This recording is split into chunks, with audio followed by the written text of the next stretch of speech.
You have 3 seconds. Go. So it begins. They didn't wait. They needed to go. I assume I'm supposed to go get moist. But, the best way to facilitate that would be smashing that like button and subscribe.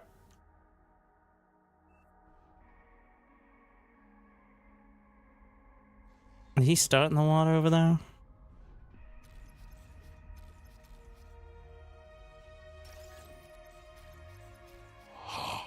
To the shipyard. Will be rewarded.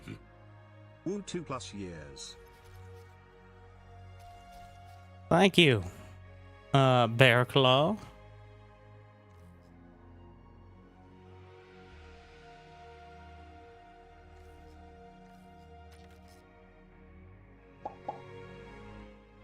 Glad you still enjoy. And, of course, thank you for being here so early on. Hopefully, you've had a good day so far. Hopefully, it's about to get just a little bit better. Yes, the new Legion Navy. We'll see. Enemy identified.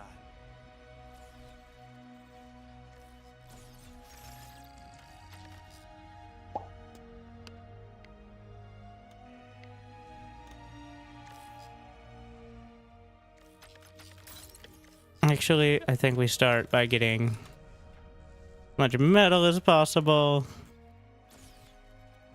I have no energy. Should probably get No tidal power. generator.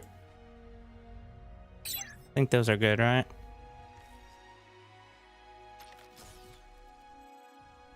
Until you have literally no power. Which makes it difficult.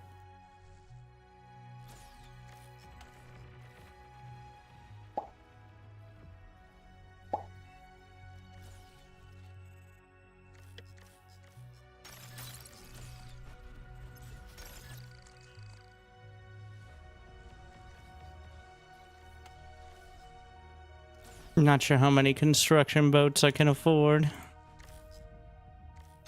It's a bird. It's a plane. Yeah, it's a plane. Aircraft spotted.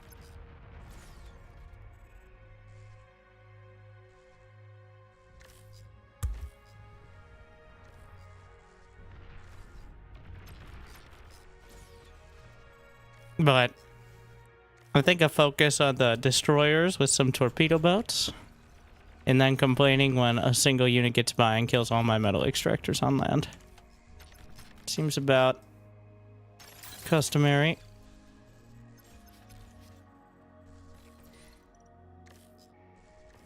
Gonna make sure.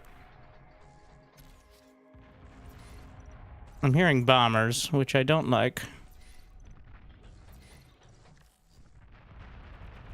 Get one anti-air.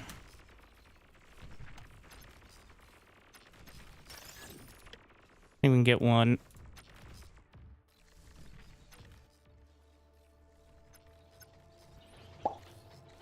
Yeah, bombers just casually.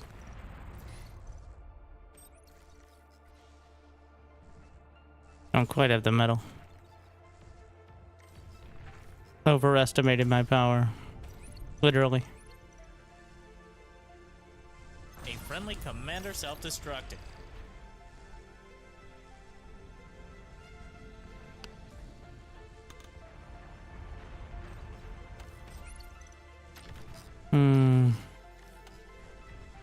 So there's a bunch of crystals.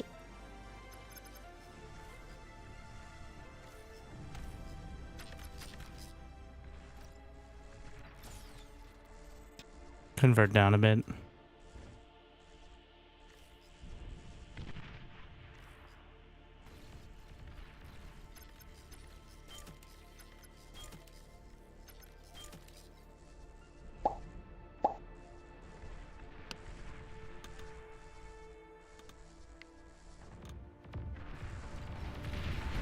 They're doing fine. Is the world ending? No, I just picked last. So, you know it's always good for your team when the niche roles that require a lot of knowledge are handed to whoever got last pick. Low power. That's always a Construct recipe additional for success, energy. in my opinion.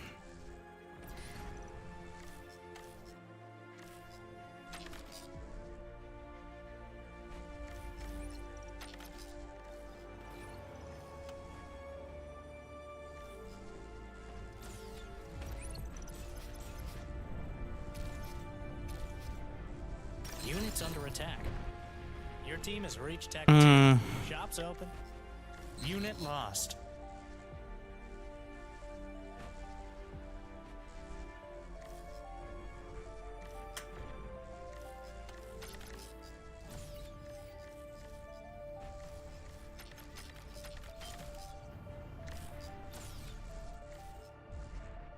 I want to get the tier 2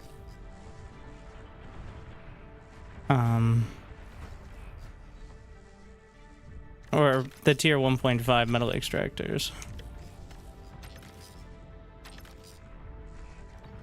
I think we're just gonna get the close ones for now.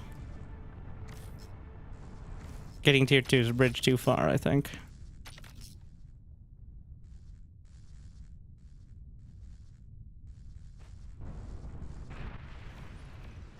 A lot of air.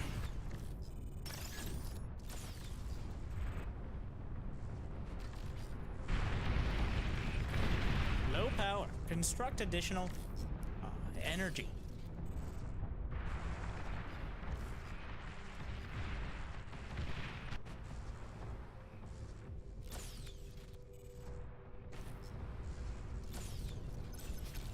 If I'm not gonna be contested, plus 21 metal.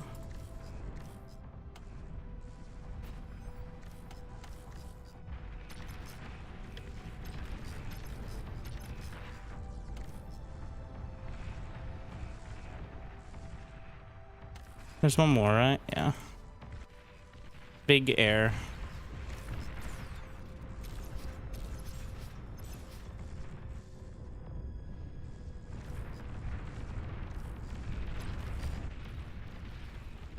I have some boats.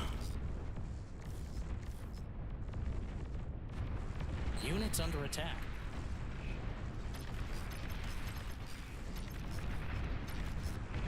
Gonna work on the destroyers. See how good these are. Wow.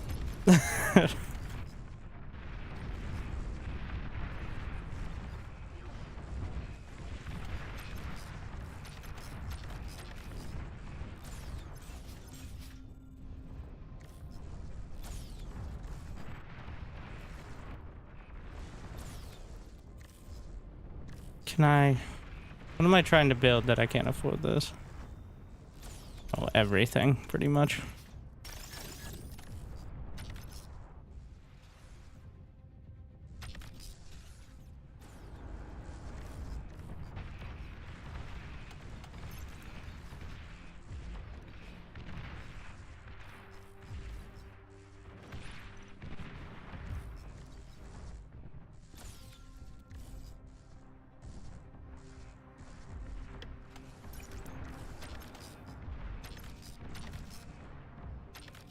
I can get floating drones as well.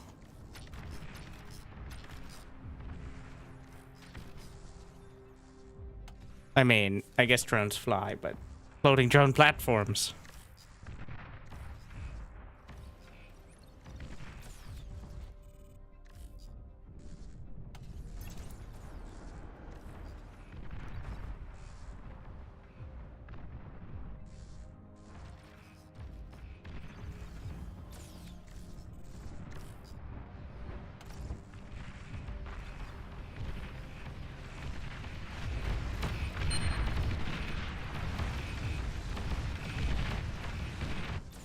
It's fine. Don't worry about it.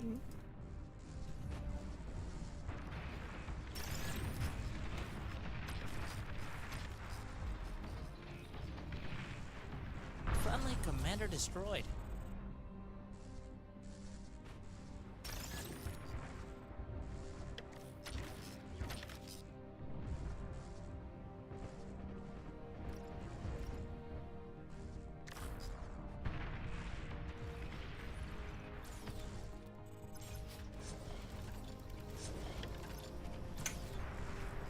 I should have built that closer, but we're here now.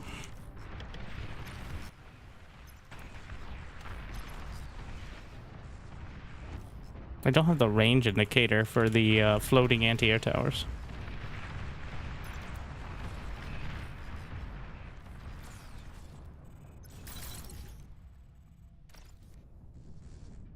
Tier 2 unit spotted.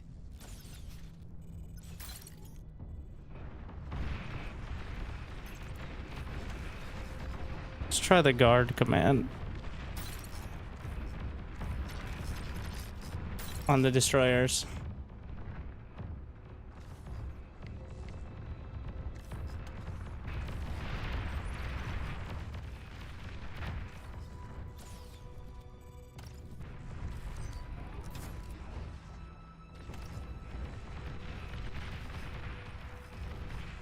New units received.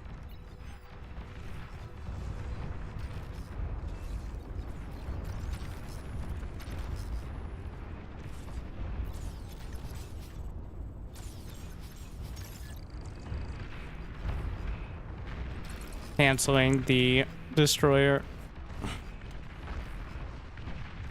I'm optimistic here. Units are under attack.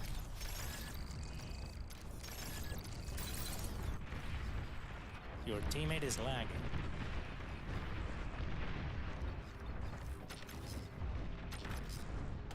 Why are you? Oh, it's just out of range. Okay.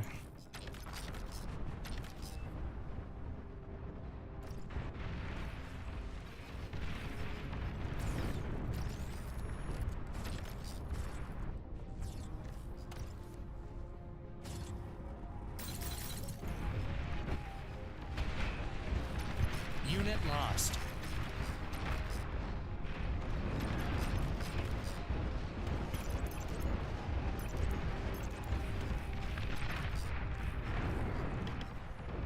Get a few res subs.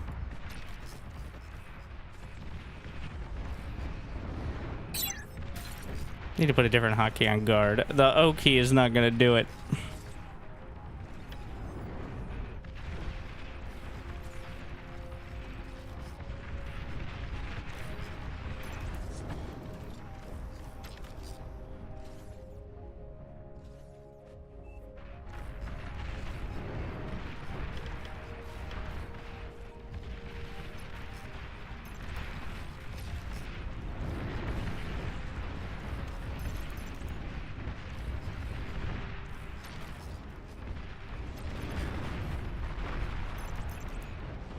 Can I outrange the defense platforms?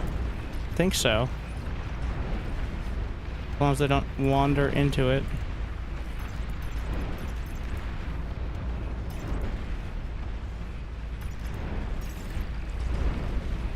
Ah, that's convenient.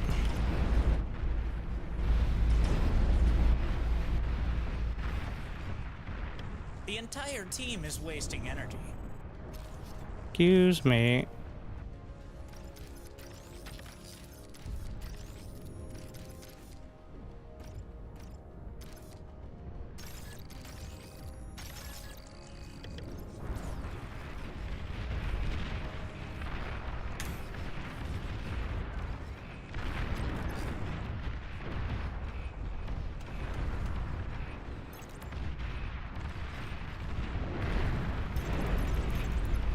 Stay out of range of the lasers.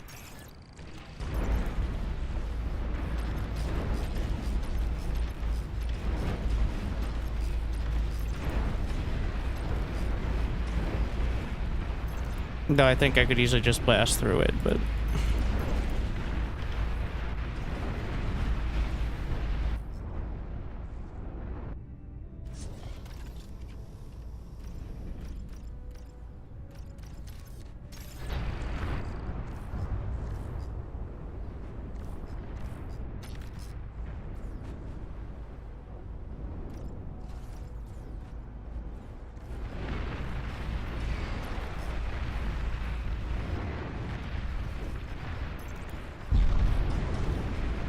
I wonder if I can distribute a guard command.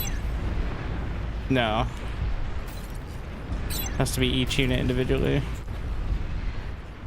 Maybe there's a way to distribute it, like you have 10 units, you want to guard 10 other units without individually splitting them. This one gets their escort, or just have the APM, bro.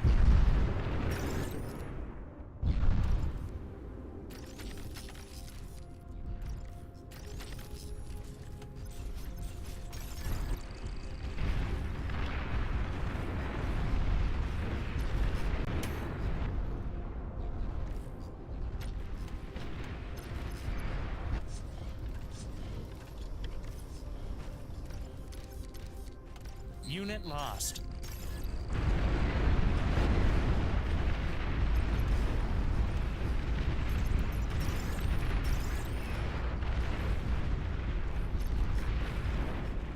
You can get it. Well, honestly, the Syracusia, the destroyer, is... It feels like a T2 unit. I think it's stronger than many of the T2 units.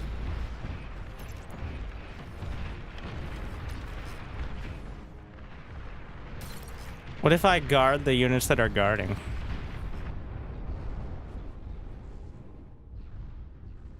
Alright, the trickle down.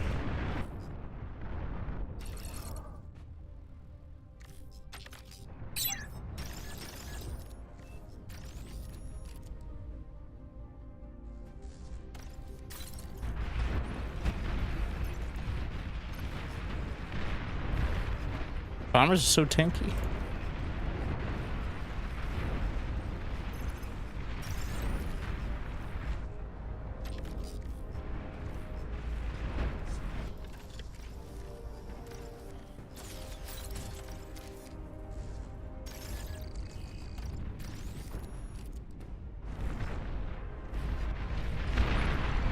Oh, shit.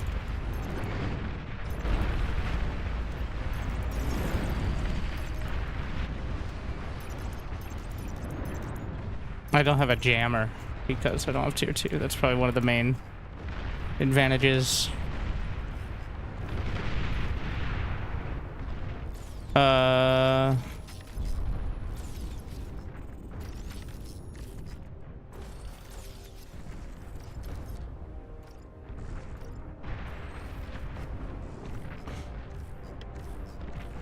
Can submarines attack hover tanks? I'm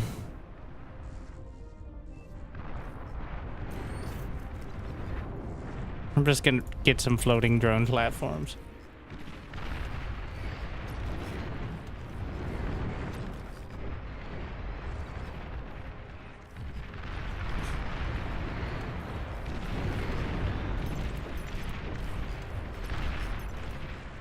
I can hit...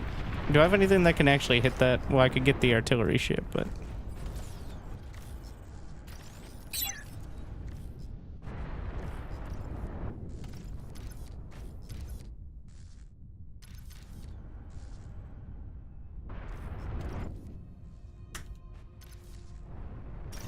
Oh, I missed one.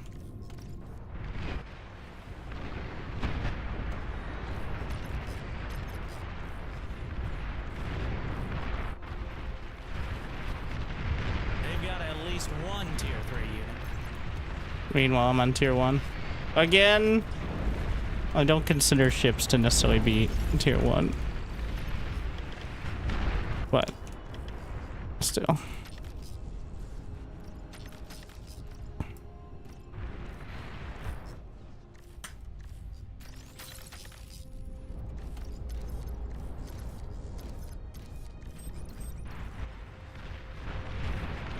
What is happening down there?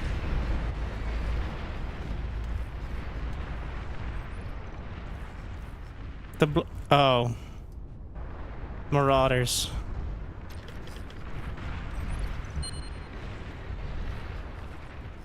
I sent 6,485 energy to Wintergaming. I need energy. I don't. No, I lied. Sorry.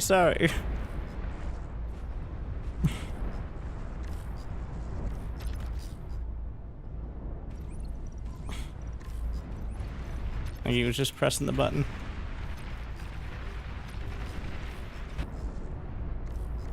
All right.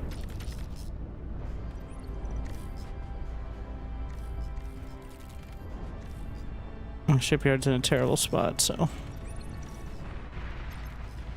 think especially with the shipyard, you keep the T1.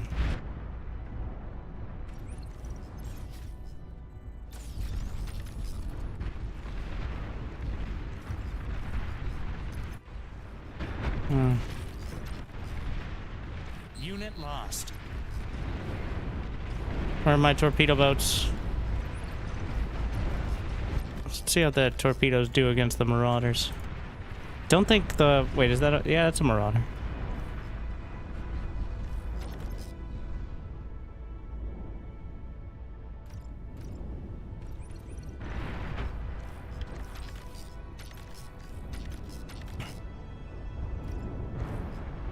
New subscriber detected.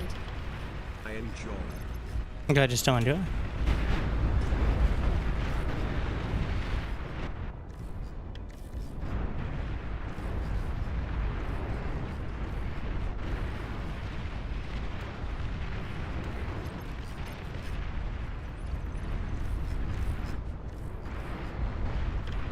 Get the anti-nuke. Wait, does this one generate? No. Something like that. Where's my anti-air? Oh, that's ours. Is that a missile ship? They shouldn't be able to get past. Got subs patrolling. We scale the economy on land or sea. Also probably should just have anti-nuke.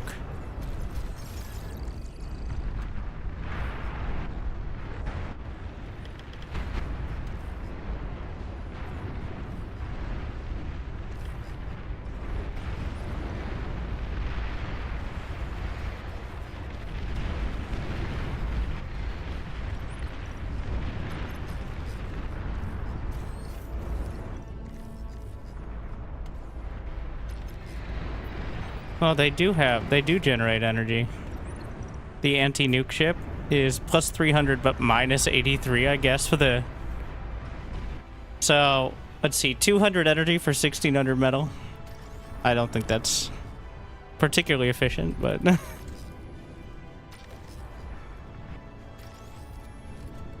We're going one more fusion. I find the mid-tier ships to be a lot more effective. I think we could also... I want to try to use some subs. Let's get a few of the Nautilus. No, sorry. Is there a Nautilus? Is that a different... Sounds like a term that's probably somewhere in the game. You can step in when I start to fall. What sort of future do you see yourself having? Apparently not much of one. Plasma cannons are targeting the area. Then not us. Well. Yeah, but...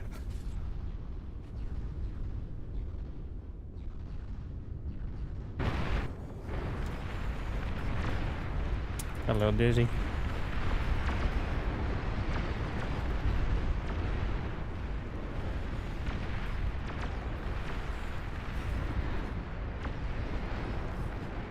The anti-nuke chip has a bonus power reactor. I think the idea is it's a nuclear powered like aircraft carrier. It's probably the inspiration, eh? Let's see. Long range battle submarine 39 versus 72. 2350 versus 3900. Overflowing metal. How generous.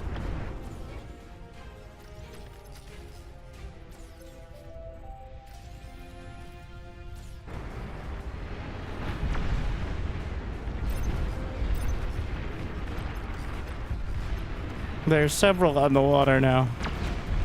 Oh no.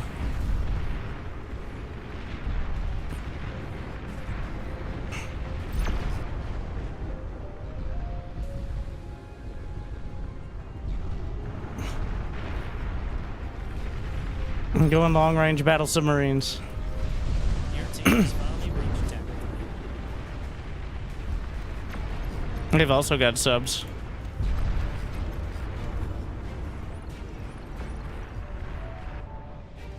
Radar lost. I feel like I don't really have the economy.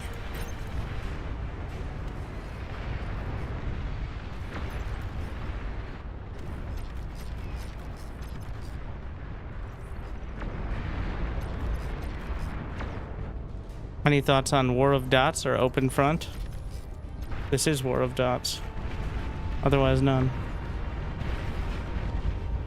There's some amphibious tanks, but I should be able to...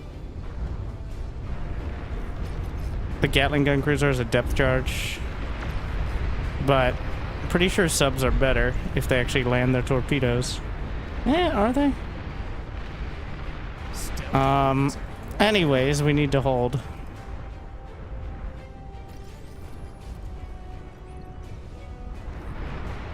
How do I hold? Submarines are not very good at holding land. More tactical tips. If you like and subscribe.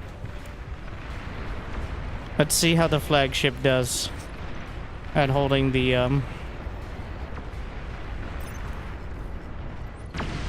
What? The Titan's tall enough? Oh no, it's periscope laser. That has to be intentional. Oh, fuck.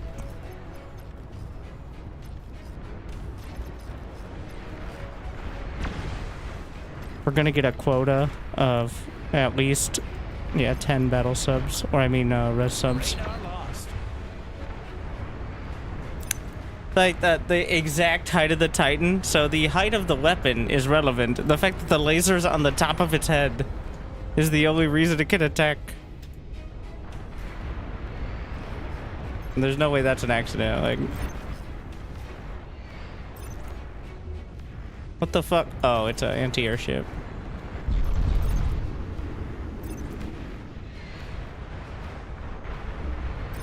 Where are the torpedoes? Oh my god, how do you miss? How many torpedoes does it take to take down a Titan? Oh, those big torpedoes from the battle subs though. Look how thick they are.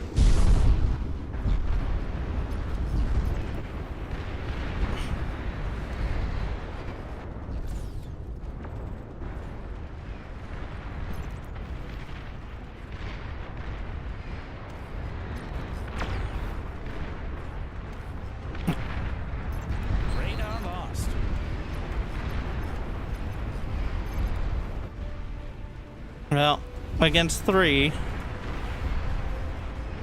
I haven't leveraged the economy enough.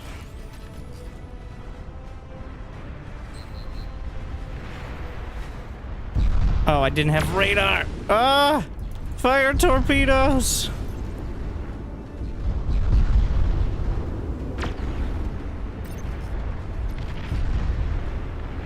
Cutting right through. We have a flagship. Oh no. Well, this is why we spread out the titles. I'm gonna get some long-range anti-air. Again, I don't really have the economy. Metal extractor lost. The entire team is wasting energy.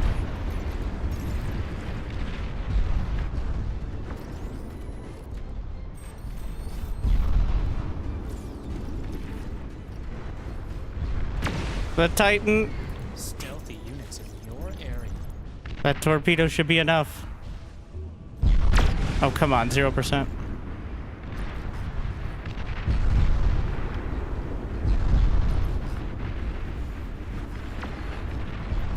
Oh, there's subs. I need depth charges. Enemy Titan detected. Fast attack subs. Does this... The flagship doesn't have any depth charges. It requires support. I'm just getting poked by subs.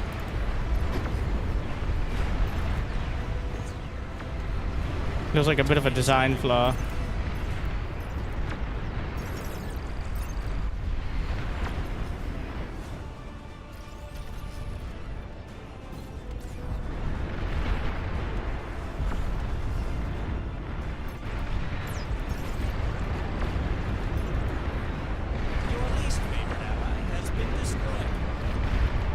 Was it the Gatling cruiser that did have a depth charge?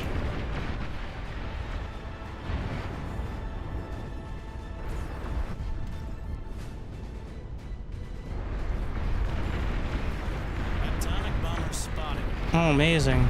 Oh, there's also some stealthy units. Just eyeball it.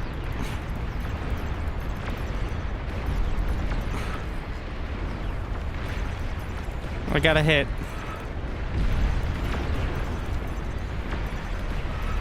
Juggernaut spotted. Yes.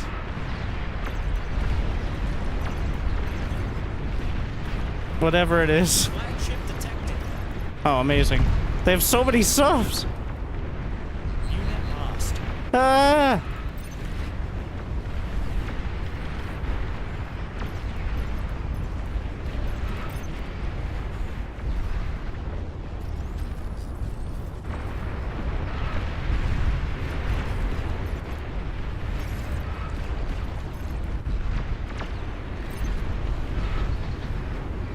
There's a Titan down there to eat.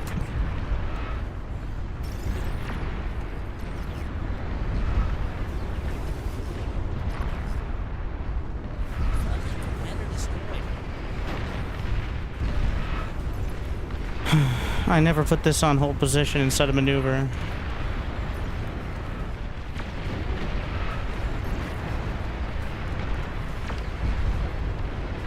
Need the flagship closer to land.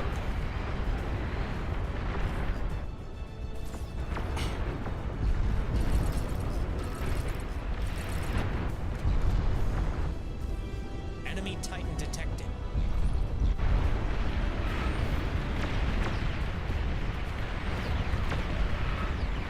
It's not looking good though. I can't get into Juggernaut range. Ah! It's already too close. Oh no. Disaster.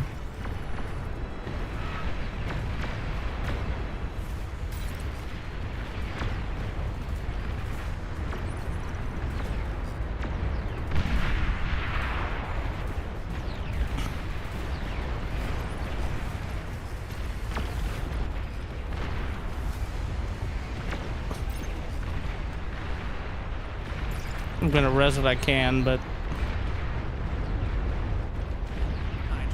Hydropons. There's a soul Invictus detected. They're breaking into the buildings.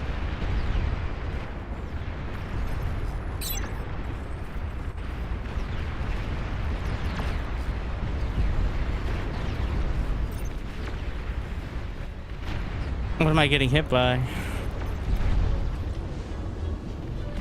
Three sides, torpedo. Oh.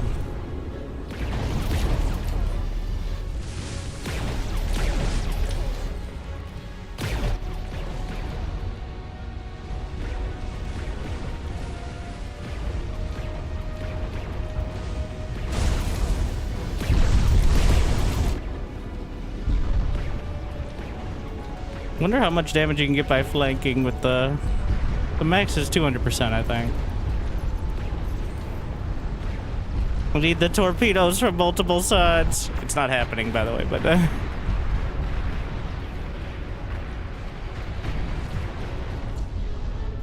yeah, it's bad.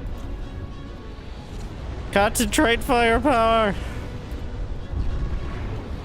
Forward firepower, ideally. Did it automatically?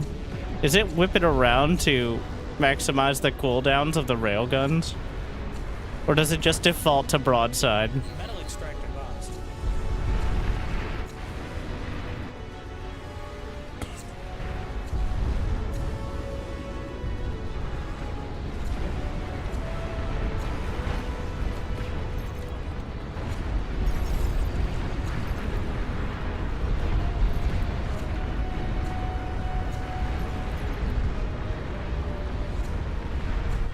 Overflowing metal. How generous.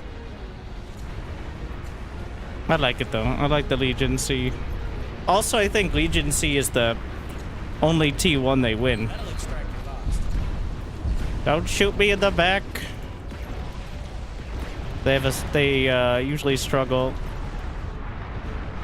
on ground T1. Rage against the dying of the light.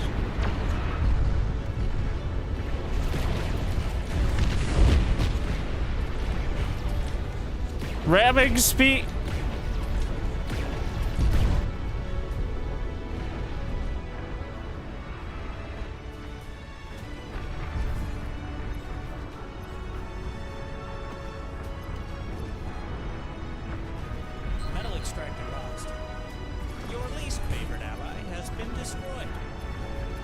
Juggernaut spotted. Hard to miss. Commander is under attack.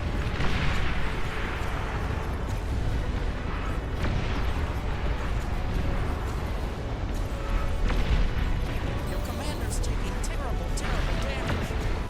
Commander destroyed.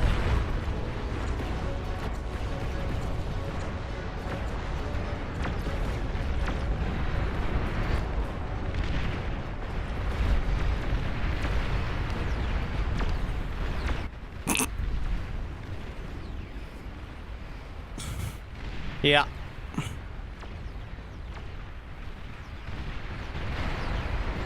Well, like and subscribe for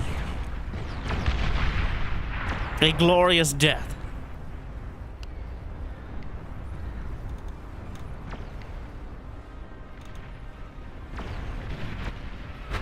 I do like the Legion-C. I like the lasers. I've always... There's never... It's a skill issue and just a preference issue, but... Commander self-destructing. No matter what I watch, always another teammate that causes loss/leaks. Wonder what the common denominator is.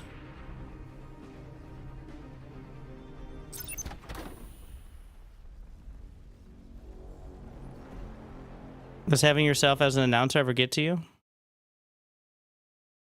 No one's more critical of me than me.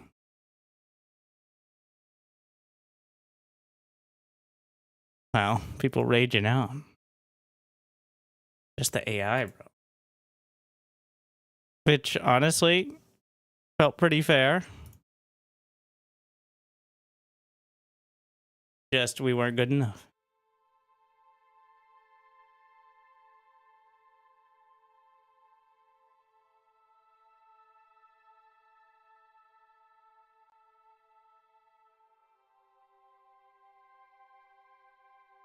Max rate. I think that's how you limit the lagginess of the AI, is put unit cap limit.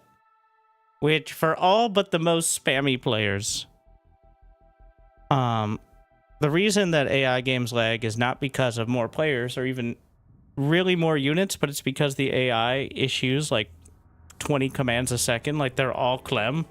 But it just continually spams commands, which really spirals with pathfinding. We tested that a little while ago, just because I wanted to know whether it was a PC or network issue. But it's because each of the AI is at like 800 APM and constantly redirecting units to similar locations, but it resets the pathfinding and thus has to be sent to the server every time. Right, well, that doesn't sound very intelligent of the artificial. Well, it's very hard to code an AI that doesn't outright cheat in RTS. And the AI doesn't cheat. It just... Well... Okay, so in some ways, but it's not like magically getting more. That's why we give it more resources, because if it doesn't get a bonus resources, it's just really dumb. So it's a quantity versus quality situation. But I think it works out most of the time. Why did I leave? I didn't mind that one.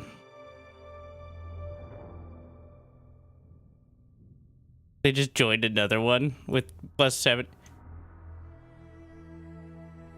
I don't know.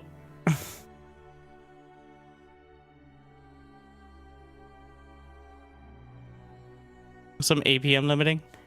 I think it's just some quirk of how it's designed.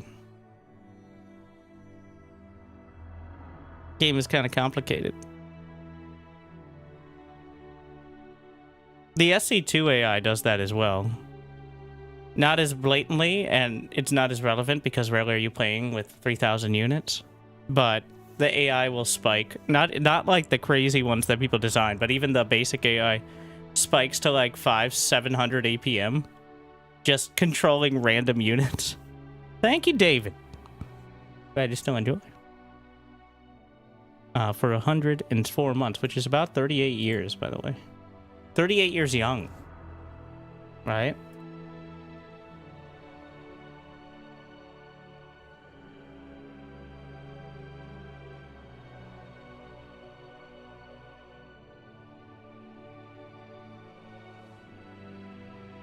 I'm debating. What do the people want?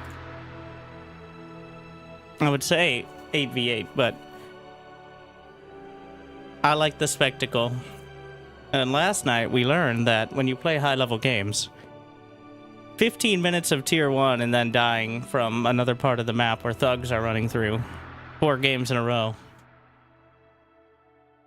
doesn't give you quite the spectacle.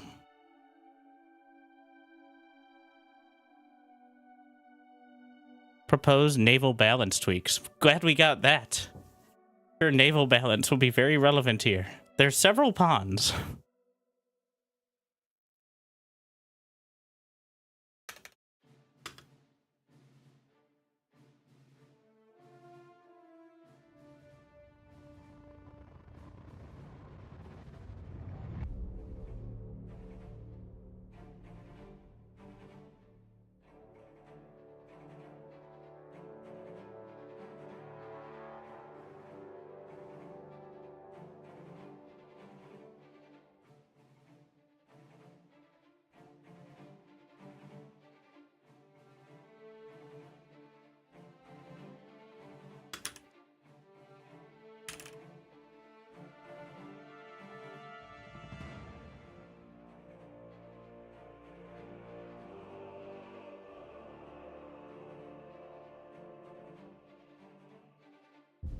If you host the game, I'm sure it would feel quick. Yeah, that's my concern with hosting games.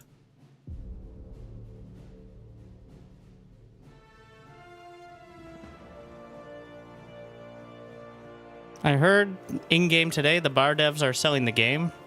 Okay. I love how Patak got out ahead of it. So, and for better or worse, I didn't have any insider info. And I want to start this by saying it's shitty that people leaked it, because that's not how anything should work, but it is a volunteer thing and no one's getting paid. And also, it doesn't necessarily mean they are. Like, oh, this sounds bad. It's not. It's not. Dear commanders, I'm Patak here. Just imagine there's a Ferrari behind me. This is getting all the misinformation and focusing on actual information. Dear commanders, we need to talk. Patak. Or Pitak. I don't know how I say Patak, because originally they felt like it was Klingon, so we're going to stick with that. It came to our attention that the letter we sent to our contributor team about ongoing talks with a potential publisher partnership has been shared publicly without our authorization. The document is real. We've been planning to make a proper public announcement if the contract is signed, and we could coordinate with the rollout with the publisher. Welcome back, Commander. But since people couldn't help but leak it, which is really shitty and definitely not helpful, but Choose a starting location. it makes sense to put the facts on record so the conversation can be based on the information. Together with the other admins, we've been negotiating a deal with Hooded Horse, a publisher specializing in strategy games. You've probably heard about them. Their catalog includes Manor Lords, Old World, Terra Invicta, Against the Storm, Songs of Conquest, Heroes of Might and Magic, and a long other list. They have a strong reputation among developers, being hands-off, creative direction, and usually transparent about how they operate. And since I'm playing a game, we'll talk more about it later. The summary is, Bar remains available for free no matter what. No IP transfer. And if the partnership ever ends, the free version stays and the community keeps developing it. And a binding internal commitment to make sure most of what Bar receives flows back into the project, then getting siphoned for company profit. So if there was a single publisher, honestly, I couldn't pick a better one. Considering, well, I've worked directly with Hooded Horse before. I know they actually like their games. And they're a publisher. They're not a developer, but, like, the people who work there like the games that they pick. And of publishers that publish kind of niche strategy games that have dedicated and somewhat passionate fan bases, Hooded Horse is probably... I literally, like, as soon as I saw it, I'm like, huh, yeah. Okay.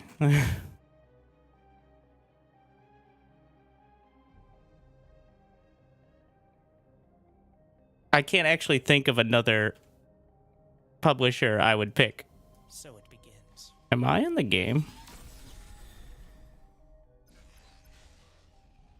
Oh. What? How? I guess we're playing Navy again. That is not the actual contract. Well, that is the proposal. Obviously, that's not the contract. Construct additional And even that shouldn't be out there. But apparently, it may not have been clear that it shouldn't be. To be more fair, I don't think people leaked it like, oh my god, this is crazy. But like, it's a volunteer project, so.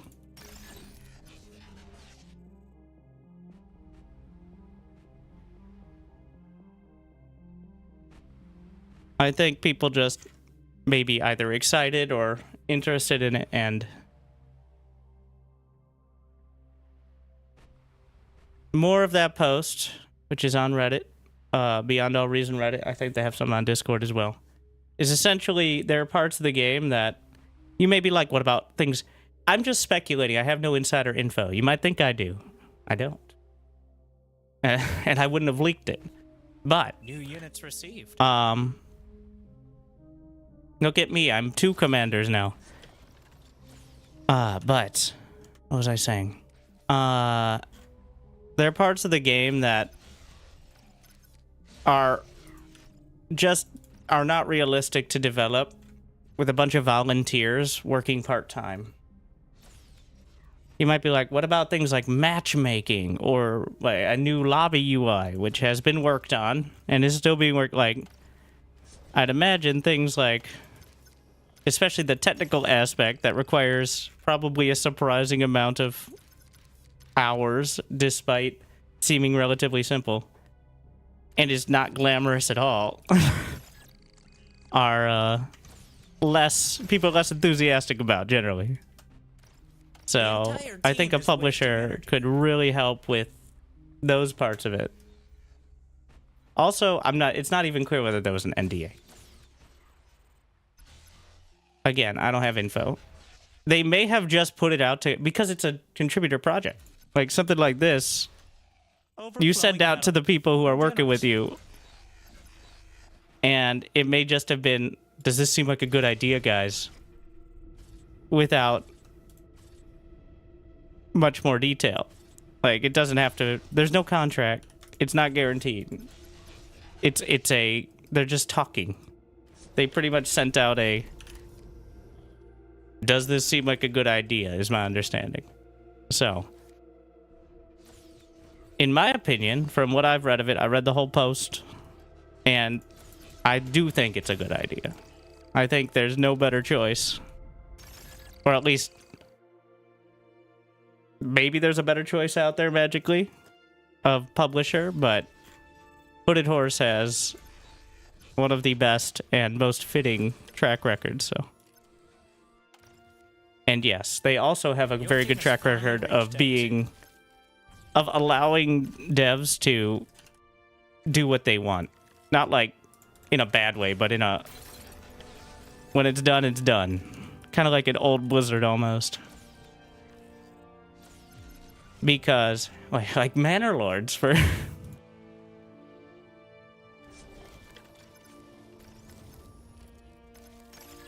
Eventually, Manor Lords will... I still really like Manor Lords. But the only one person on the dev team, you can't get the...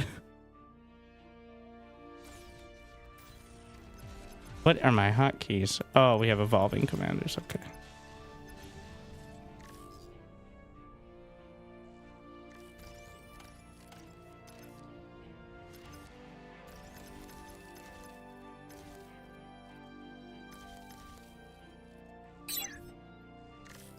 That was wind. Good enough. There's raptors, though. So we need to build walls.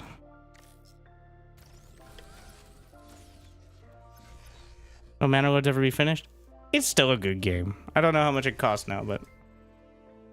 Honestly, so my first interaction with Hooded Horse, and I've done sponsored streams for like 3 or 4 of their games at least, pretty much all the ones I like, was the Against the Storm competition, which I managed to get 3rd place in through total brute force, not through actually really knowing how to play the game very because they gave an opportunity to essentially, like, here's a week, whoever gets furthest. I'm like, what if I use the entire week to barely make... That was a lot of fun. And Against the Storm is one of the best just games of all time, so... Hey, I got it, alright? No one else is willing to put in the level of... It reminded me of the Twitch rivals from the StarCraft achievement hunt, where they... For their first event, they didn't realize they should put a time limit on how long people can play. Yeah. And then they gave a $10,000 prize incentive to StarCraft players. And then we're surprised when several of them did 24 to 36 hour streams or longer. Yeah. I think it was 32 for me. They're like, we don't want people to die. So I think most Twitch Rivals events, if they still do them, I remember seeing like a year later an event like it's like 8-hour time limit. I'm like, whose fault is that? Sleeping all the way to the bank.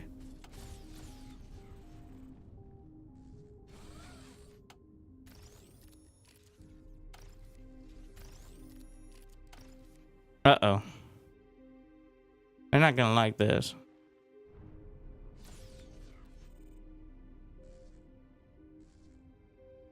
Do I not have the railgun turrets? I guess we'll just get the cacophonies here.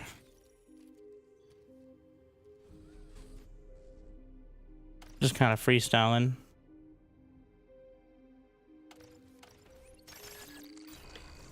Okay, so the summary is they're not selling bar, but there might be a publisher. And please don't leak non-public information on contract deals. Or potential contract deals until it's agreed upon. And I have spoken.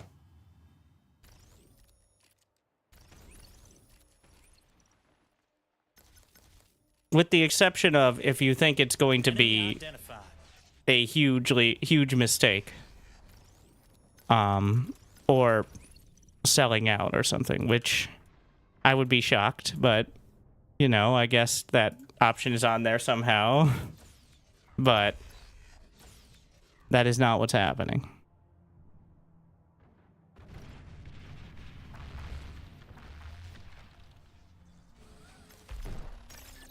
And I think you can already tell by the fact that Pitak, the community manager, who they don't even have a publisher. Okay? They're just talking about the idea of a publisher and have already been more transparent than the Stormgate team throughout 4 years of development on the current situation with development.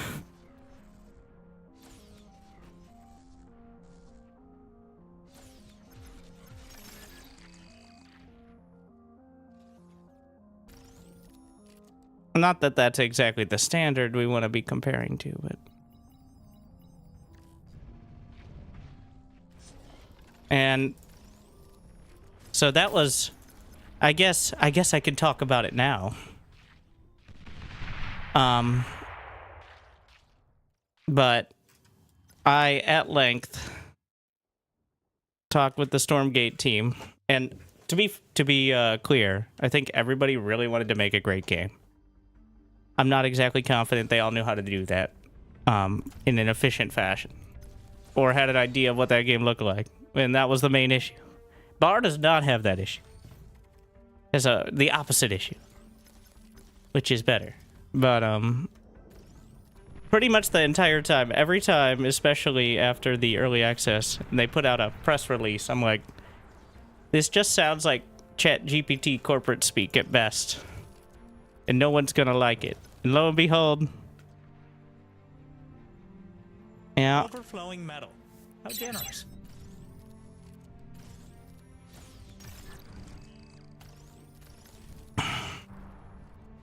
The entire team is wasting energy.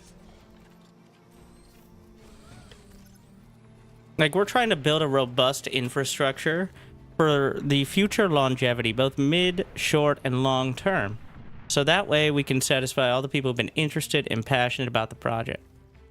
We've been working hard to deliver to the best of our ability a product that is going to satisfy everyone, reach a market larger than today, while still keeping true to our core values, which we will define eventually.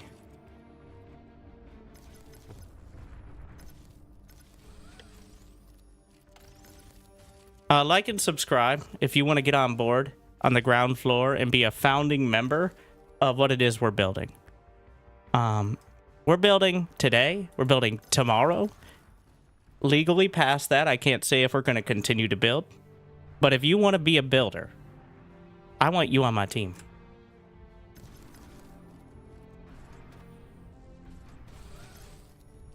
These statements have not been evaluated by anyone.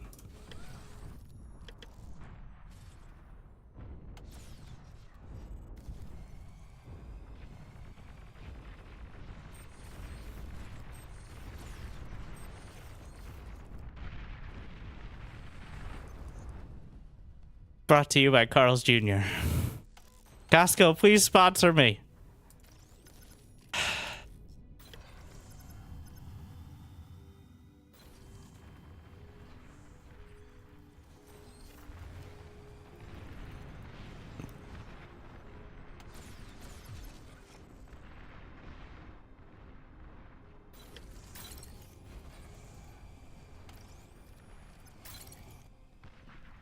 Alright. How many queens? One queen? Look at all those drones. We're gonna get so many starfalls. What is the range of a starfall compared to the map? So if I build them along this line, I can hit most of the map simultaneously. Alright, power grid it is.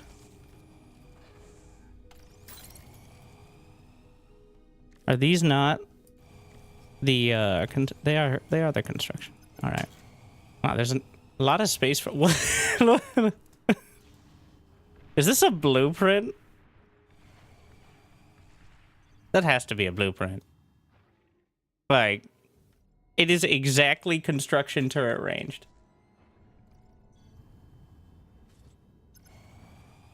There's Factorio nerd, I say, as I'm about to make a power grid, but let's see. It doesn't look... It looks like I... Wait. I can build fusions on this whole area because the gradient is at least shallow enough, so... Your dedication will be rewarded. Yo. I'm gonna let them have their fun on the front line.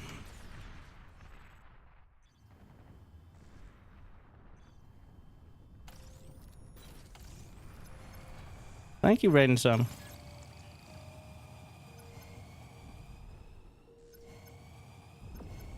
For being a builder. Alright, do we have any other builders in the chat?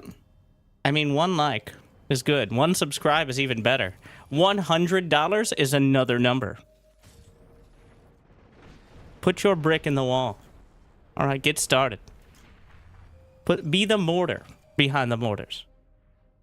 Resubscription confirmed. Thank you, Peach Kill You. Automatically relaying. Thanks. Bringing us another step on the ladder. As we ring out more success for the team.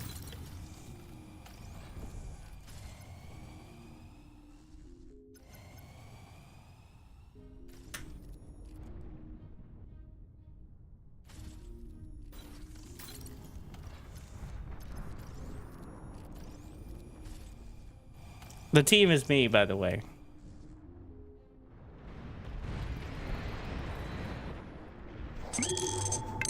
And also, D. Skinner. I'm ready with 150 people. Big day. Successful day. We were talking about how Bar is going full corporate, and we're going to have to pay $60 just to unlock one faction. Okay, no, we shouldn't say that. People are going to hear that and then immediately move. No. It is not. It will always be free. No matter what. And also, legally, it will always be free in some fashion because open source. Broken 9 loss streak. I envy you. I haven't even reached 9 losses yet. I think I had like 6 yesterday. But those are rookie numbers.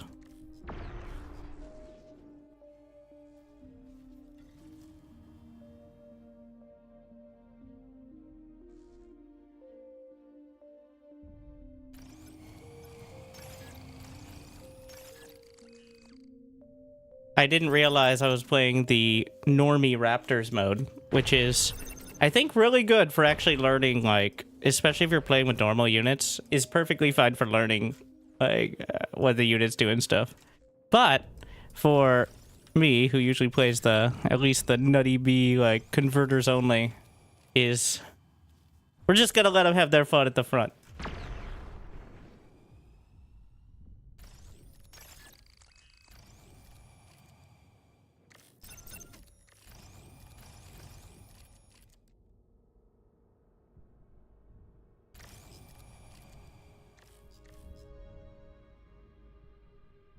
Well, the plan is to blot out the sun with starfalls.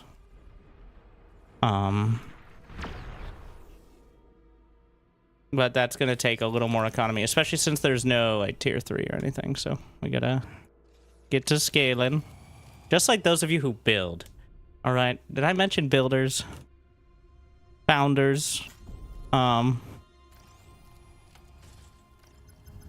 the ground floor. Like President Jesus, rising again to build a better future. Thank you, Jesus.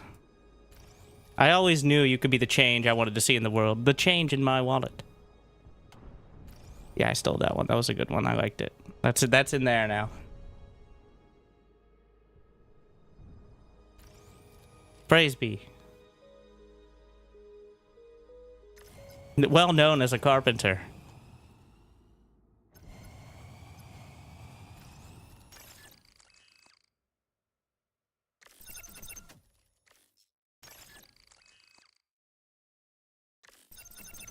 So, there were some tips about construction turrets. I remember watching Super Kardovich, I think is how you pronounce it, that I completely forgot. But there's so many quirks around construction turrets that don't involve having to micro them constantly. So one thing I still, on paper, understand, but I also don't, is the priority system. Like if I put the construction turrets on high priority, they will take the resources. So your plants are always on high priority by default. But as are constructors. But construction turrets are not. Not sure if that's better. Like if I put the construction turrets on high priority. Well, if everything's on high priority, nothing is. That's also part of the struggle. Is realizing at some point, wait a sec.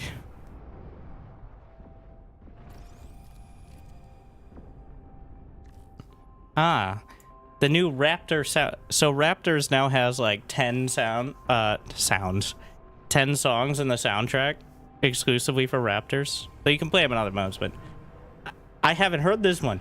Forest of Flesh. Yeah.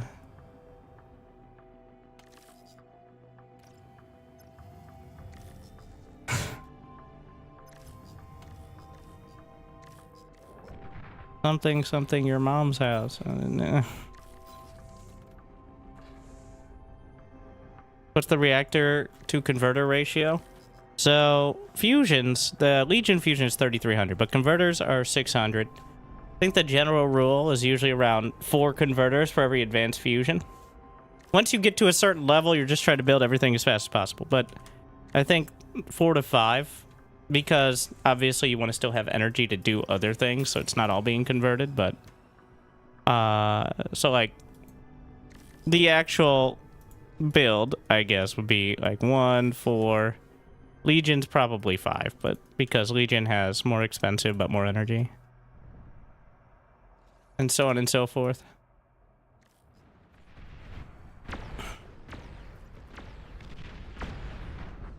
But advanced energy converters, so we are on multiplayer settings, which means these are the multiplayer versions of units and cost and everything. Are 600 to 10.3, whereas the tier 1 are 70 to 1. So for you math nerds out there, that's a worse ratio. Like you get less metal, like it costs more energy to convert to metal. But the advantage is that the tier 1 energy converter is 1 metal, whereas the tier 2 is 370. So if you're making oh, I don't even know how to do this math. So if it's 10 less energy, effectively, if it's 10% more efficient, how long does it take you to make up that 370 metal? Assuming it's working the whole time, compared to 10 other converters. The answer is, what, 37 seconds? So that actually sounds pretty good. But usually when you're really starting out, it's 600 to 10.3. I don't know why the number is 10.3. I'm assuming there was some math in there.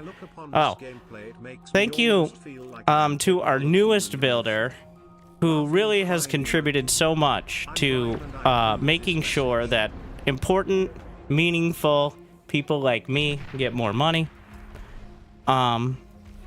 With $50 as a new founder, we have Hulk Hogan's giant taint. Which, you know, some might argue was all of him. But there were other parts, I assume. So, thank you for joining us. And we're all so glad that you and your money could be here.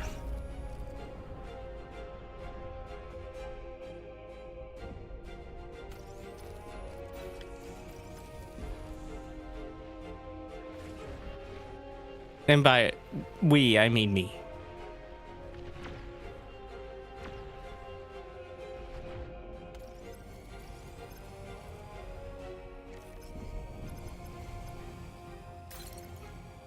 So these are slightly out of range of the other construction turrets, but they can kind of circle jerk themselves, so.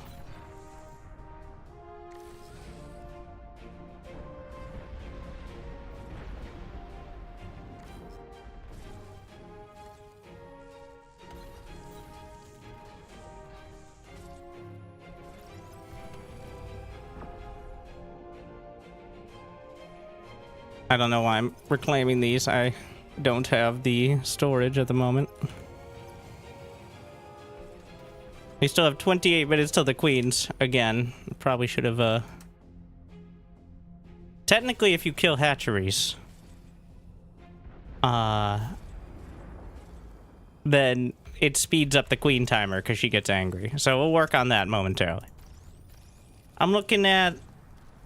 We're gonna say, so in order to run a Starfall, you need 360,000 energy a shot. Every... Team has reached Tech 3. I'm sure this will change everything. No, that's the Chimera. What? Why is it... I'm trying to build... I could just start a Starfall, I guess. And then I can use that.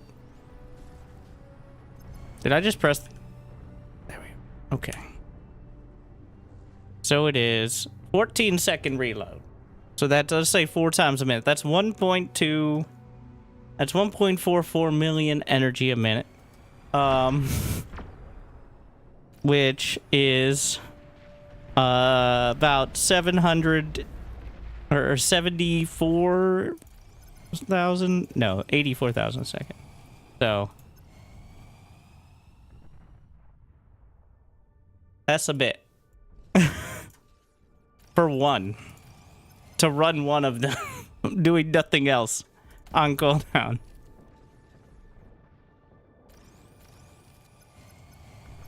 That math doesn't check out. 14 divided by overflowing 360 metal. divided by How 14 generous. is not 84. I know that. That number is way off. But it sounded more impressive. So also you need enough storage just to be able to bank it in the first place. You convert that into football fields? Yeah, that's about 3 touchdowns. So you've heard about safeties, which you might be like, that's actually a position on the field, to which I say no. That's a weird scoring method that doesn't make any sense, and also something we're not considering. It's like, well, that's kind of confusing. Like, why do they call it football if most of the time they use their hands? It's like, yes, I also had this very slick argument in middle school. Like, middle school, you must know what football is. American football. We called it primary school here. It's all right. I don't even know how you speak English, Europeans. Americans invented English. Go back to Europe. I don't know.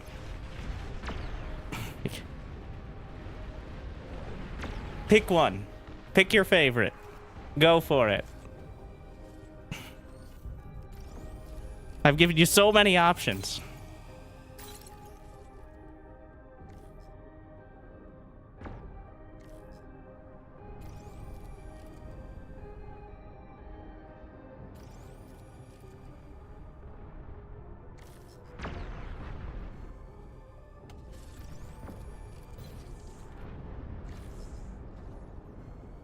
Yeah, I could have just divided 360 by 14 instead of... I don't know why I turned it into a minute, and then I tried to convert it back from a minute. Like, can we convert that into quarts and then convert the quarts into liters? That doesn't make any sense. The entire team is wasting energy. Oh, we need to do a summoning circle. So, because I don't... Well, if I'm gonna build Starfalls... Bam. Let's see. What is the range we want? Well... It's not gonna be perfect, but I think... Therefore, I am. We're gonna put it... This will be the Starfall field. Up here.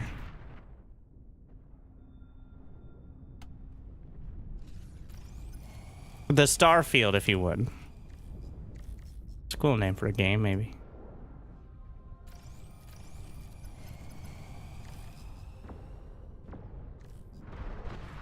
Oh, do they have nukes? I think they do. I'm covered by anti-nuke, but I didn't build any. I kind of forgot. Oh, I have the anti... So, Legion just has all the stuff that they didn't jam into the other factions. Here is the Rampart, the geothermal anti-nuke jammer radar and drone platform. It also cooks brunch every 3 minutes.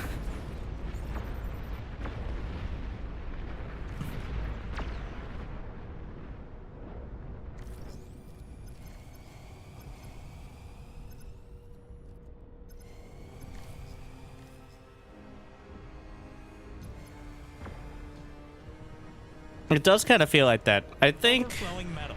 that How generous. at some point, if there's actual balancing, maybe some of the Legion stuff will end up trickling down and ending up, like, as part of the other factions. As opposed to being the smorgasbord of experimental ideas. Like how Cortex already has some flamethrower sort of stuff. This honestly kind of feels more like an Armada thing.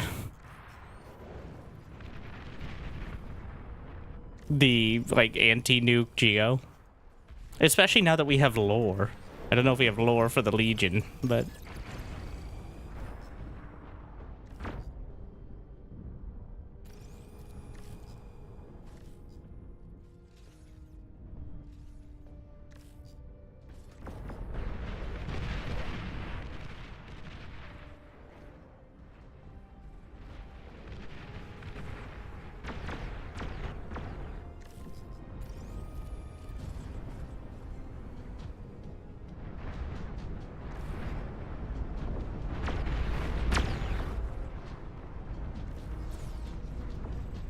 Here we are. Get my summoning circle together.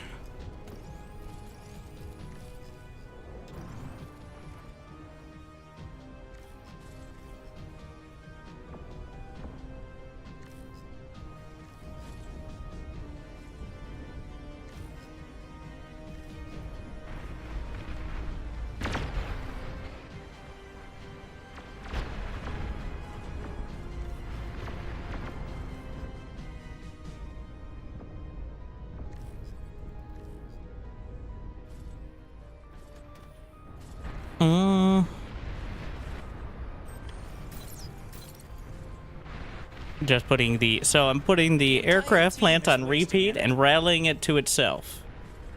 Which means each construction aircraft will come up and then contribute its relatively low but increasing amounts of build power to summoning the next one, which will make each one marginally faster until the limiting factor is how fast they can get off the pad, in which case probably need multiple if we really want to do that. Honestly, I think going for the tier 1 is better most of the time. Tier 1 is 55 build power for 105 metal compared to 330. Having like 1 or 2 tier 2 aircons and then mass tier 1 is actually much more metal efficient, because literally the only point is build power. Build power is how fast you can jam your resources into something. Every unit has build points as a cost as well, which is essentially how far towards the progression each resource goes.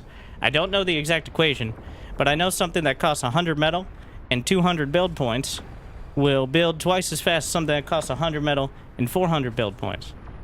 Wait, that might not be right. I'm not sure if it's like linear or not. But anyways, so a lot of things that are relatively cheap still have a very high build point cost. Like, I think a good example is bombers. Bombers are relatively cheap, but are very high on build points compared to similar cost units. So you could build them, but you can't build them up fast without investing in other things. So that's another layer of strategy, like that isn't super obvious. And in fact, if you don't, so this is the information key. You can also see this on the site, like the unit tracker. But if you're just looking at it, like the tooltips, you wouldn't even know what the build points are.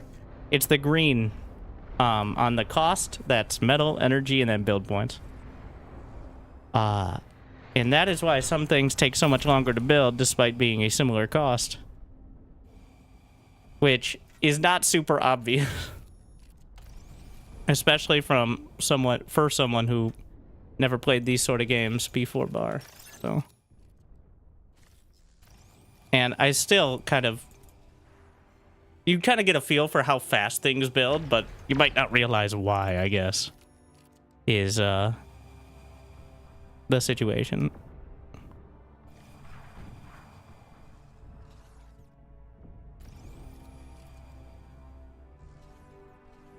Just in case some ambitious shot makes it this far.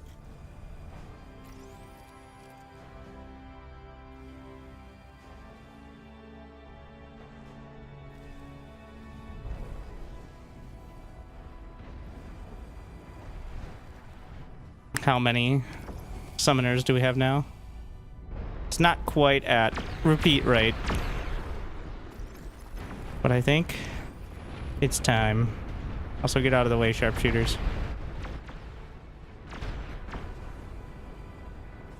Better UI for build power.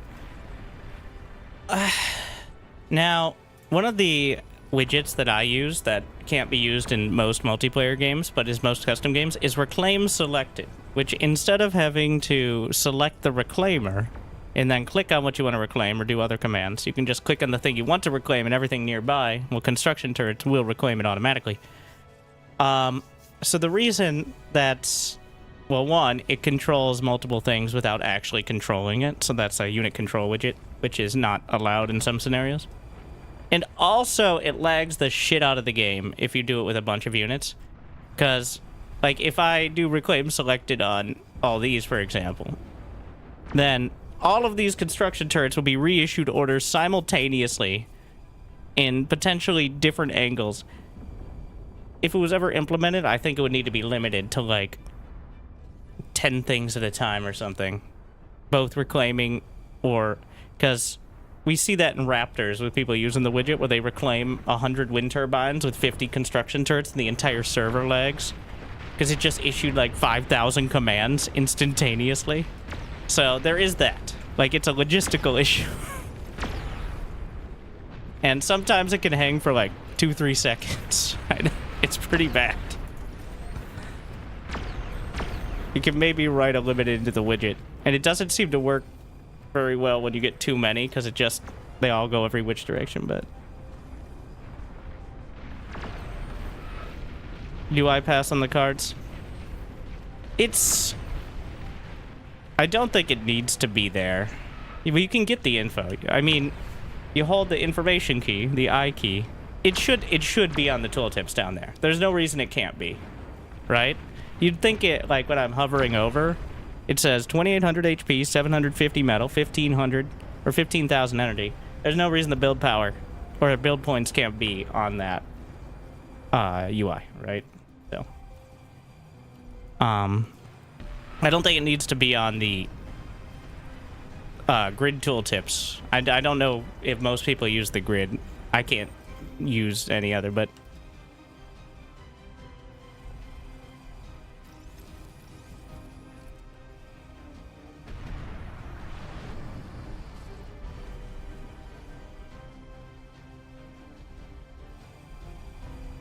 let's see. We are at near repeat rate. That's 100 constructors, which is another 10,000 build power. A Starfall is 1.4 million build points, but apparently with this many construction turrets, which are 600, the tier 2 construction is 600 apiece. But notice my metal is still not even really going down. I think because everyone else is overflowing because... Well, I wasn't even... Mine isn't even that impressive. Look at the size of those power grids. Holy fuck.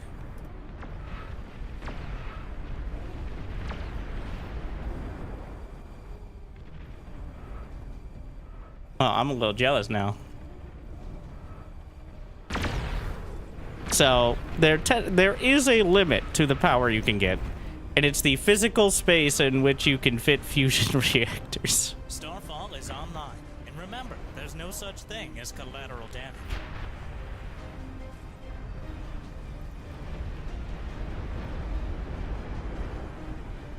Anyways, I started blasting.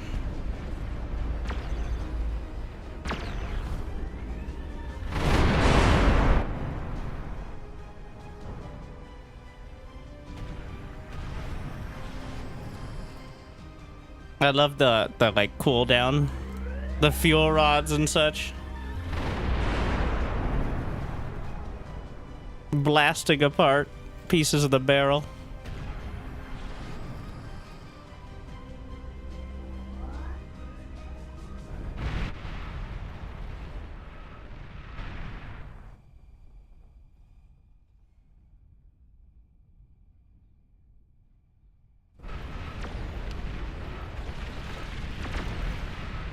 Let there be light. Upping the bloom for only cinematic reasons.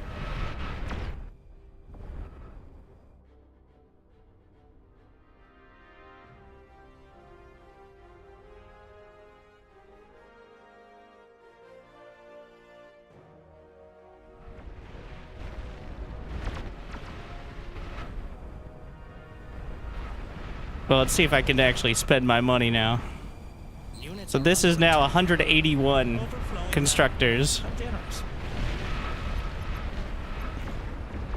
Which... The whole team is wasting that. I feel like... Well, the risk is there are so many things that can splash air. Like most flak, I think, does. So... I'm just vomiting anti-air into existence here.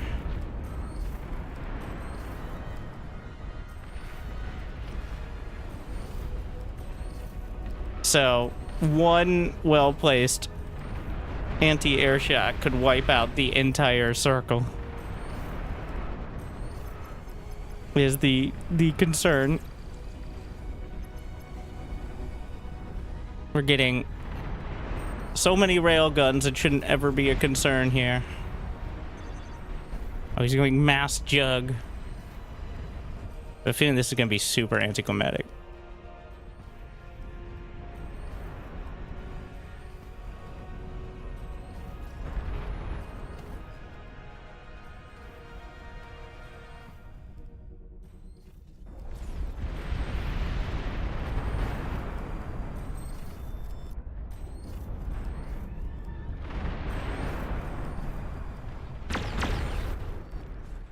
Wait, hold fire across the board.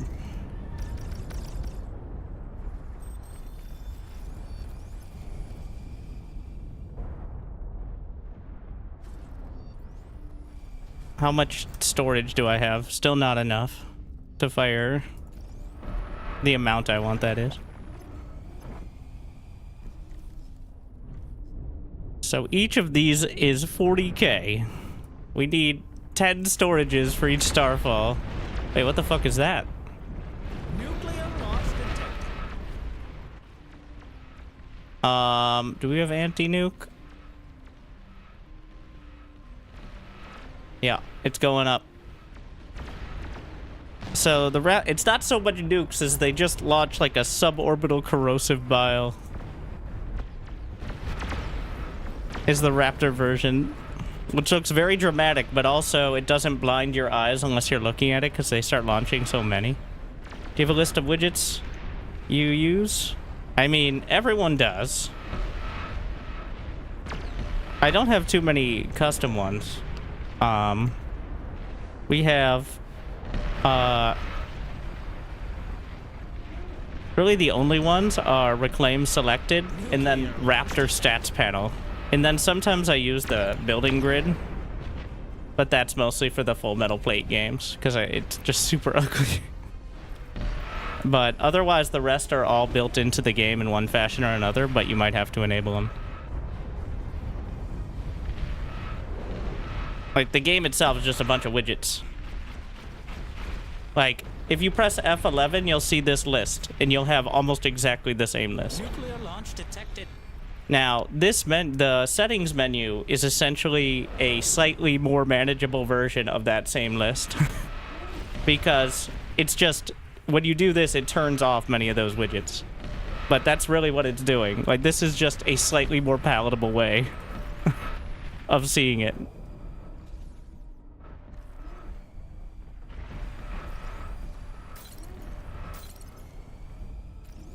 Units are under attack. Unit lost. What? Where did my constructors go? What? So many constructors crashed. My starfalls took a bunch of damage. No, my flock.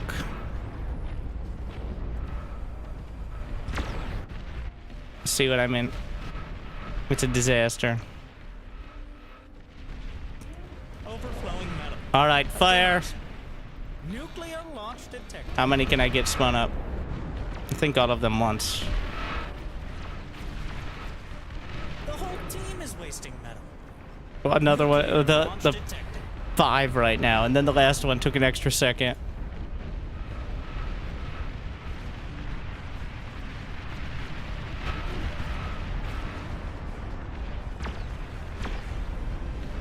Nuclear launch detected.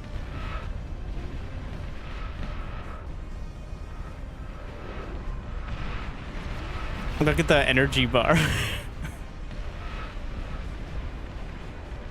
When it's charging up, I think, is when it drains it. Like when it finishes cooling down and they kind of pull it into the rods.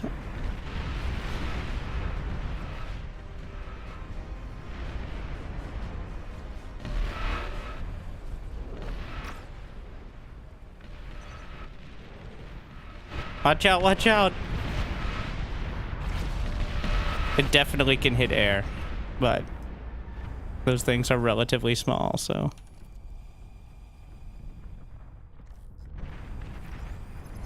Nuclear launch detected. Overflowing metal. How generous.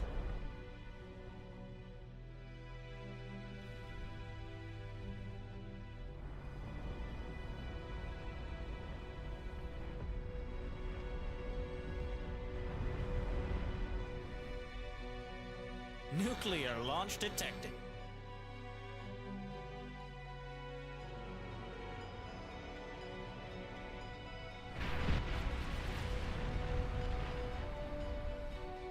Five minutes. Though I don't think the Queen is going to receive a very accepting welcome.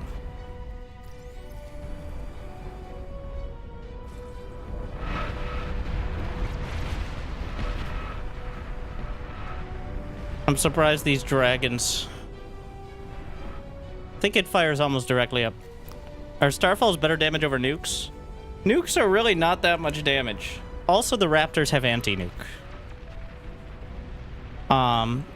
So specifically against Raptors, nukes are kind of terrible because they're incredibly decentralized. They just have hatcheries and stuff. Like, there's no fusion reactors to hit. So, and nukes are very costly in and of themselves. The real value of nukes is one getting through can hit critical infrastructure or key units, but the Raptors don't have those vulnerabilities because they just have everything spread across the whole area. So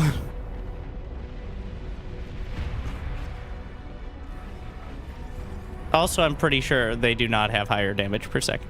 Nukes have about 60 to 380 damage per second. Let's just say well, assuming you don't, I guess that's assuming no explosions. For reference, the Commander has 750.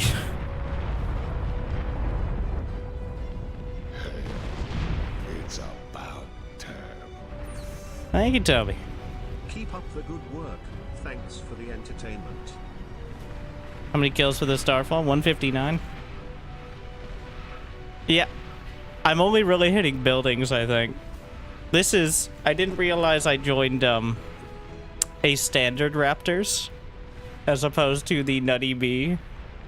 This is the basic version, which I do think is good for new players to start on, because it has just normal multiplayer economy and units. But, once you kind of wrap your head around it, it is, less difficult. Yeah, most Raptor games have the wild economies and, like, tweaked units and ridiculous turrets and all that. But, you know, the baseline is still pretty good. So you see. Overflowing metal. How generous. Nuclear launch detected. They're burninating across the countryside.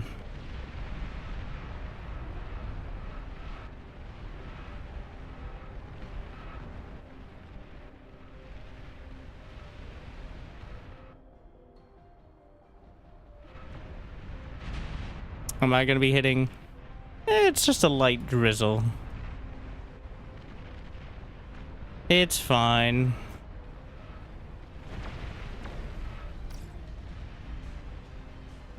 We're gonna hold for a second to concentrate firepower because it looks cooler. Launch detected.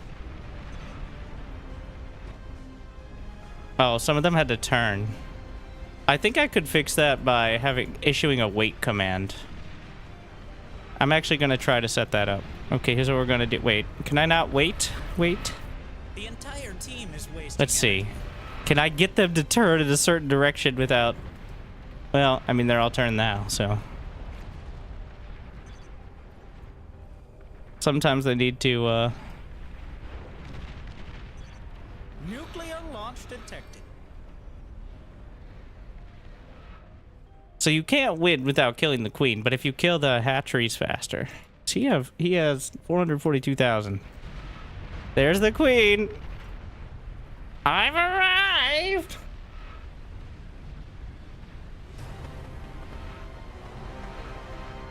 Well, let's see. It's at 82%.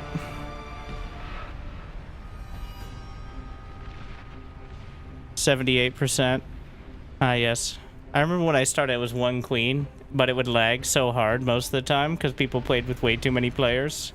So it would just be one insanely tanky queen that took 30 minutes to walk across the map and eventually die. Having multiple queens is so much better with the shared resistance.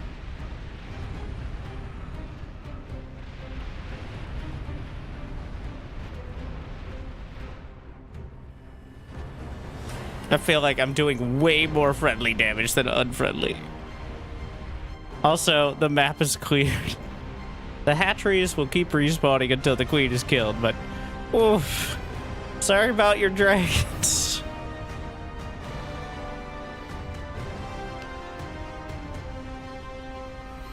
Clear out from the queen nukes.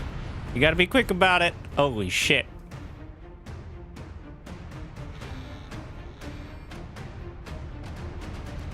Did we get her? No, that wasn't enough. She's now resistant to the nukes, but...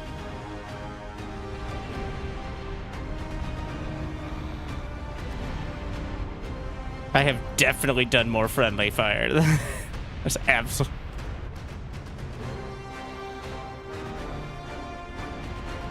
Couple, and the nuke clear out from the queen. Okay, yeah. No, I'm traitor. Alright, I'm the traitor by far. Starfalls are the what? Ruin! Oh. Did another round of... How did I not... Starfalls are just a light drizzle, I guess. I got robbed. I don't know how to go back to the awards. I don't know, maybe you nuked our other team. Doesn't get any resistance. She does get resistance to turrets. It's just no turrets were in range besides, well, I guess like Starfalls. And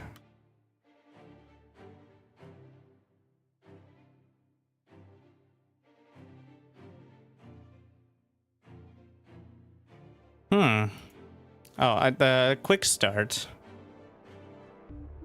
Disable nukes. So they've been testing.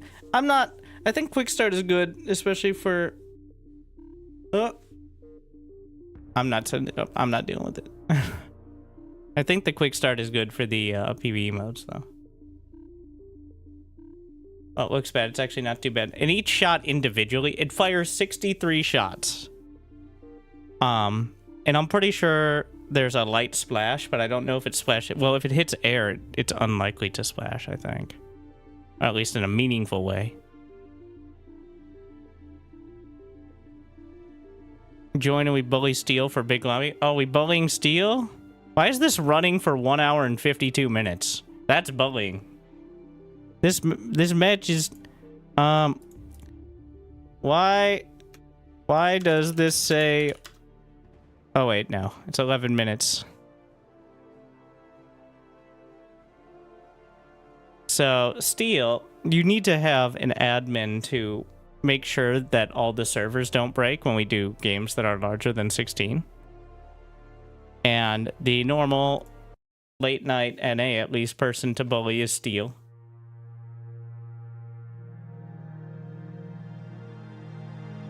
Let's see if we're doing lava again. That's not sarcasm. Quite literally, there's a risk of all of the servers breaking.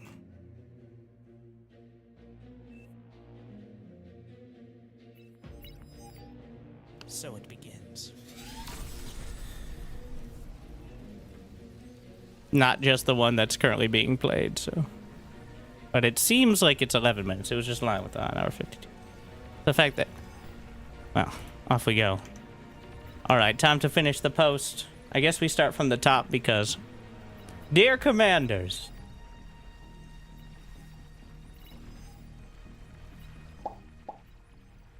Because...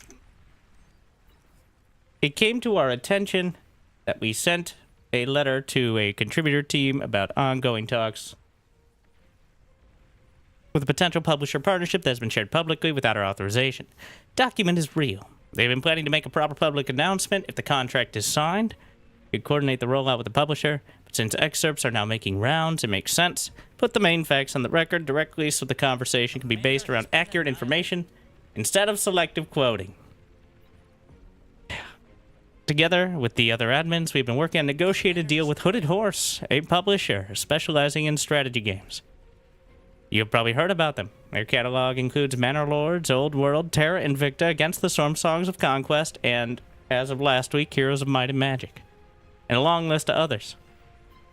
They have a strong reputation among developers for being hands-off in creative direction and usually transparent about how they operate, which is why we figured out it might be interesting to see what it's possible to build together. Why we wanted this.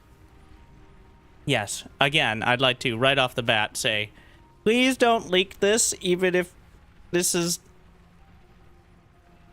It's not in anyone's best interest to leak it before there's any sort of deal, at least tentatively agreed to. It is not good, even with cool companies and everybody on the same page. I don't think it's a legal issue since nothing's signed, but if it gets more specific in the future, please think twice. But the partnership got real traction on our side because of what it actually unlocked.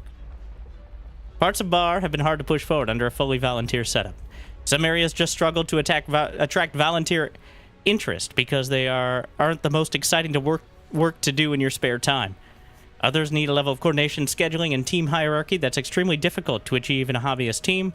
Everybody contributes at their own pace on their own teams, and both categories have been obvious bottlenecks for years. So do you want to be the person who determines how matchmaking works for free? Because you know people who do matchmaking or who play ranked games in RTS have always been very supportive and enjoy the system and think it works perfectly and have no criticism. Right?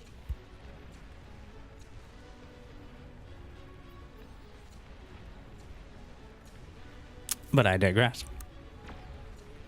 Securing funding could help us alleviate these hurdles. We can hire dedicated people for the work that needs sustained focus, fill the gaps that volunteer enthusiasm doesn't naturally cover, and put proper full-time coordination on parts of the project where production milestones depend on it. The result is a Steam release with much bigger scope on a shorter timeline than we could realistically pull off ourselves. This also opens up real job opportunities for our existing contributors. Many of the people who have been building BAR on evenings and weekends for years are exactly the right people for the paid roles that come out of this deal. We are committed. Yes, this is being written by someone who would probably be a shoo-in for one of those roles, I think is the clear and obvious implication, and not hidden, but that's not a bad thing. He's been doing it for fun for years. We are committed to giving existing contributors hiring preference, and the goal is for as many of them as possible to be able to carry out their careers with BAR, forward with BAR, rather than treat it as a permanent side project. For people who poured serious time into this game, that's a meaningful shift. The whole point of the partnership on our side is to push BAR much further than we've been able to do so far, and to give as many of the people who built it the chance to keep building it with an actual budget. Like, what was the budget before? $0, besides paying for the servers, which is covered by donations, but not much more than that. However, marrying the community-driven soul of the project with commercial incentives requires serious work to make sure nothing about what BAR is today gets taken away. We have done that work. What's protected? BAR remains available for free. BAR remains available for free. I guess starting sentence. This has been our consistent promise through the years, and we're keeping it. The free multiplayer experience you are enjoying today will be available. Read between the lines there. Will be available both through the existing BAR launcher and on Steam, with full feature parity and crossplay. Nothing currently free becomes paid. The monetization is based... Oh, we just spell it out in case... Based on premium single-player content built on top of it, whose costs will be covered by funding. No IP transfer. BAR's brand, trademark, and intellectual property stay with the BAR team and the contributors who built it. The publisher gets the license to distribute the game on Steam and help with proper marketing to give the title the powerful launch it deserves. Now, I'm no legal expert. I'm sure, especially Hooded Horse has them. Because Hooded Horse just published Heroes of Might and Magic, which, from my understanding, was owned by Ubisoft, who is less reputable, but they managed to publish a game that uses that clearly long-winded IP. So Hooded Horse does have, and Ubisoft didn't do anything with the game besides have the licensing. For reference, I debated whether I was playing it tonight or bar, but I kind of felt like bar tonight. But that doesn't mean we're done playing it. It's just, you know. Which, this was before I saw this. Not that this is relevant today or tomorrow or next week or next month, but, or maybe at all if people keep leaking things, but I digress. Off-ramp built in. If the partnership is ever terminated, for whatever reason, the free version stays free, and the community keeps developing it. The free version isn't tied to the publishing relationship continuing. Reinvestment commitment. A binding internal commitment to make sure most of what Bar receives flows back into the project. Development, infrastructure, and contributor support, rather than getting siphoned out as company profit. Where we are. The contract isn't signed. We're discussing the offer with full disclosure to our contributor team, including a sentiment survey before signing, which is why I assume we're having this conversation now. The only way, I will say, well, I'm technically not, I am a contributor, but I'm not a contributor. I didn't know about this before this. But, it's all thumbs up from me, so.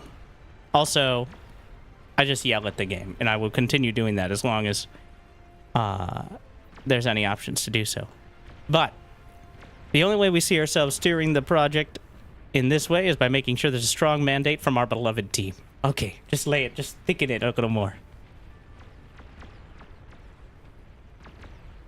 The mandate is clear. We will proceed with signing, and then a full public announcement will follow. We're excited to share we've been working on with the Hooded Horse team. We'll make that announcement properly and give it the treatment it deserves.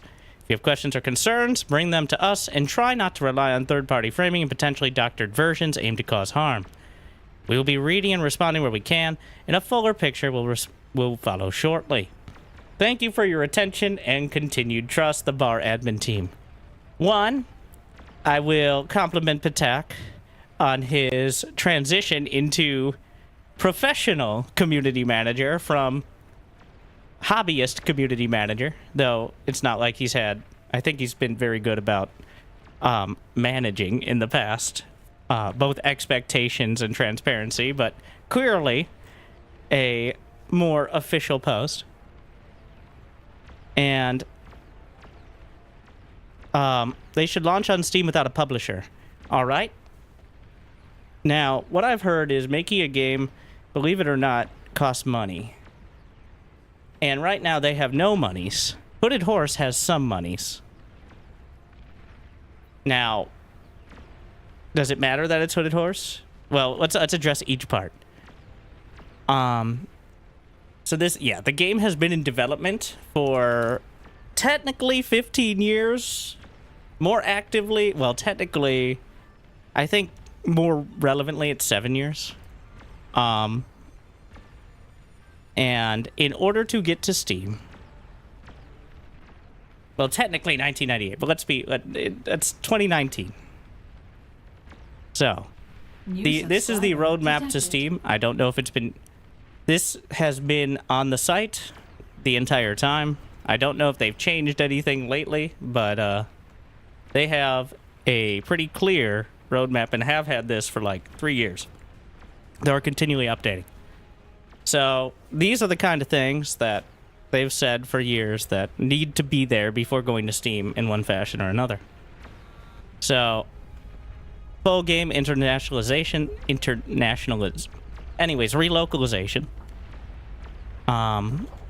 which is probably one of those things that people don't really want to do in their free time if they're not getting paid for it.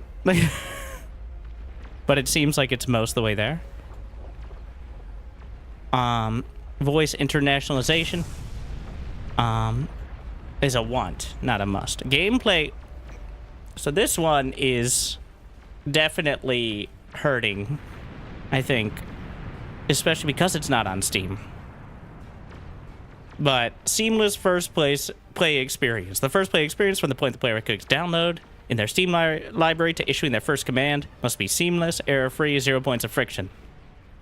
Right now, download site, install, run, connect, create, find or create. Onboarding is not good at the moment.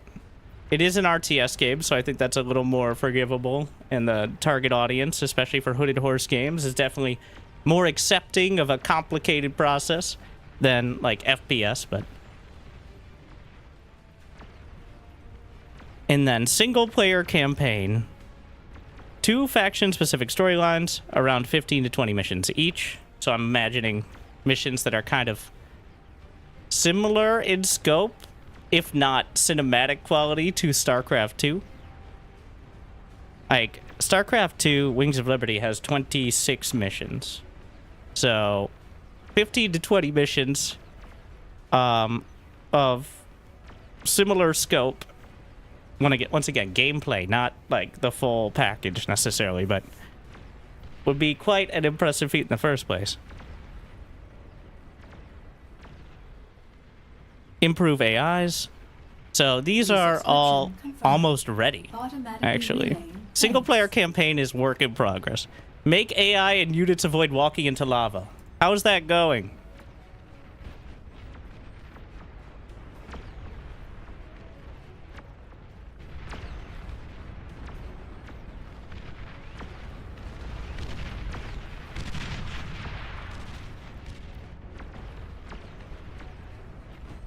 I think they've actually managed to... The whole position phalanxes actually managed to funnel units to the side and are acting as a wall to keep them from going into lava. Anyways, it's not great right now, is the summary. Oh, I need to turn off anti-nuke. Because my eyes... So... That's a little better. Okay, where was I? I like how this has started. So the most complicated thing in RTS is making units figure out how not to go in a straight line without melting your CPU. Unironically, that is one of the most difficult technological challenges in the entirety of real-time strategy. Especially when that not straight line can change on a regular basis. It's not just So, the difference between a hard terrain object that's always there on the map and a map that changes constantly is a massive tax on performance. So, that's probably why it's not quite there yet. Finalize Raptors and Scavs, which is getting there. Stabilize balance design. The balance design is stable, as long as you don't include Legion. In-game cutscenes with the new tactical, ultra-responsive, brilliant optics or turbo camera, which is actually really good. I'm pretty sure it actually does. I wouldn't be surprised if that could be followed up quickly. Narration. Add multiple AI behavior presets. It kind of already exists. I guess it just doesn't work very well. It's kind of shit, but specific gameplay options to make them work. Play as scavengers and raptors. Kind of works. Ability for players. So map editor, that is one of the main struggles, from my understanding, with the Spring engine, is map editing is very hard. Like, it's a mess. And it's unlike StarCraft 2 or it's rough. So new game mode for fully dynamic battles. Interesting. That's a want. I would love that, but the control game mode, I actually really like the territory control. Graphics and sound. This actually looks pretty green. Yes, there's some terms here. New sound notifications. They're breaking into the buildings. Rebuild UI.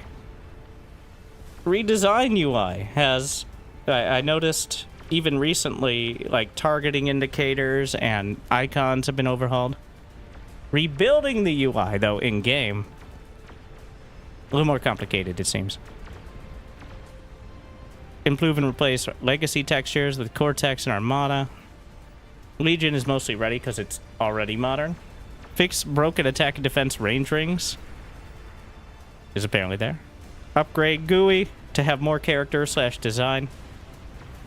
I don't think that's a huge price. I feel like the character is how much shit is already on the screen already. Like, adding anything more with that takes up any more UI space. I guess you could have, like, background stuff, but...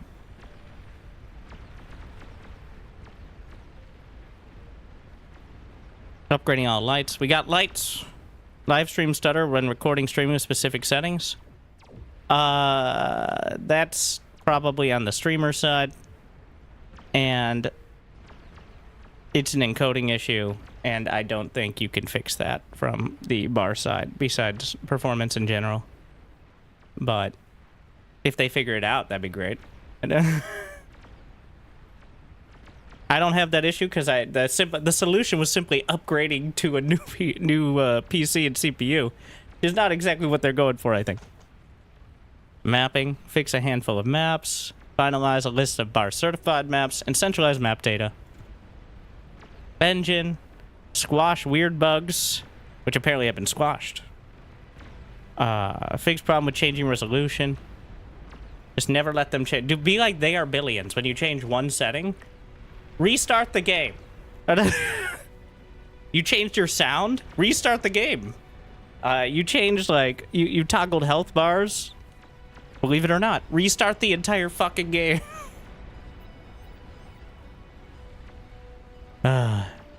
So this is probably one of the things that takes more than somebody working on weekends. The new client. So it doesn't look like something out of 2007. It does now because it is. But, with UI for keybind customization, but I have Notepad. Internationalization tournaments, basic integration with Steam, like being able to join off. I'm not sure how the programming on that works. Middleware server is another thing that probably is not something people want. Like, I just got done with my job as a, I don't know, system admin or web dev, which is like 80% of my audience. Or IT. Or some other sort of software engineer. Now what I want to do is the same thing for people who are going to yell at me if I get it wrong. For free. So.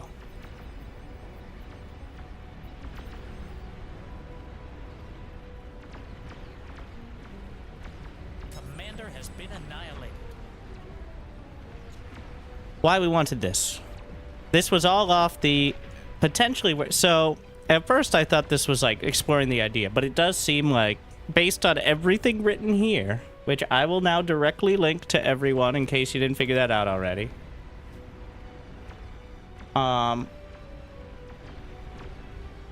It's on the Beyond All Reason subreddit. They should probably put a post on Discord as well, so...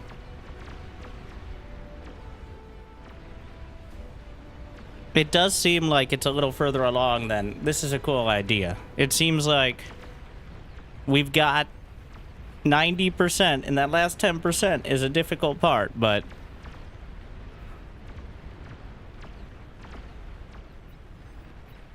So. Now, what are the upside? It might seem like all upside. Let's first talk about realistic downsides. Now, you might be like, the downsides are nothing. Worst case scenario, you just go back to community development. That won't happen if the launch fails or is botched or takes a weird direction and people, like especially contributors, don't like it. There will be no forward momentum. I seriously doubt there will be the means or motivation. Is he doing fusion drops? What the fuck? You will lose a... huge amount of both goodwill and volunteer support. What the fuck is this? Well,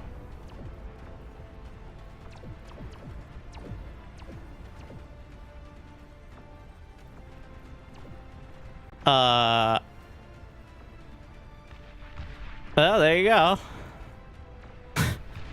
I said interesting. I'm not sure why they can carry fusion reactors, but Commander destroyed. is this an official roadmap? It's on the Beyond All Reason official site. You can find it by going to Beyond All Reason and looking at the roadmap tab. Money better not be only in a few hands. All the people now. All right, so that is the other downside. Is it is going to be. This is not apologizing, or there's going to be someone upset. There's going so, as they say, the first, if there are paid positions. The idea is existing contributors who both have the experience and expertise will get them first, if it makes sense. There is going to be someone, hopefully not too many someones, who either thinks they deserve it, or does and doesn't get it, or doesn't and thinks they do, and that is impossible not to happen. And that obviously is not great, but it's inevitable. Like, that's just how it is. That's always been the concern with, at least in my mind. I don't know if I've ever really voiced it, but now that this is out there, the critical mass of volunteer support can fall apart real quickly when some people are getting paid and some aren't. I think, because right now nobody's getting paid. Not really. It's entirely. I'm probably getting paid. Well, I'm definitely getting paid more off of bar than anyone who made the game, unless we're missing something. But so, and I don't mean they're paying me. I mean ad revenue from you watching and liking and subscribing. Thank you, by the way. Just to be clear,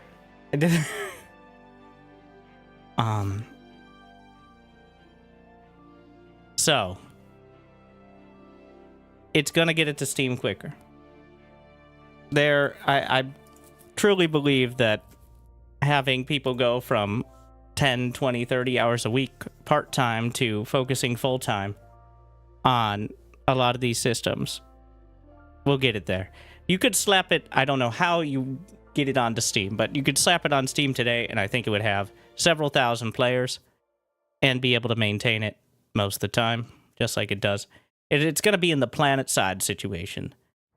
For those who don't, which, not exactly, but what I mean is Planet Side 2 started off of Steam and then moved to Steam, and a lot of players just straight up played off the PlanetSide 2 launcher.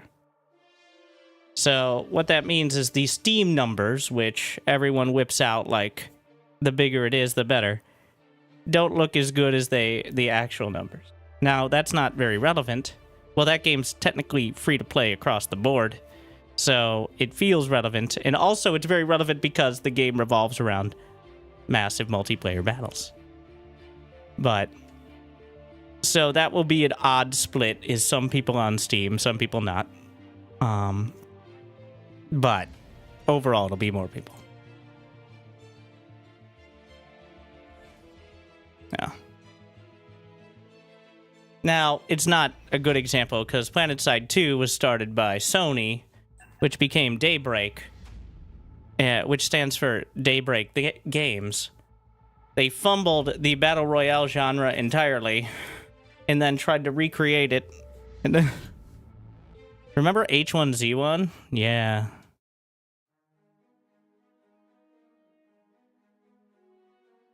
I guess a good example is Guild Wars 2. Guild Wars 2 is a much better, like, has its own launcher. Right now, there's not a insignificant portion of people who literally just, Hello there. if a game isn't on Steam, it doesn't exist. Like, that's it. That's very simply how they think. And there's no talking, like, there's no convincing them that's not how it works. All right, that's just it. That's just how it is, and you're not gonna solve that. But you can get it on the Steam.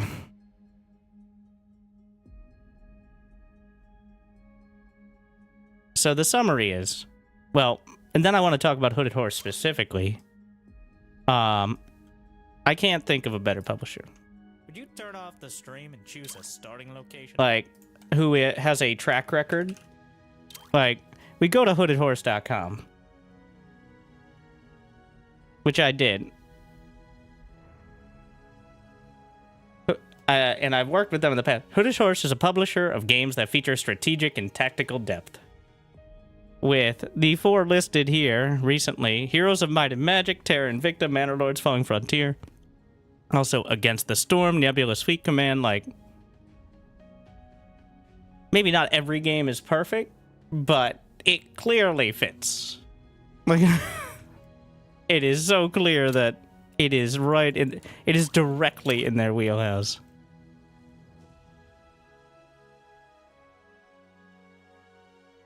Though, honestly, I think this might be the most multiplayer-oriented of any game they published. Assuming it was to go through. Heroes of Might and Magic might be close by sheer quantity, but I seriously doubt most people play that game for the multiplayer, whereas Bar right now only has multiplayer. There is PvE, but it's mostly co-op anyway, so...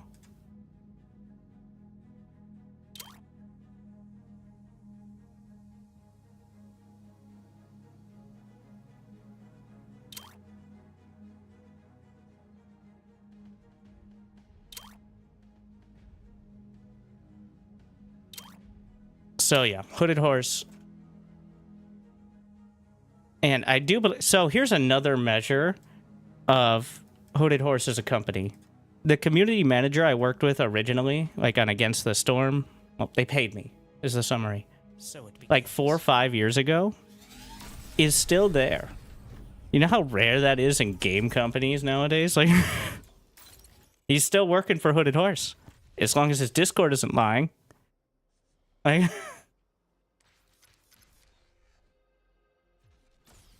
Enemy player finally caught up. So, the fact that, or like, you know, getting a new job in gaming is also... Caught up. Enemy identified. They've also got Manor Lords, yeah. And they've only stepped in to help with Manor Lords after Enemy player finally the caught sheer amount of, not really backlash, but disappointment in the lack of progress. I think it was over a year before finally I noticed the dev updates where it's like, hey, Hooded Horse here, we're going to be providing you a little more info than you've gotten because we see that, okay, I don't think that'll be an issue for Bar. I think the issue might be in creative direction issue or like disagreements about that, but I seriously doubt a lack of forward thinking or development, especially with official support, would be the issue for Bar.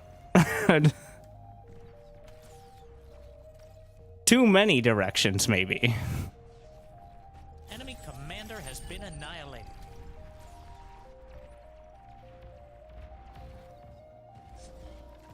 Enemy commander has been annihilated.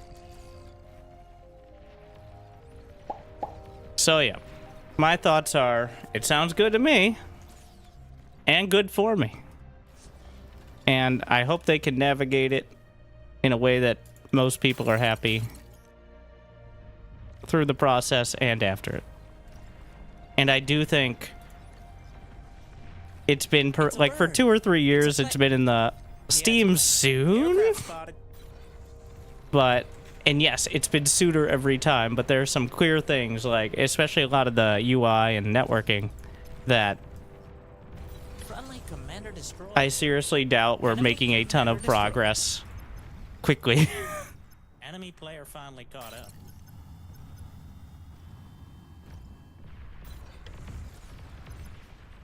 Enemy player finally caught up.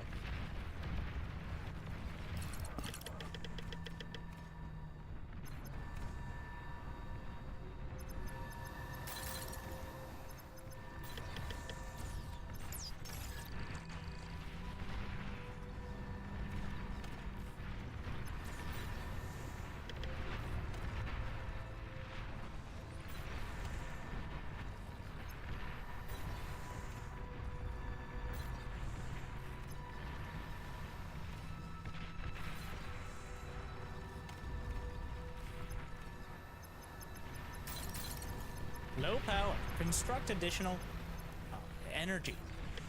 Enemy commander destroyed. Tier 2 unit spotted.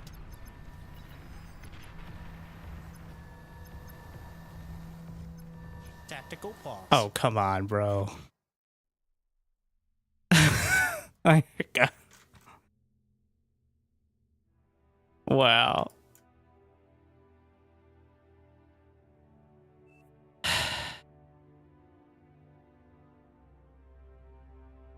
There are how many people? 24 people. And he sees it with radar. He knows. It's gonna give him the split second he needs.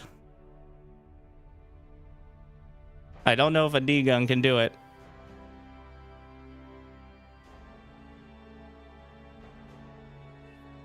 The start locations are balanced. We just didn't push out. Nobody spawned in the front where I am.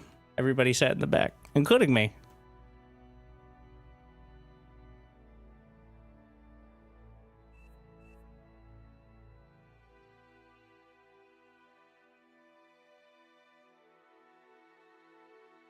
We'll do it live. Units are under attack. Your team has reached Tech 2. Shops open. Enemy commander destroyed. Teammate has resigned. Got him. Well, the Airbanes are pretty good. I like them a lot. And they are very good at these sort of games where everybody's just focusing and then... Surprise! Those are martyrs.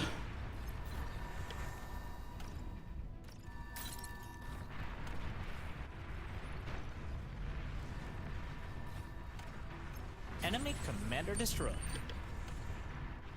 Low power. Wait, why does he have another commander? Enemy commander has been annihilated. Not anymore. Friendly commander destroyed.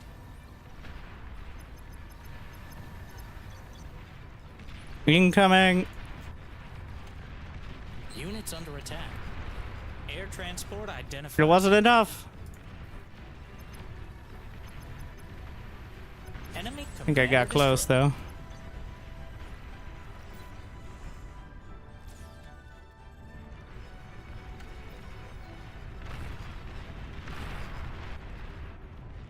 I don't know how many you need.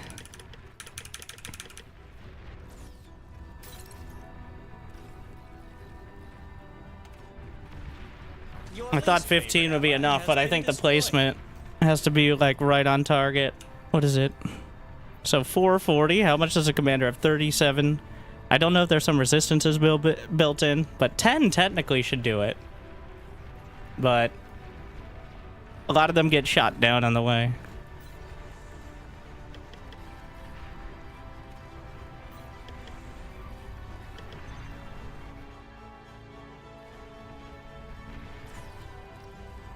Your least favorite ally has been destroyed.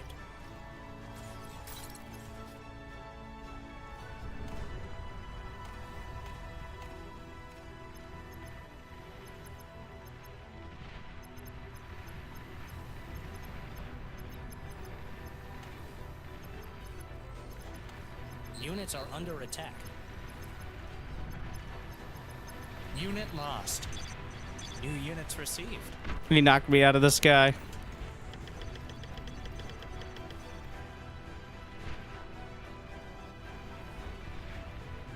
We gotta fight his fighters. Finally, they had an air player. But I think we've pushed back a lot.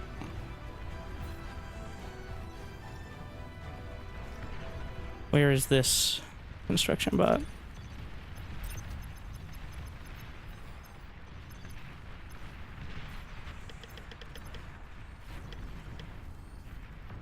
There are multiple commanders on the ground.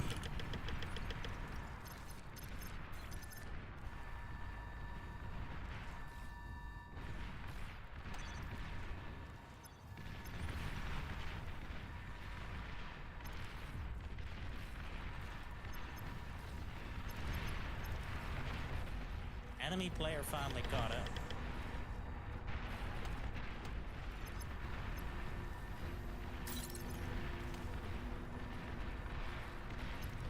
Unit lost.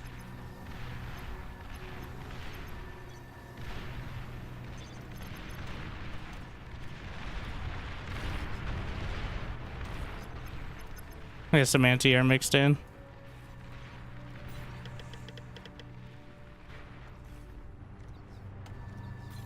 Need to stop spending here. Alright, well. It's fun while it lasted. I don't think we're gonna get another one. My best chance is trying to snipe a Geo or something.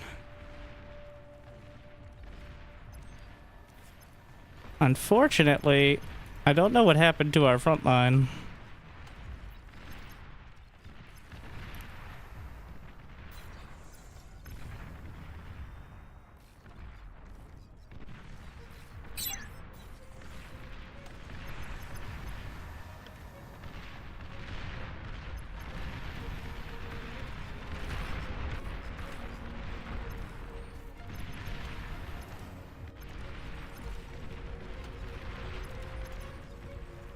I think it was a bit optimistic to go for all this. Also, the entire team that is could wasting energy.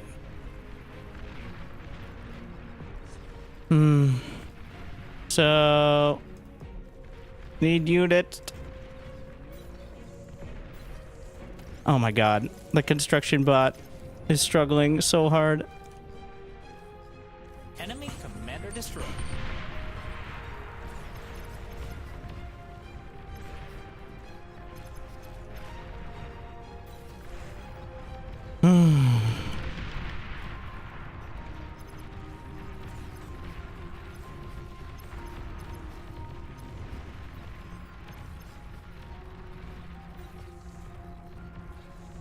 Oh, I don't have my... Player finally caught up.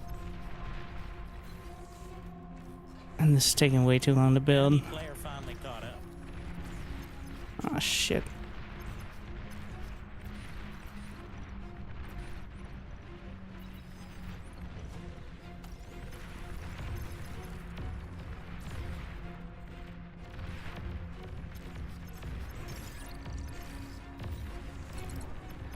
One Phoenix is not going to do it.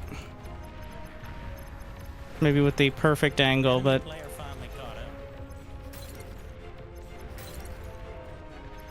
Your base is under attack. Unit lost.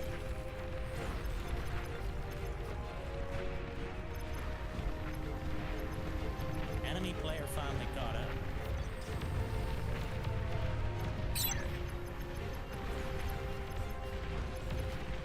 No.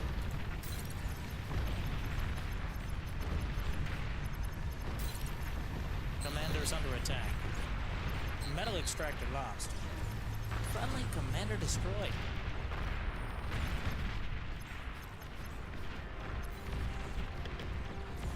Unfortunately, no support from me. We sniped off 2 commanders, but and then it just collapses.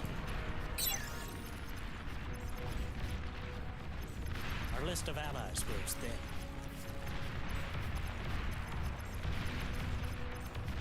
Air transport identified.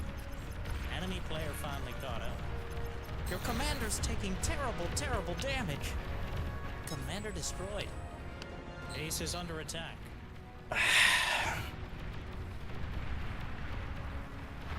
They just kept handing him commanders. And it worked. Unfortunately.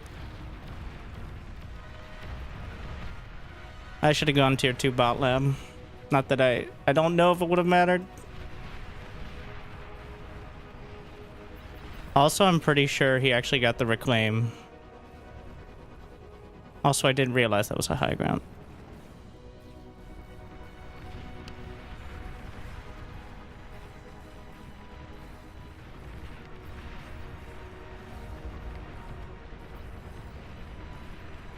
Where is my...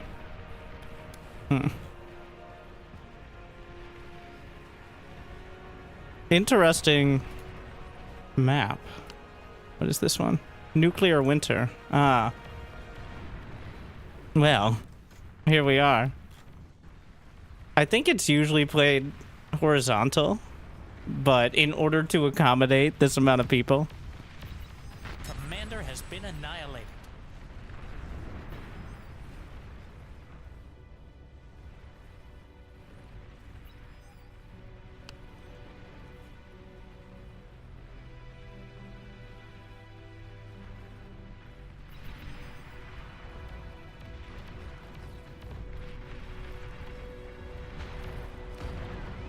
Well, okay, wait a second. If I could hold a little longer, but... Huh.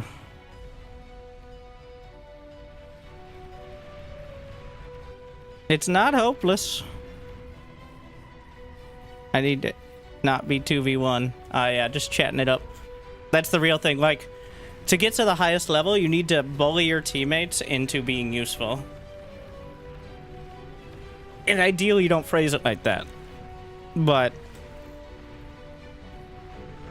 it's kind of true.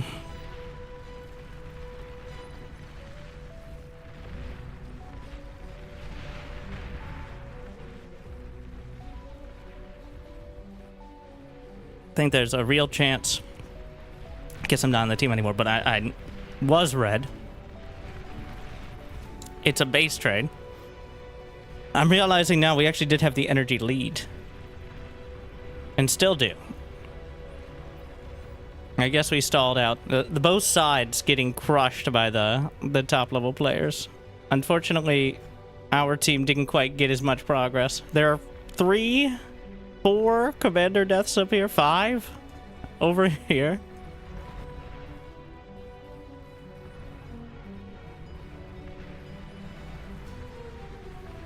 Meanwhile, believe it or not, it's always... Wait, it's just tier 1 tanks? Always has been. Well, also grunts.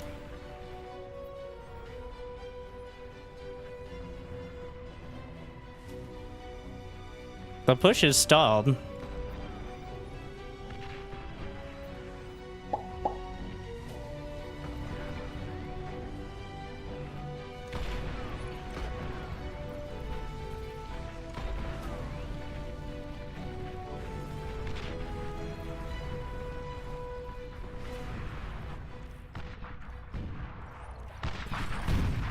The Scorpion.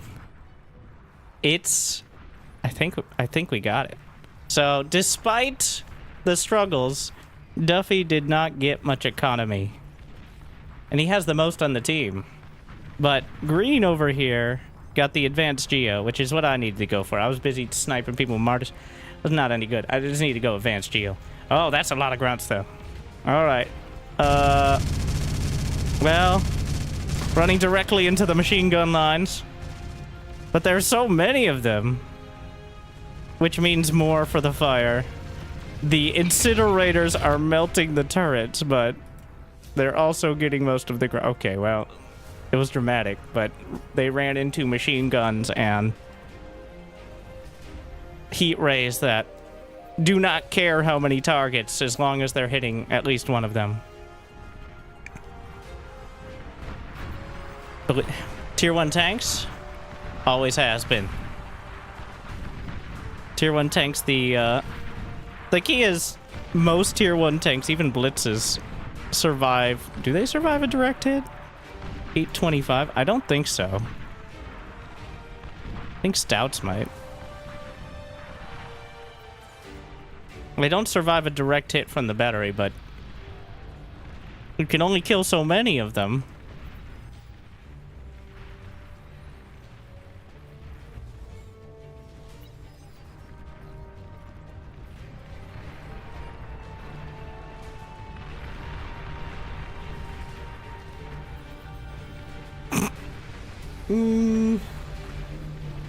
Like they're just drawing a finger paint across and melting through grunts.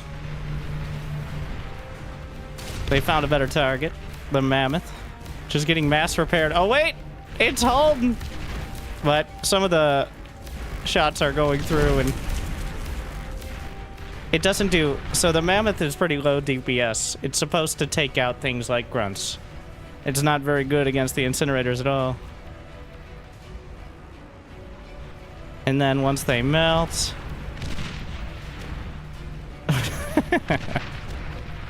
Run away! The only limiting factor is the turn time.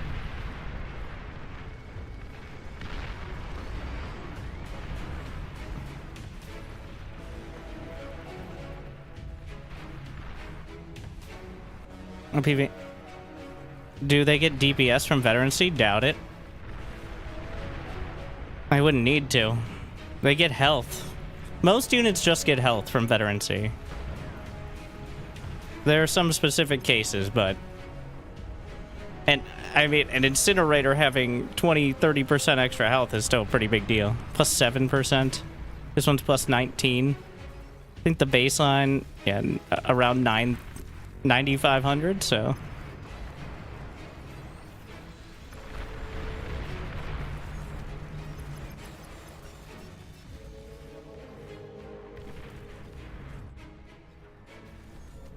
The mammoth has way more HP.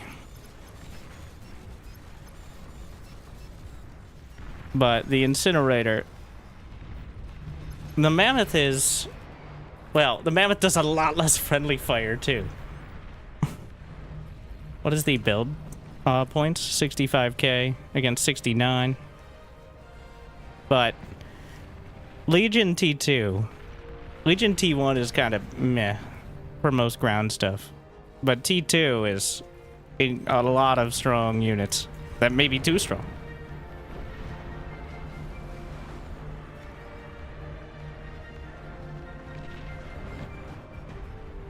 So, if you can get to T2...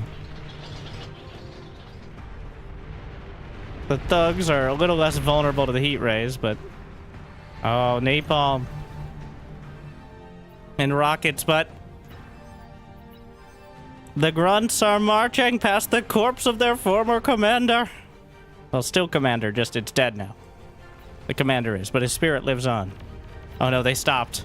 And that means the incinerator has a shot. Oh my. No, now is not the time. This is not a good parking space. Oh my god. They're trying to target the drones. Oh, he's controlling a bombing run. I see. That's what it... Commander has been annihilated. Uh-oh. Wait, there are miniguns. And shredded. Yeah. I'm like, do they have anything? Yeah, the miniguns. Those are tier 1 bomber. How many kills? 105. But veterancy is not based on kills, it's based on damage.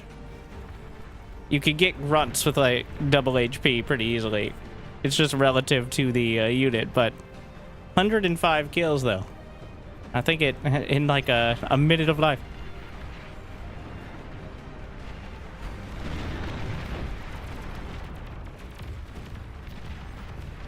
Legion T1 has drone carriers.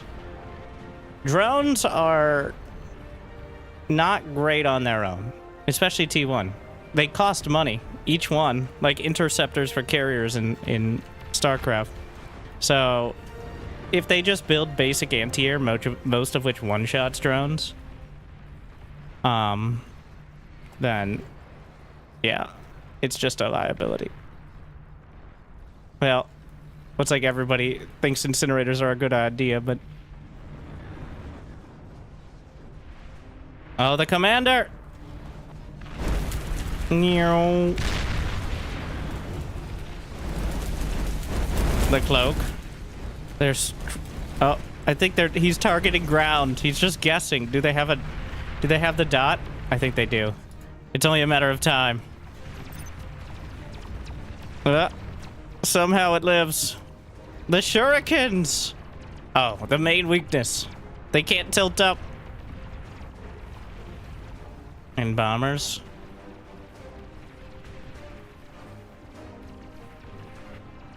Well, that'll stall him out for a while.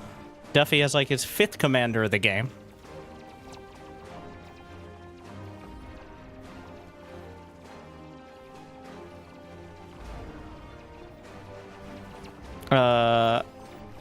Awkward.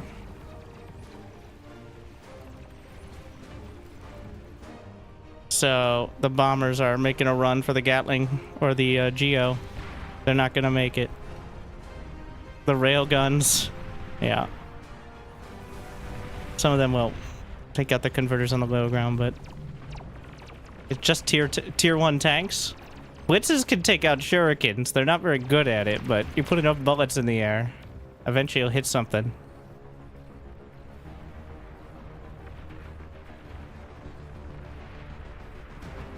The twin guards. The commander. There's one left. The one that barely survived the incinerators.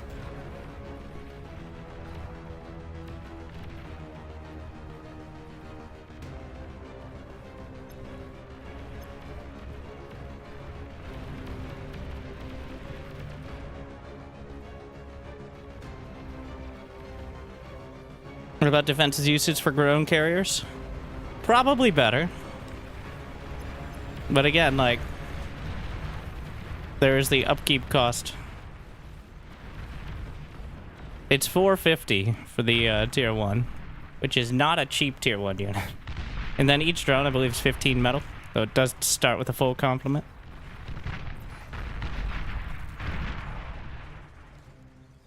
We won. My sacrifice not in vain. My sacrifice, like, over half the game ago. It feels like half the game. I'm not sure exactly when it was.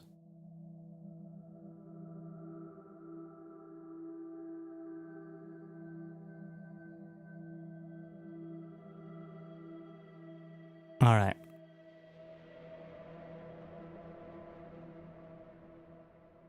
Let me get some more water. Hopefully the lobby doesn't break and I have to rejoin. It seems like it hasn't been breaking because we're not at like 20 plus players on a side yet, but we'll see.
Fuck.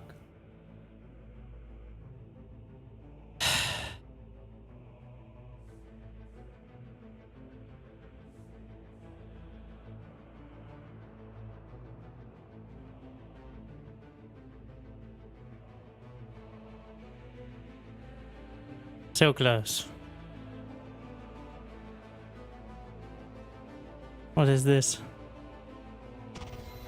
There you go. Had to wait for someone to... What it... Overall resource... Scavenger unit pack. Alright.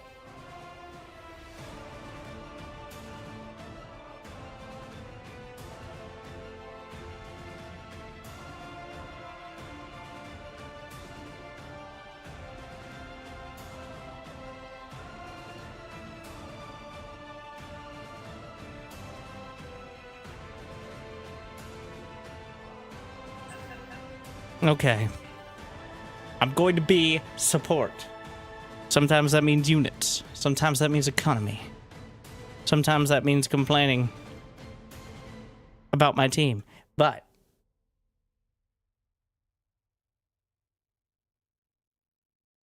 are there so many no's?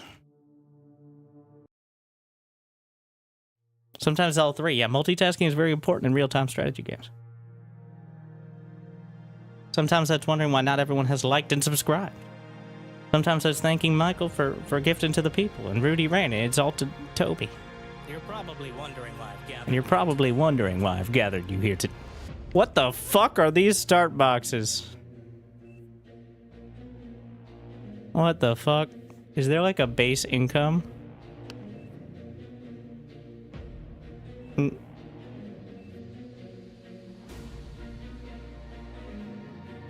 So there are 14 people on the team, and in the start zone are 7 metal extractors.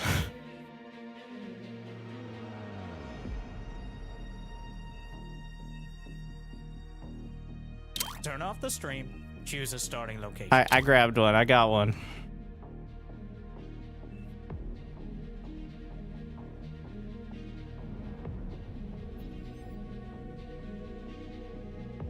Best I can do.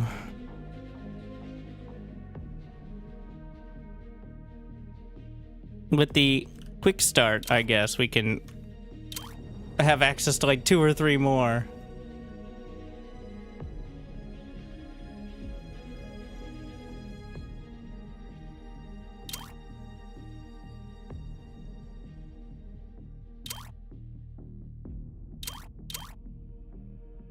Maybe don't put those right where they're gonna splash and help kill the lab.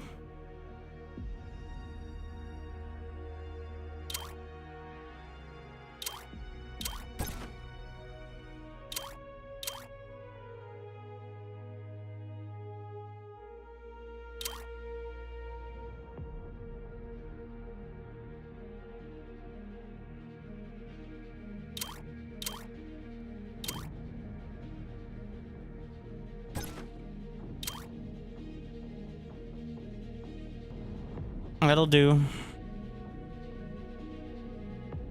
To win down with the rest of the team. That actually would make some sense, I guess.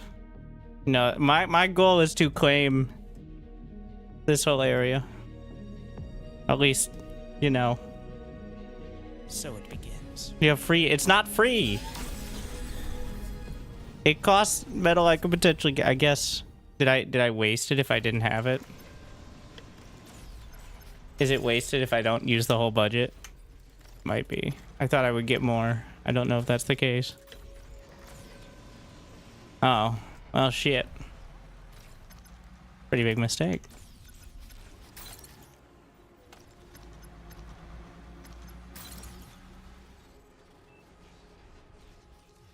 What the fuck is... Looks like lava.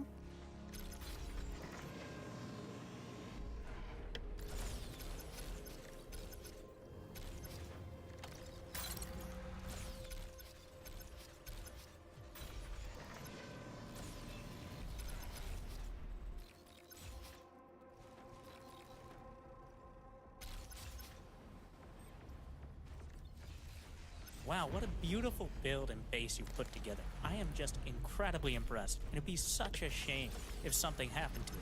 Like from that enemy I detected 10 seconds ago.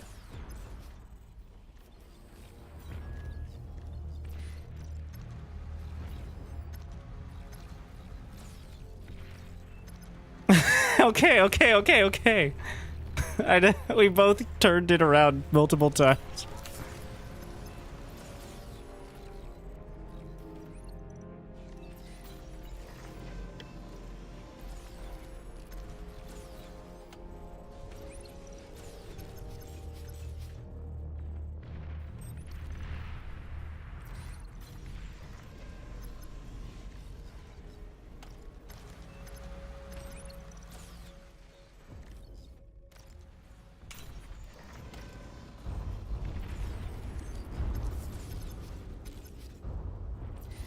Do I hear?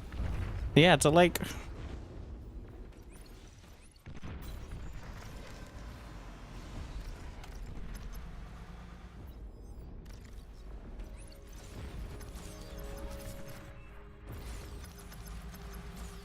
I see where the commander is, so. Units are under attack.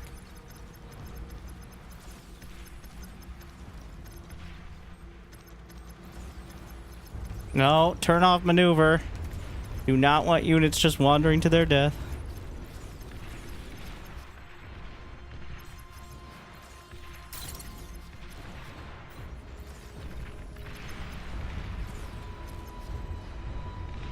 Commander is under attack.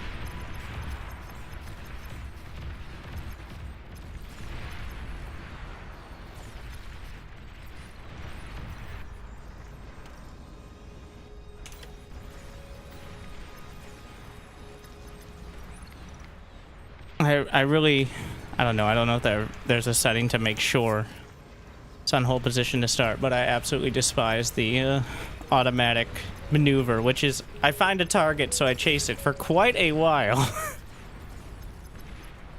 And sometimes like halfway across the map. Your team has reached Tech 2.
I don't know if I can actually...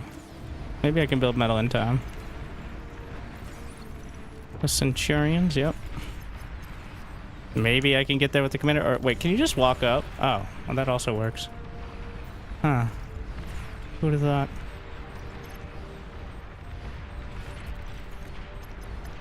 Crazy. Crazy idea. It's a bird.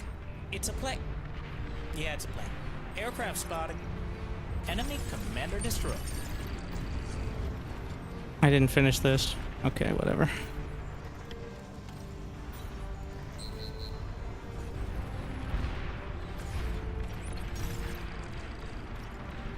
No power. Power's the issue? Yeah. Enemy commander has been annihilated. There's a lot of metal in the ground here. Units received.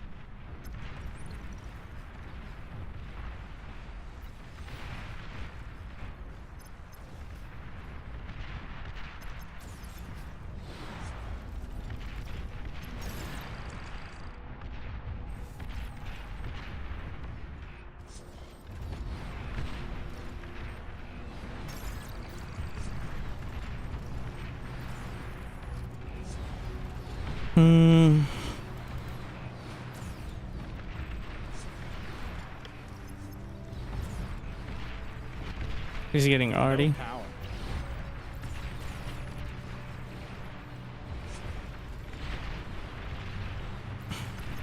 It's quite a choke point. Trying to force him to D-gun if he wants to actually kill things. Come on, guys. There it is.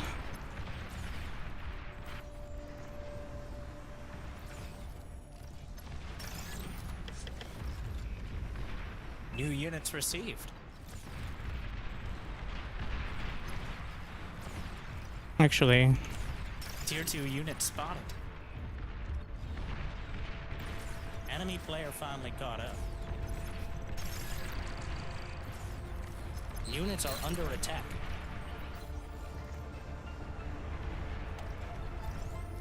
Friendly commander destroyed.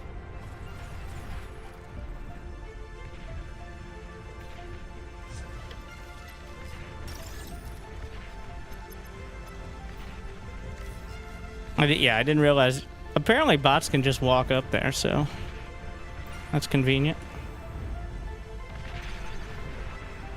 Why does he have a resource generator? Generous. How do you get one of those? Friendly commander destroyed. Unit lost. Which unit?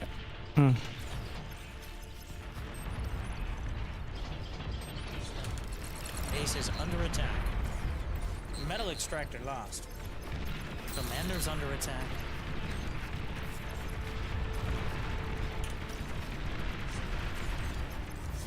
Radar lost. No power.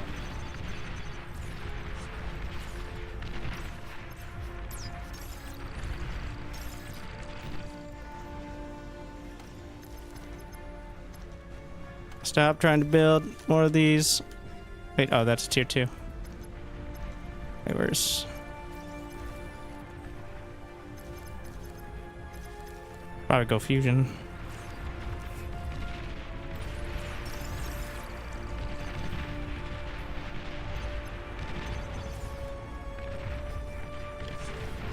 Need to... They have multiple artillery.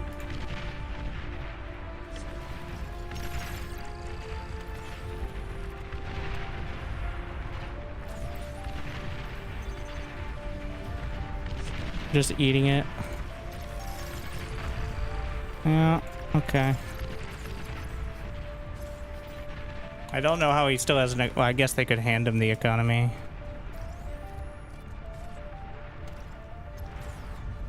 Oh, there's resource generators all over the place. Units are under attack.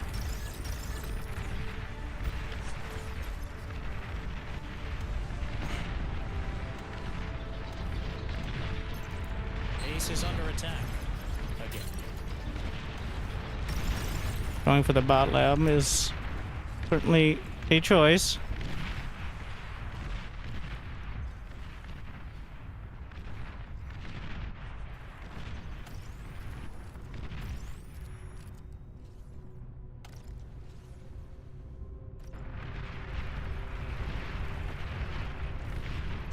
Let's see.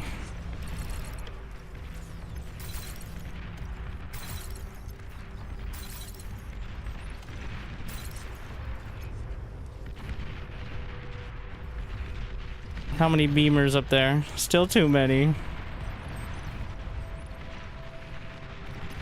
Enemy commander destroyed. Oh, I guess he just died.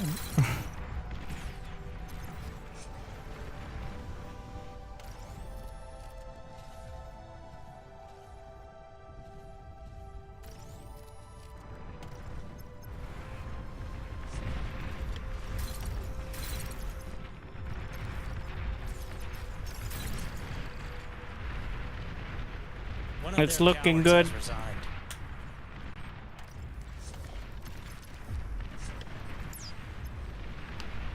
Send in the Gerblin. How does he always have another combat? They just keep handing him commanders. Alright. Actually, no, this is a Resbot situation.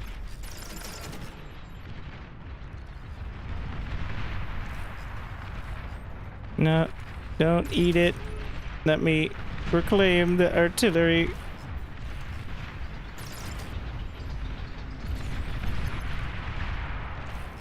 Or res, rather.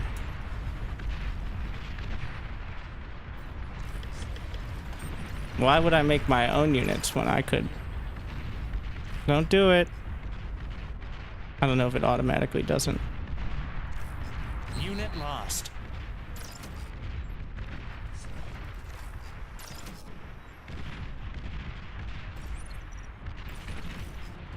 Oh, that is some long-range artillery. An enemy player has resigned. Finally. I'm looking for...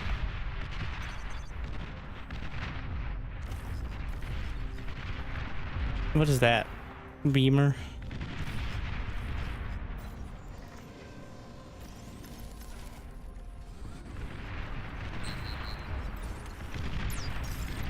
An enemy player has resigned. What do you got there? Air transport identified. There was only 4 more Duffies left.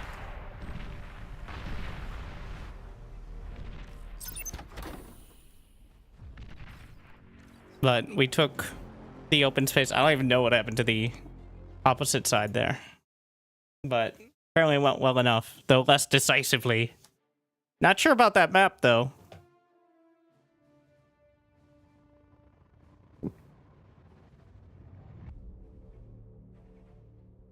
It was a bit cramped.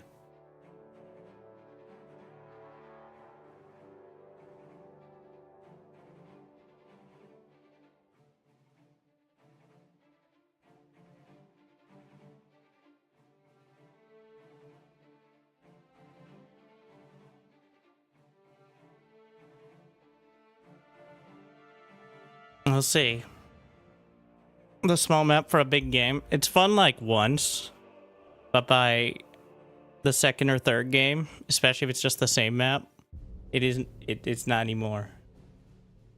It's like the map that's the smallest 1v1 map with 40 commanders where everyone just explodes in a chain reaction, and then there's 5 more minutes of the last 6 commanders surviving, kind of walking around. So the tweak he added, I'm seeing it now, and it has a description. All units transportable. Which, and very key, as we saw, includes fusions. Not so much for efficiency, but for reducing enemy efficiency.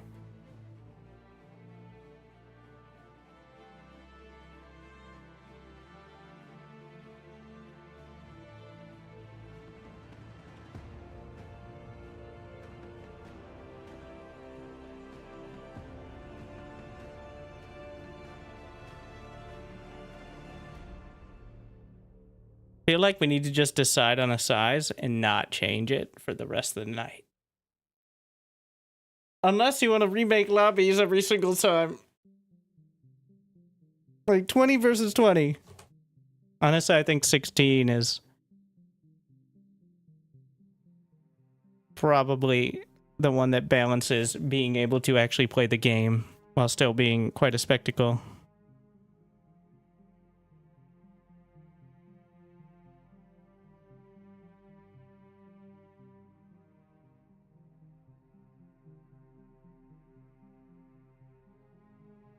$16 per team, that is. Not,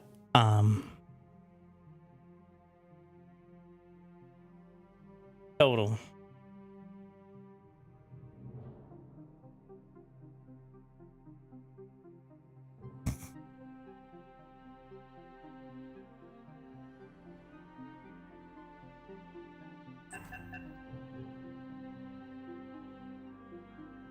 If too many people joined too fast, I think oh no, it didn't lock. Uh-oh. He's got to get into a lobby and then make himself the boss and then lock it and then set all the settings and then open it up.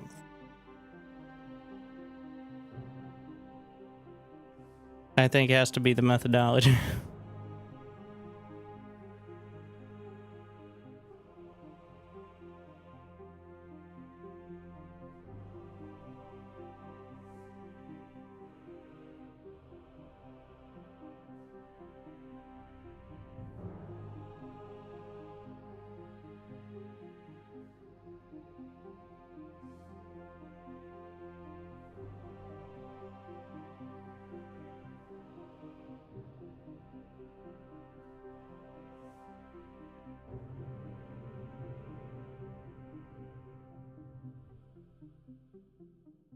We did it. We made it.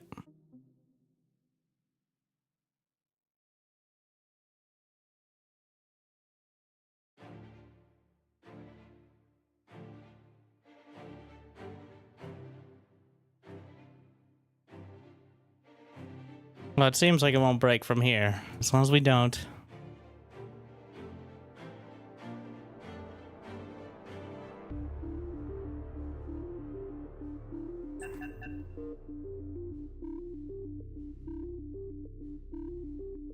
Why? I mean, whatever, but also, I don't even know if it works past 8 players on the team.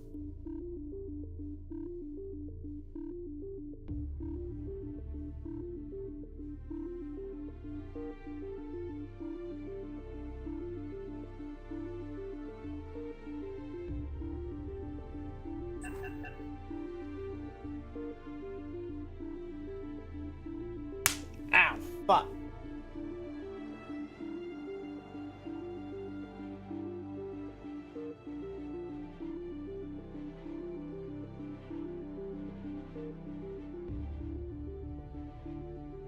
Six, 16 per team.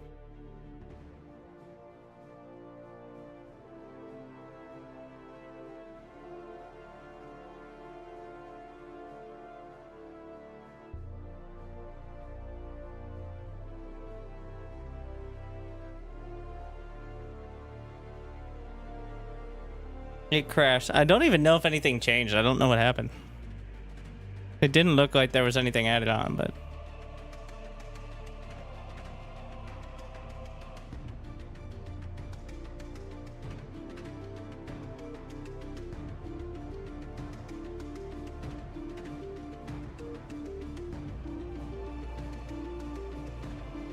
That's the one.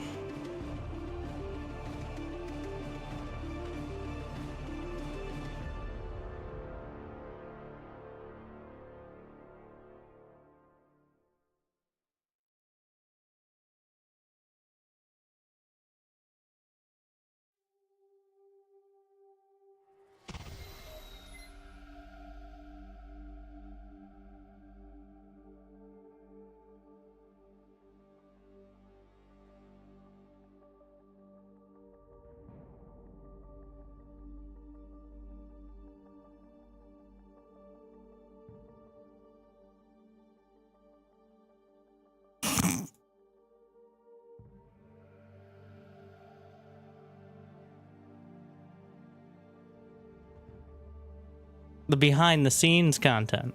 Well, in front of the scenes content.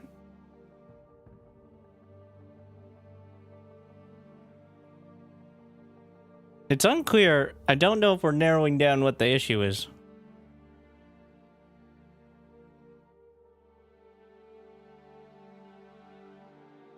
Or if it just happens sometimes. He locked it this time. All right, there it is. I see it.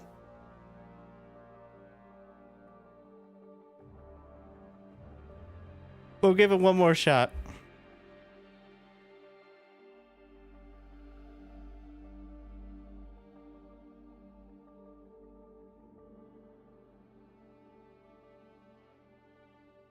I'm just gonna wait.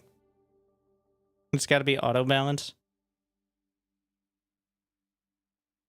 You think these larger lobbies would catch on? They do, until they explode.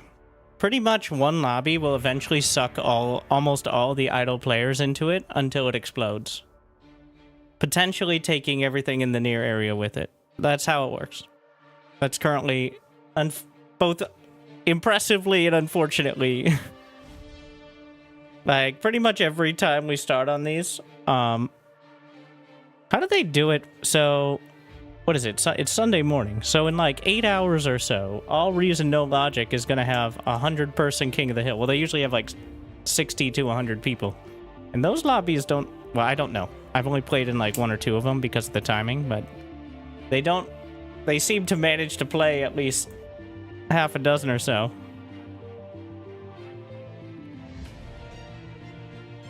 $50v50 stress test to make sure that wasn't going to happen. Oh no, that was just because 50v50 looks cool when on the thumbnails. Oh, also people want to play in it, but It's never been the intent to have 50v50 be a regularly supported mode. Or anything past 8v8.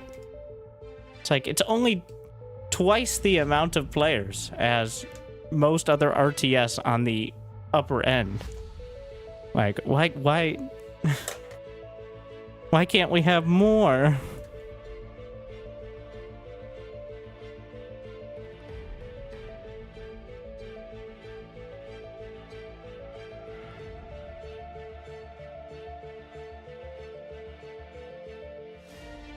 So we just added more players in. 20 instead on the team instead of 18 for some reason. We'll see how it goes. Maybe more players is the solution. Who knows? It just might work.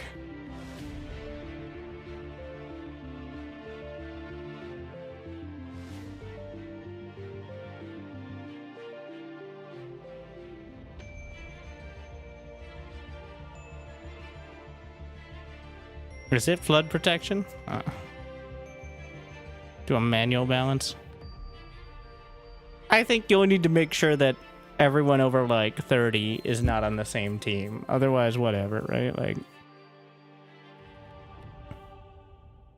apparently balance is exactly perfect, which I guess with this many players, you can get a pretty specific number.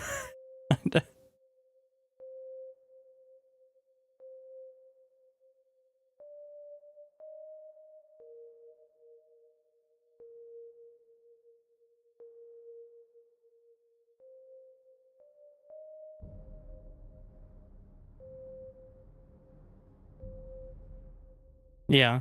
Everyone loves the headline, the EVE Online. It's like, oh, $100,000 lost in, well, kind of like game tokens on EVE Online. Everyone enjoyed the slideshow of dots. Like, how's that different than bar? Hey.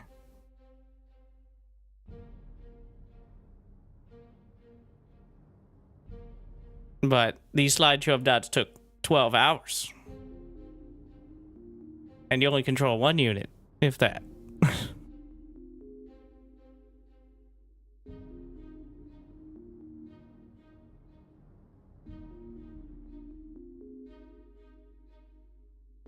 Whereas here, time only slows down to like a half speed in the largest.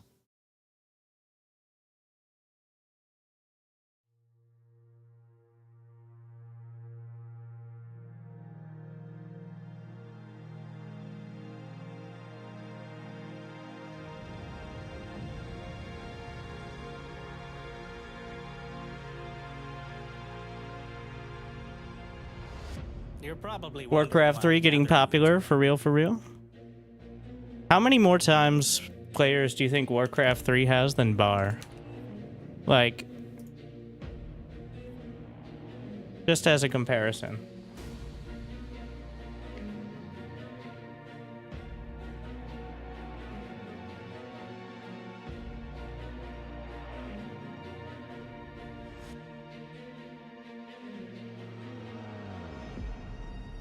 It is gaining popularity. Turn off the stream. Choose a starting location.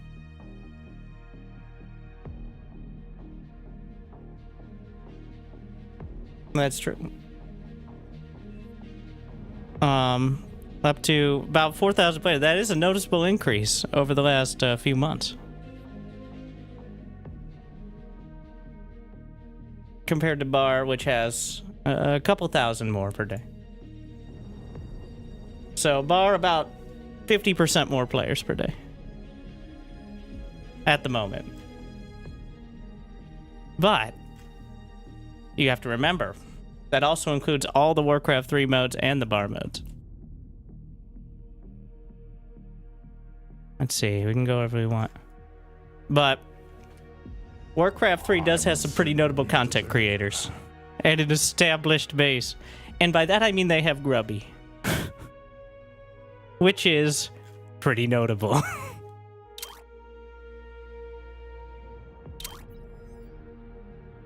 And by the what else? I guess Hera now. But mostly Grubby.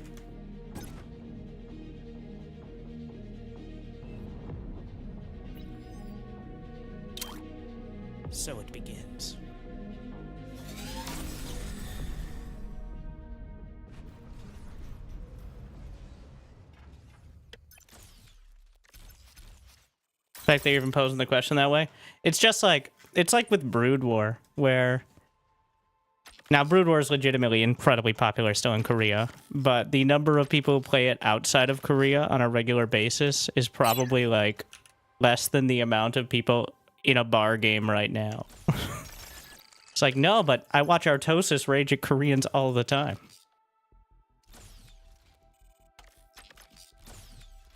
Which is what bar does compete against. Is it bad? Grubby or Hera? It's bad for both, by the way. I think Grubby's probably worse. Because Hera has been pretty specific to a game that you might not actually know anything about if you're really not into it. So. Enemy detected. But Grubby is, I mean... He's like the Cyril of Warcraft 3. Hera is like the Cyril of AoE 2, except worse, / better. He has won the last 16 S-tier tournaments in Age of Empires 2 in a row. Not 16 in total, 16 in a row. Every single S-tier tournament for about the last 4 years has been won by him.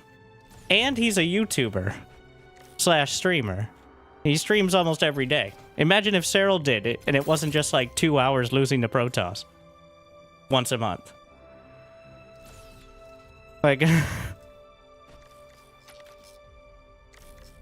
yeah. Hera, I think, well, is already a big deal, but has, well, from the very start, even before, back in my day, when I played AoE 2 some, like, early COVID times, after I was disillusioned with AoE 4, and still am, Hera was still very good and a big streamer. But he wasn't winning everything yet.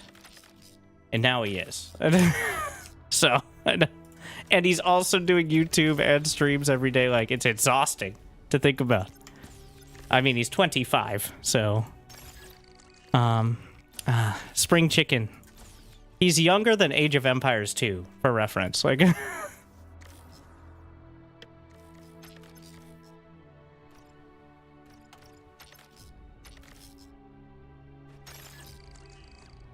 Enemy commander has been annihilated.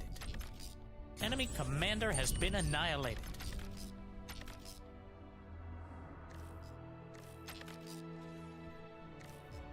What is my plan? Oh wait, that's not a scavenger player. That's just someone who has a very gray color. I thought it was scavs. Like to...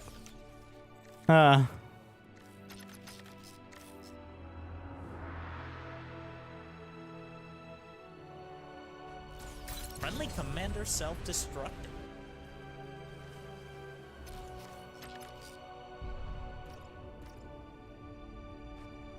I gotta leave some sea lanes open. Actually, no, I don't. I can build tidal all the way over here. Most of my economy is just conversion.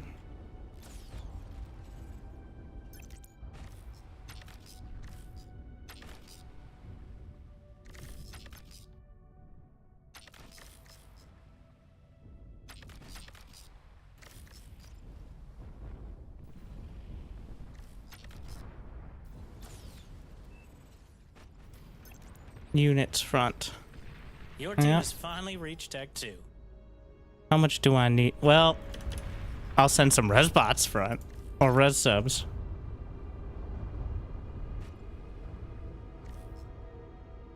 So thoughtful of me. New units received. Oh, advanced construction some.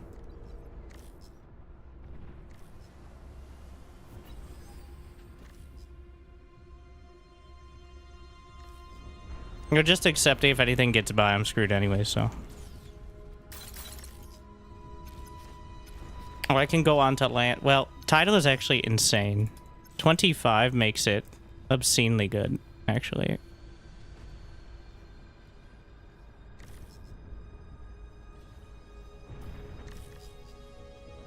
Where is that? Here we are.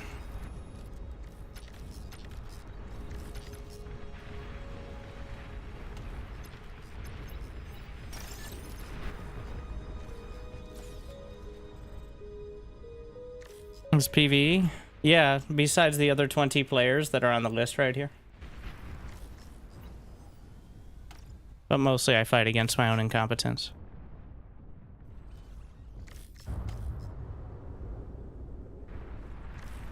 The true enemy.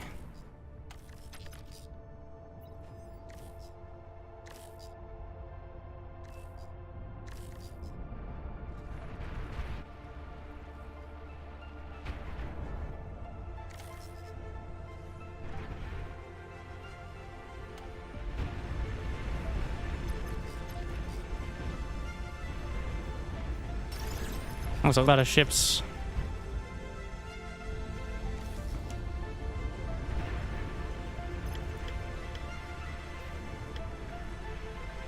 I'm gonna assume they have, this might be an unsafe assumption, but I'm gonna assume they have some sort of depth charges up front.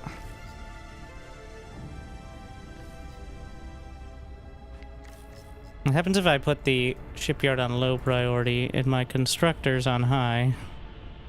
They are on high by default. This is the commander.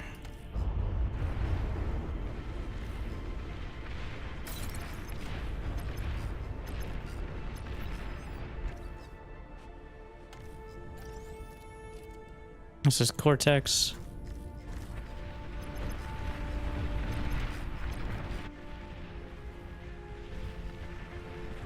If they are bots, it'll just say AI next to their name. Even the player who's titled not AI will say AI. It's a bird. It's a plane. Yeah, it's a plane. Aircraft spotted. Tier 2 unit spotted.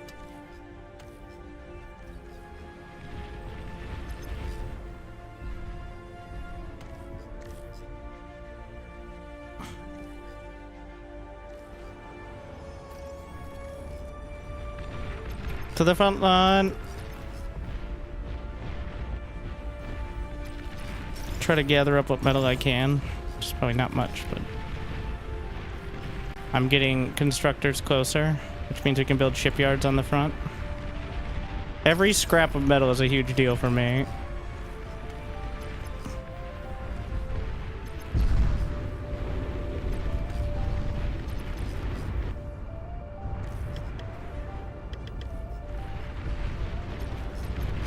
Destroyer.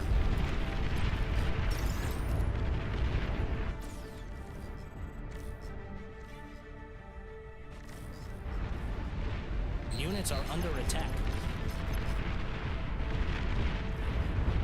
Wait, I built artillery vessels. Oh, that's actually probably a good idea. But Unit lost. I meant to build destroyers, but I guess artillery's fine here. I don't know how I fucked that up.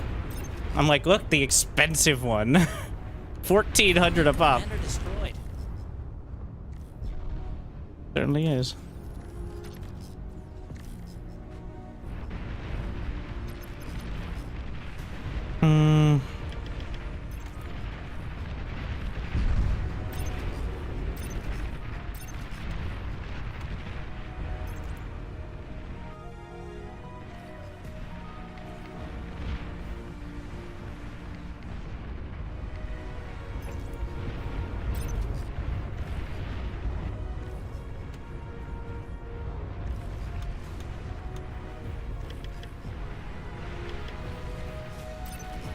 Need constant radar. Enemy commander has been annihilated. But getting all this is huge.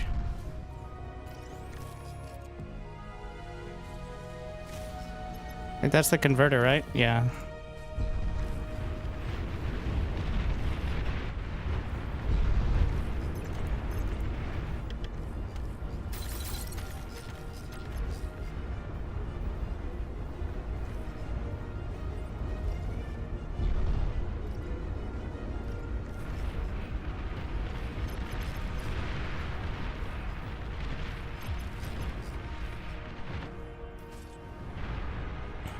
Units under attack. Again.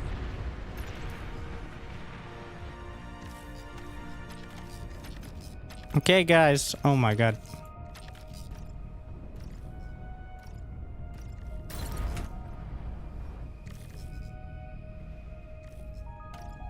Unit lost. Which one? Wouldn't be too bad.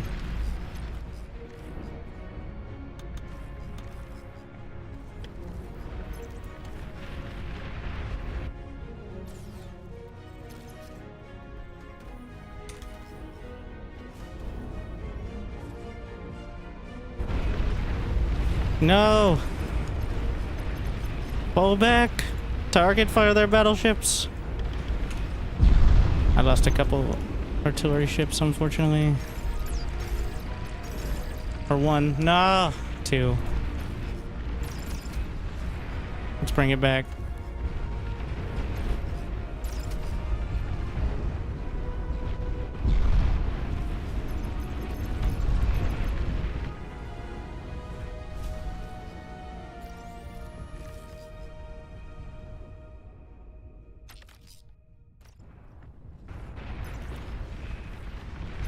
They're gonna have tier 2.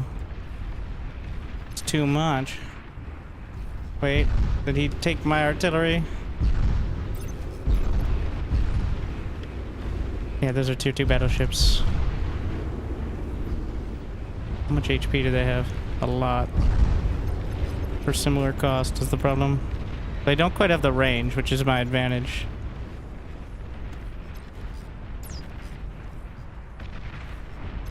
It's a bird. It's a plane. Yeah, it's a plane. Aircraft spotted.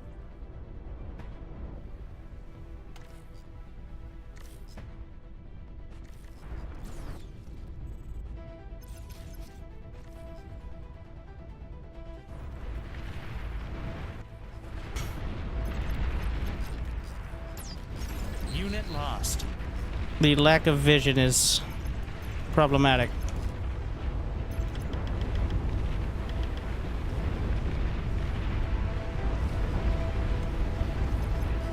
It's not lost yet, but it is, as I mentioned, a bit of a problem. We have multiple destroyers.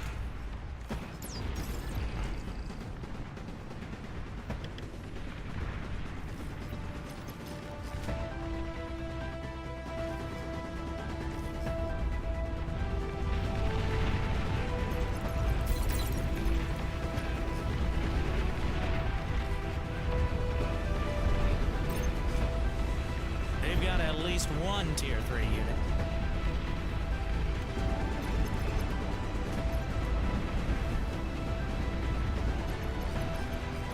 Should just be blind firing it.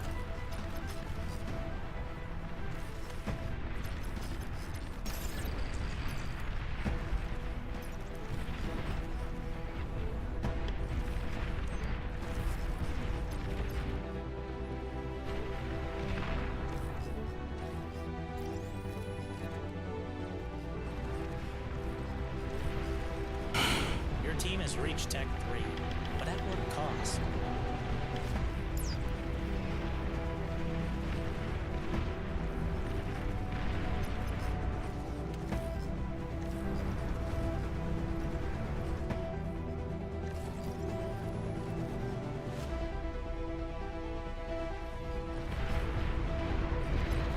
The lack of Friendly commander destroyed.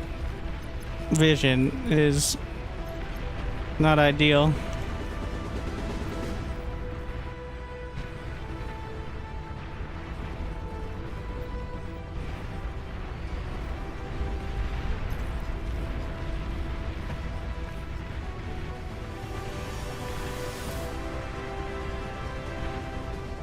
Where did my constructors go?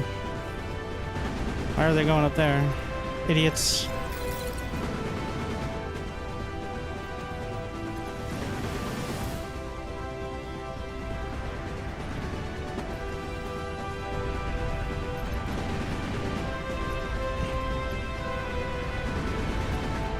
Flagship detected.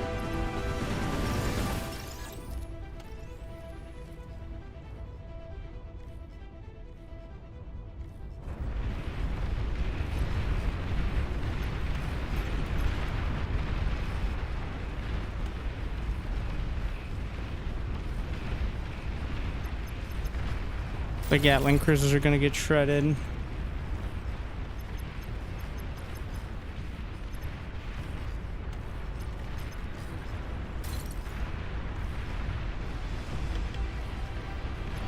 Try the missile cruisers.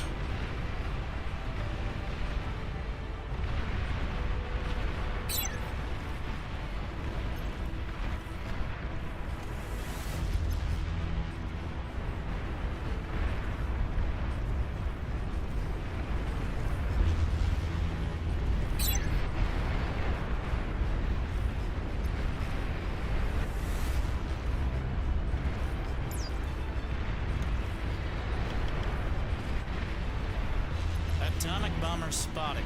Hmm. Your least favorite ally has been destroyed. Overflowing metal. How generous.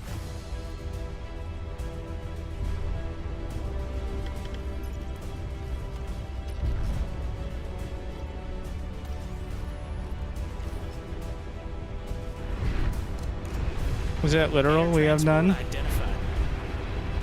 Somebody else was supposed to go air. Don't you know?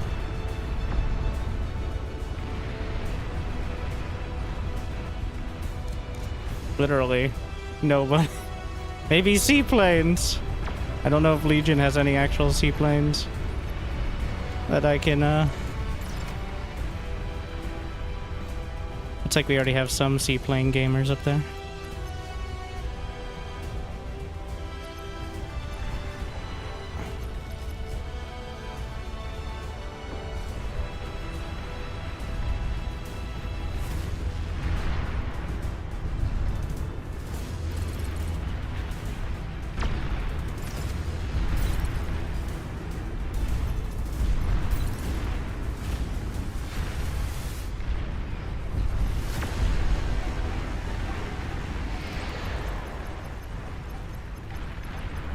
Bring back the ship.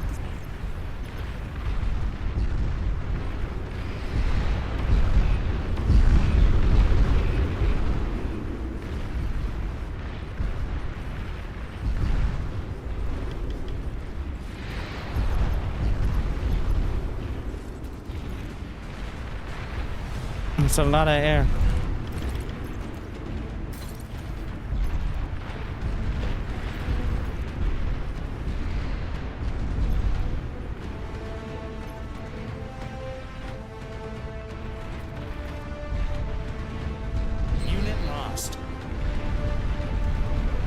We're just eating it. I don't think I can maintain position.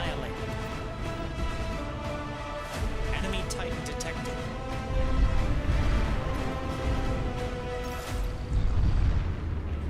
Enemy commander has been annihilated. Your teammate is lagging. Give me a quota of at least 15 red subs.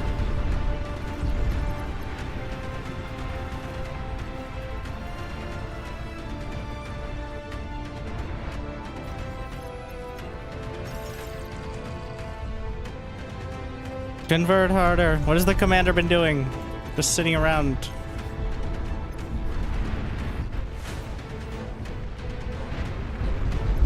There are too many submarines. Need torpedo cruisers.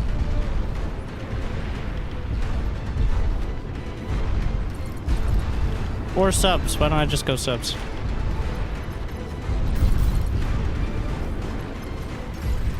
The flagship does not have any anti-sub kind of. Bomber spotted.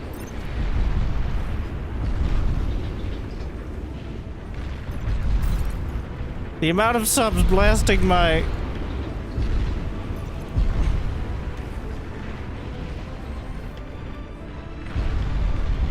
flagship is too damn high. Oh my god. And then they have the res.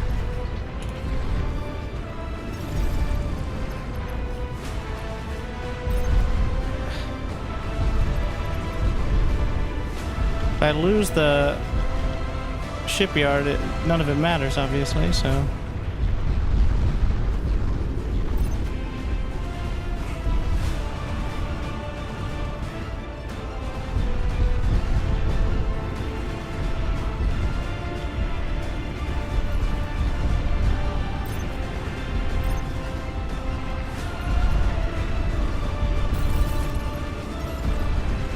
Overflowing metal. How generous.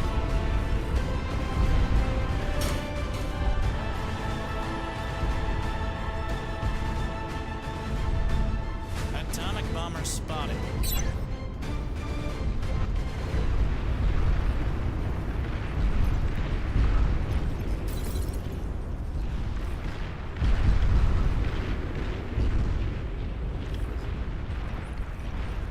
Juggernaut spotted. Hard to miss. Tactical nuke launcher identified. Stop chasing. You fools.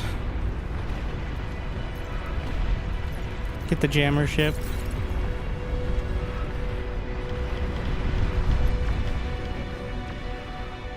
What's going on land? Doesn't look good.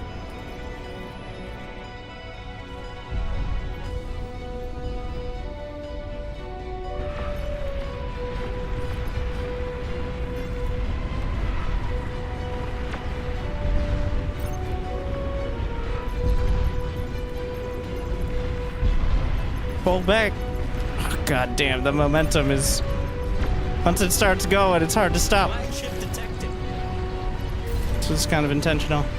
That's a lot of seaplanes. Atomic bomber spotted.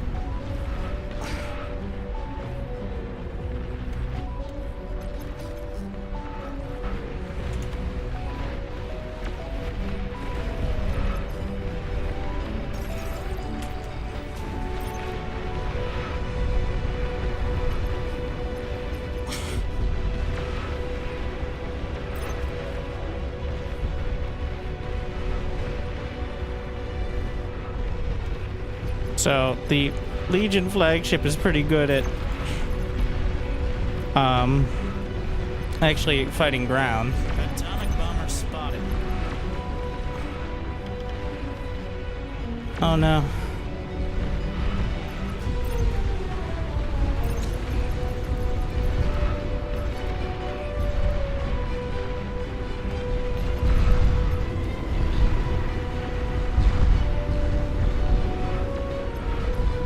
Tactical nuke launcher identified.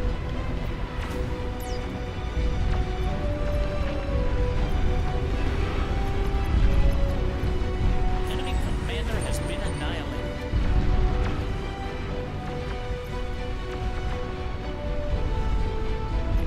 There's another fleet Juggernaut coming in. spotted. Hard to miss. Overflowing metal. How generous.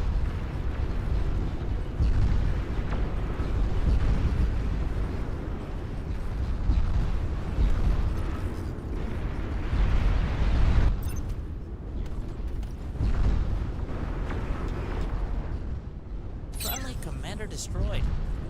Friendly commander destroyed. A good sign.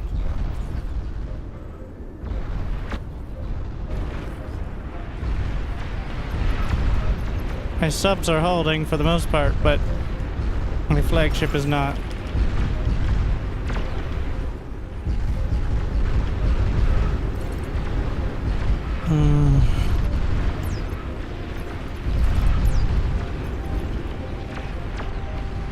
Need more torpedoes. They have so many as well. I'm just spamming torpedo boats. It seems bad.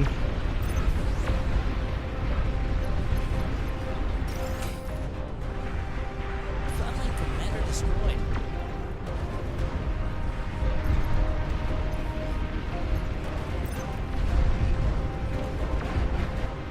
Also seems bad.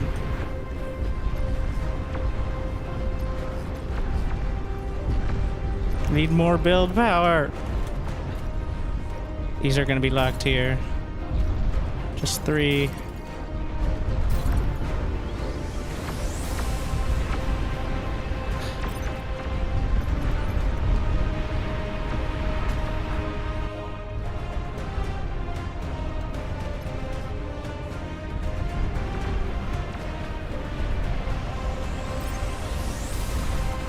What are you doing out here? You idiot. Just got completely obliterated.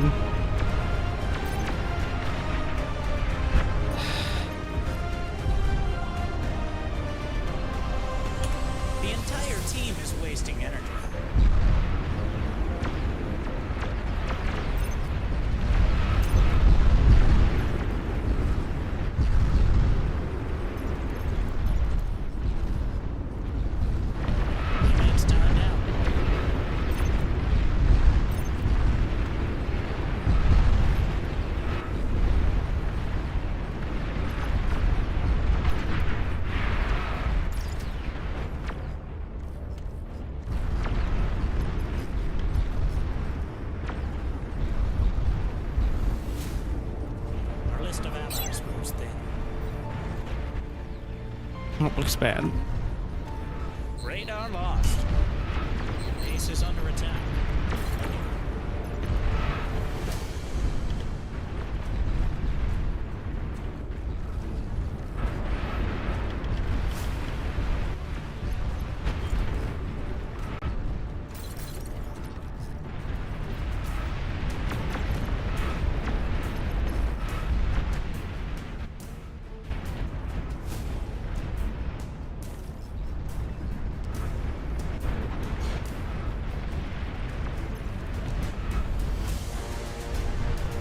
Friendly commander destroyed.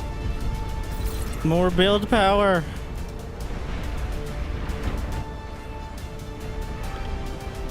Those cowards have long-range plasma cannon.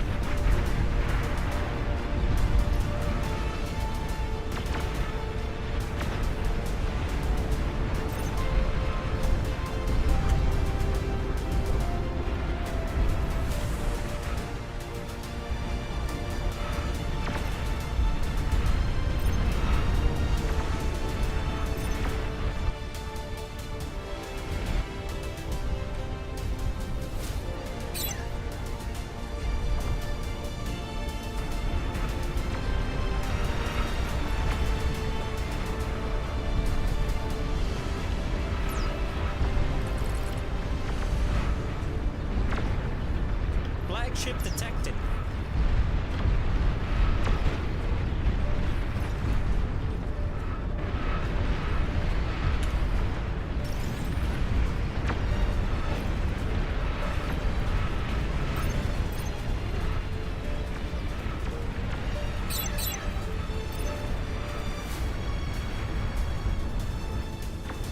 Atomic bomber spotted.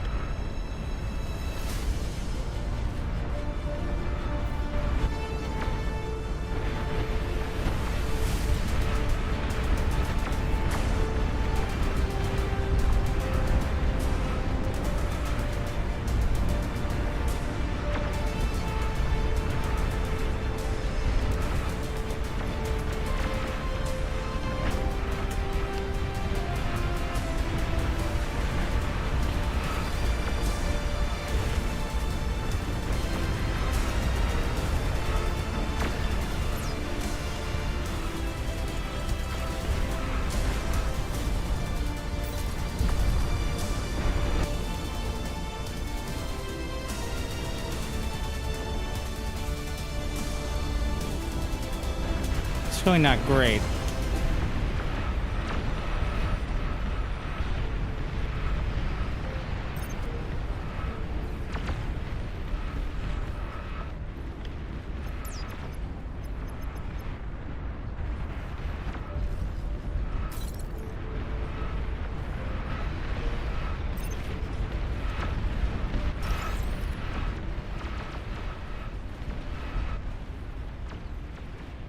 Your base is under attack.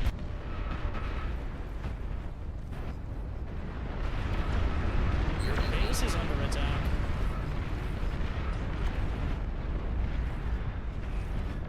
I think we got enough. Just trade him out. Ragnarok identified. At least it's not two Ragnaroks. Yeah. A jug. What do we even do with that? Commander!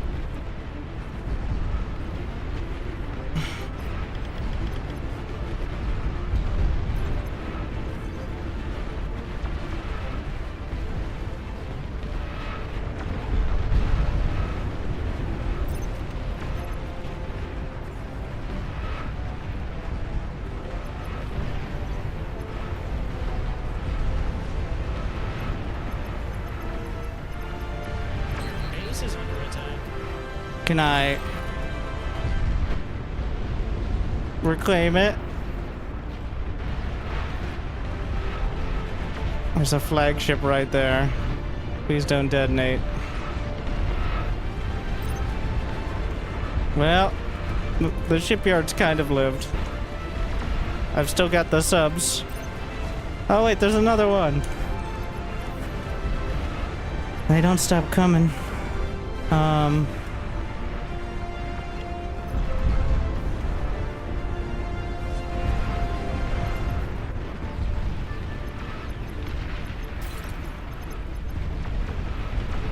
There's way too many. But if I go right now, they're gonna see me immediately, but whatever.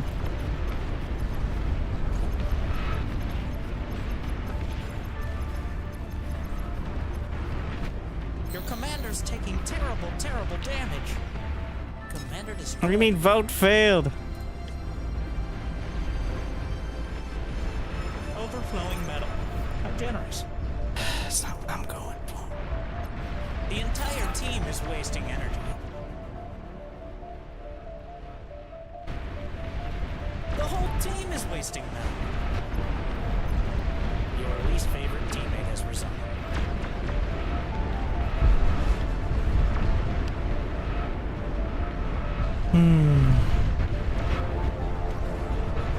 I can only build... The flagship's not very useful in this scenario. Atomic bombers. I finally am at the point I could build them regular, but Flagship detected. they just don't have the range compared to the other factions.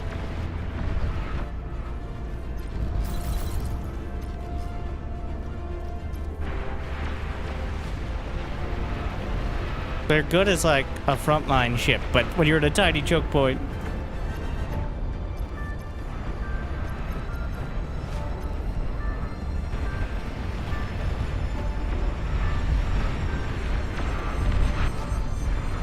List of allies grows thin.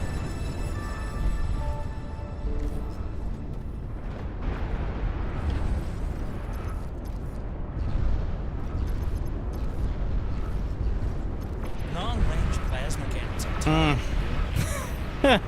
Base is under attack. Again. Teammate has resigned.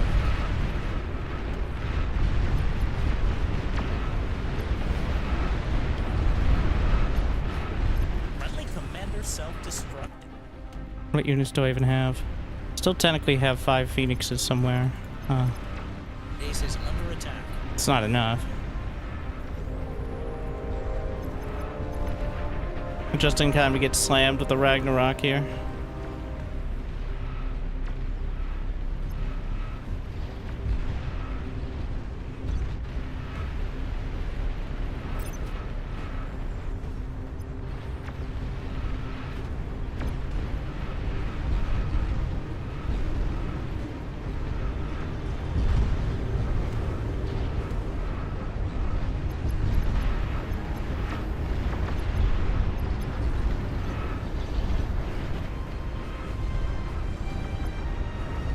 Astreus? Sure.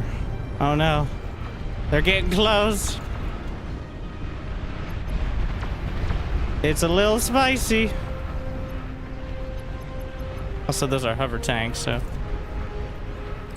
Is there anything else that could actually work on the water? I don't think so. The Soul Invictus could probably shoot above it. Kinda want to see if it's tall enough. Long-range plasma cannons are targeting your area. Uh-oh. I don't think we're gonna get there. Teammate has resigned. Friendly commander destroyed. Ragnarok identified. At least it's not 2 Ragnaroks. Yeah. Nuclear launch detected. Find a target. Base is under attack. Again.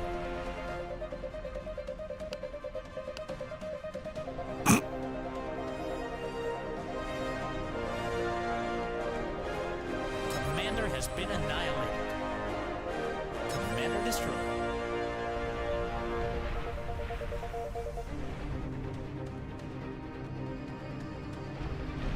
Yeah, it seems like, oh, that's quite a look.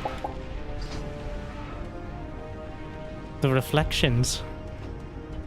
The skybox looks like janky as fuck, but the reflections on the water.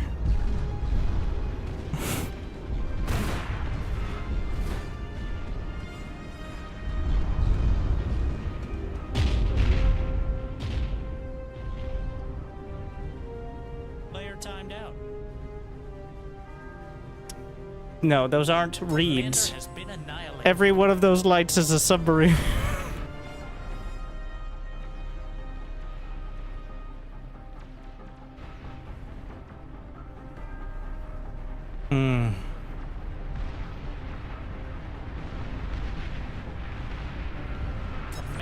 been annihilated.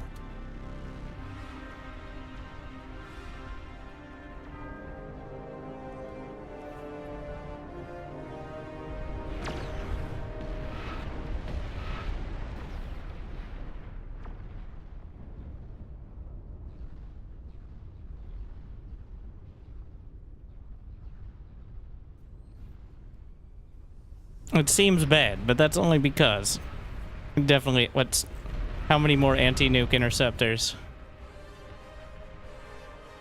Not enough. I think that was actually just a juggernaut going down.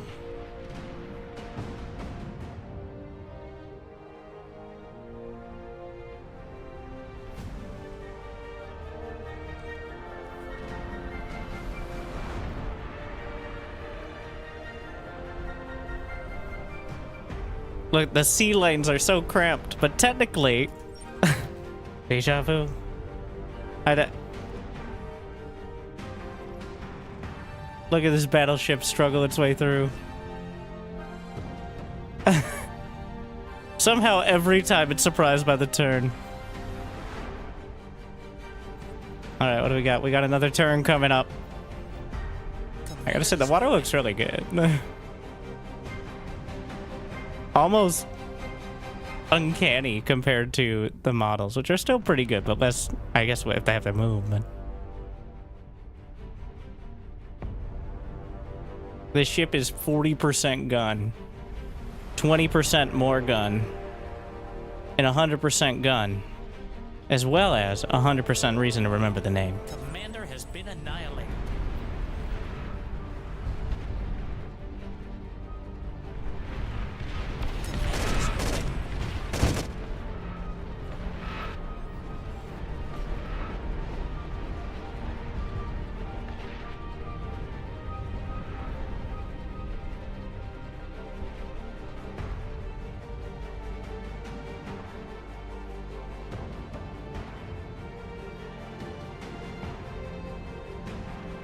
One commander.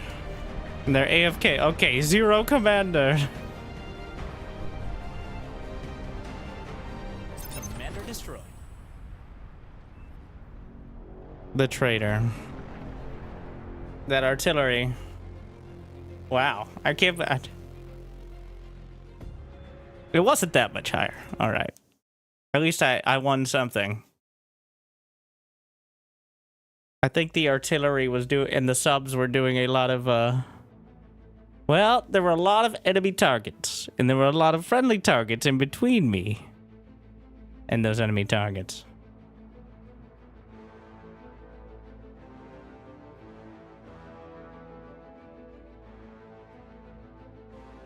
Reclaiming triggers it?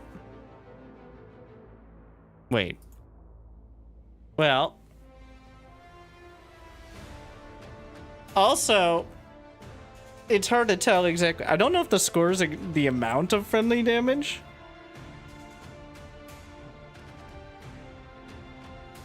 Or it's some other calculations. Reclaim crown says, I did reclaim everything, so. I was eating. It didn't really matter whose ship it used to be. I was not very discriminatory with the subs, to be fair.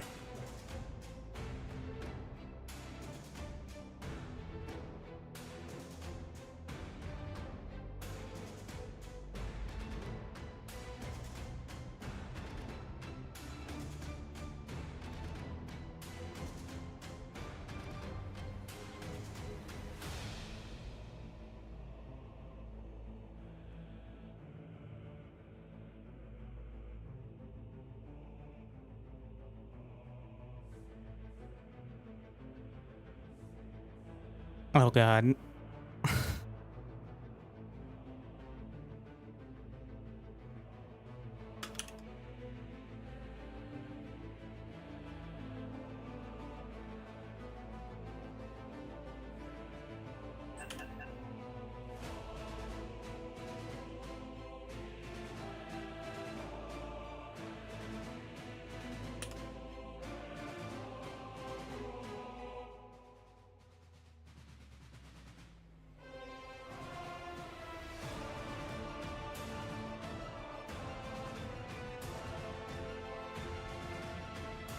Shore to shore. Yeah, what we wanted was more boats. There weren't enough boats in the last one.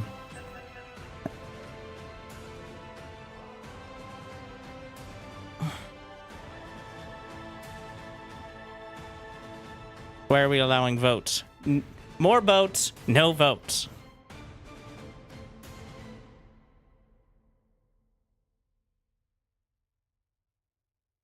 That's what I always say. You just put negative 1,000, negative 10,000 water level. I don't think is going to make it particularly moist.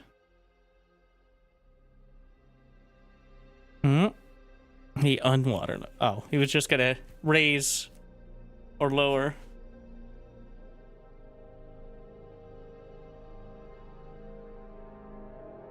Based on the opinion.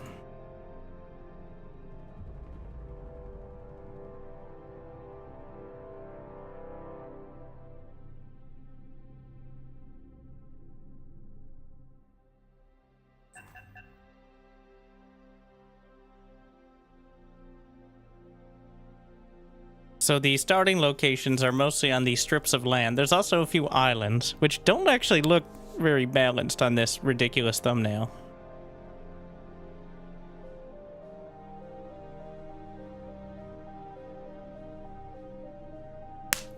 Ow! Fuck.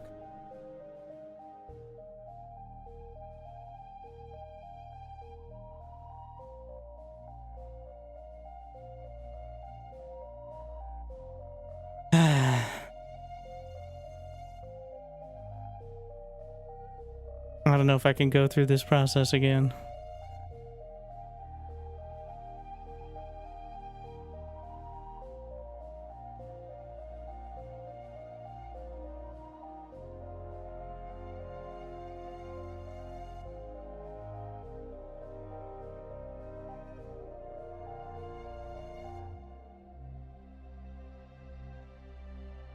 What happened? So when there's more than the 16-player lobbies, they have a tendency to be very fragile. By that I mean, like, the lobby sometimes just crashes if too many settings, or sometimes just randomly, but if, especially when trying to change settings, like player count or teams and stuff. Which is why you're not allowed to make lobbies of more than 16 players without an ad. Which, shout out to Steel for trying to keep it under control.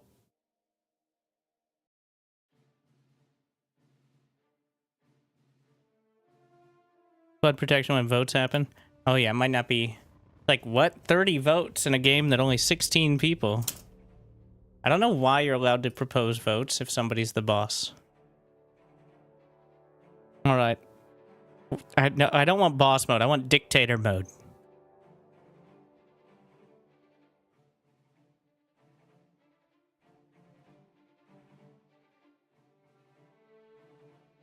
There should be... The admin should be able to... So... The reason there are votes is because sometimes people go AFK, and if they're boss, then the lobby just, you can't do anything, even if they're completely AFK. But I think if there's an admin present, they should have dictator mode, where no votes, only their commands. No unboss, they can control everything and nobody else touches nothing.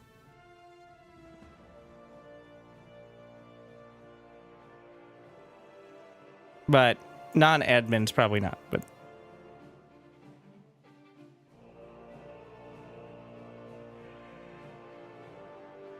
give a thanks to Seal.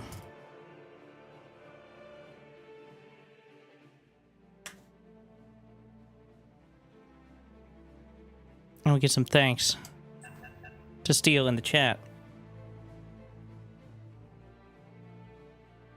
Give him some crabs. Nope, that sounds bad. Didn't have anything better though. That's something amphibious.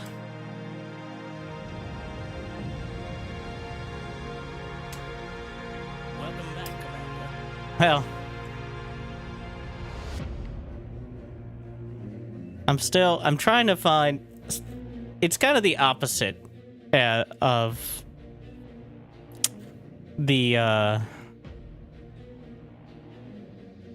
it's the opposite of tier 1 for the other stuff, where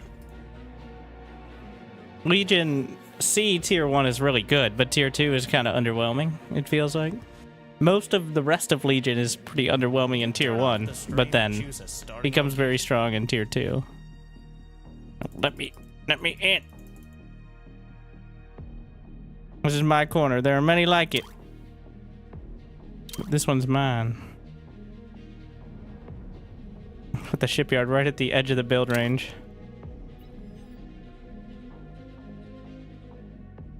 And then the titles as far back as we can go.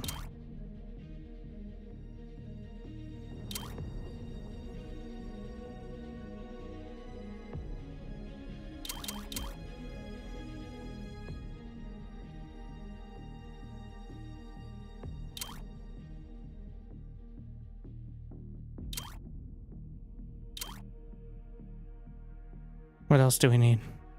Just energy, right? Yeah. I'll get a single storage. So that's how it ends.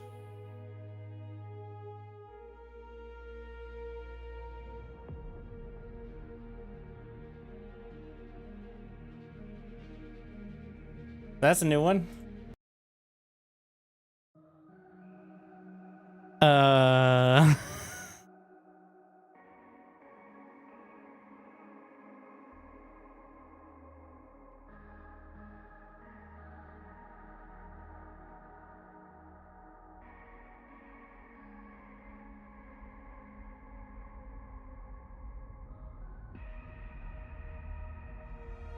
I have no idea.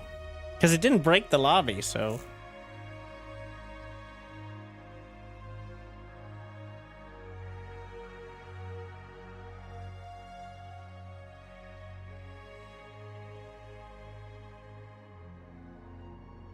Uh-oh. Oh no, we just changed a lot of... No! I'm not touching it. I don't want it to break. Also, that was not one of the admins. It worked though, so... Hello there. Shut up.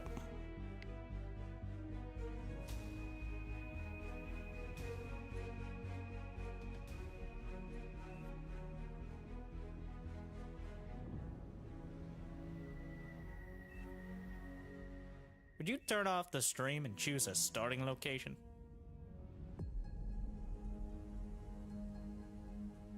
Can I... Okay, that's the edge of the potential build zone. So each of these is going to be 20. That is converting 560.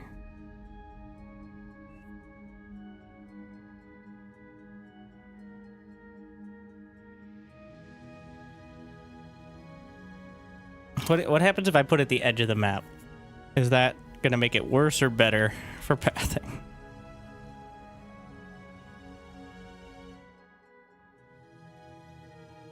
That is 100.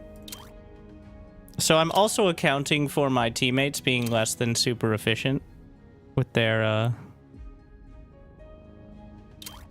setup. So I should have some extra to convert.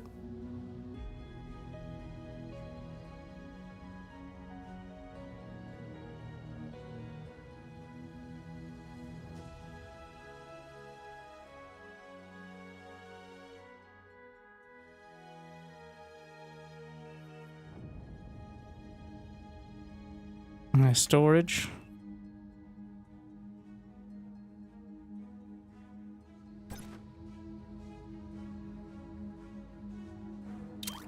There we are. Technically, I can build... Okay, so an interesting implication here is... Wait, why can't I just build as many converters as I want?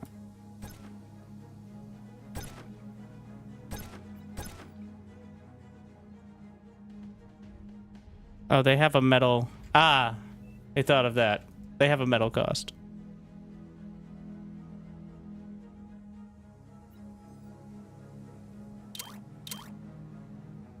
It is part of the base build budget. No, they don't. So with the quick start, it's different cost, but this base will build instantly. It's part of the like testing of like custom modes. It's pretty cool. I don't think it'd be good in ranked, but it's so the game like boom. Base. And somehow it works for 40 people simultaneously.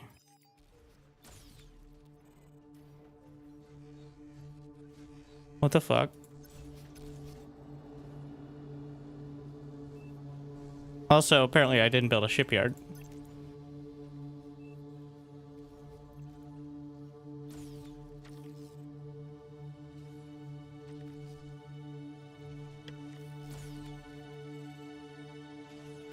Don't worry about it.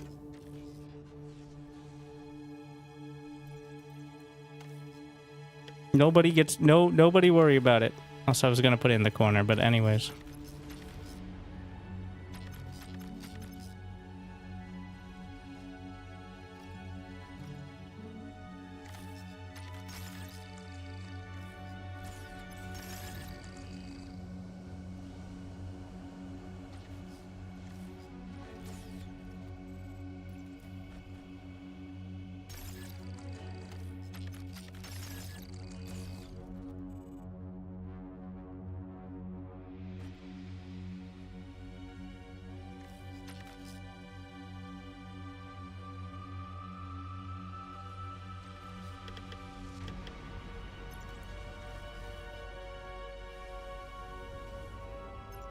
Where's the midline there? Here's midway.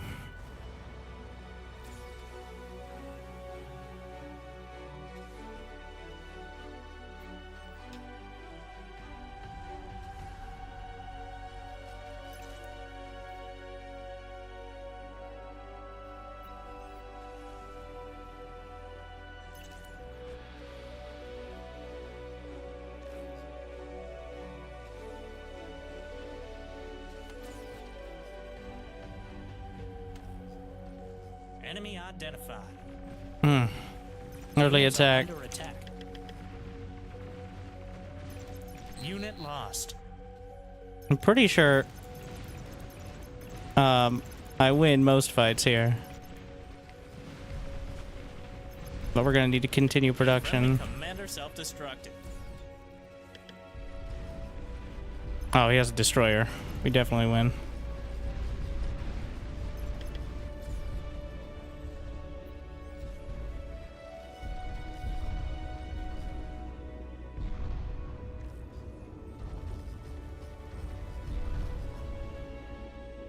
Your team has reached Tech 2. Shops open.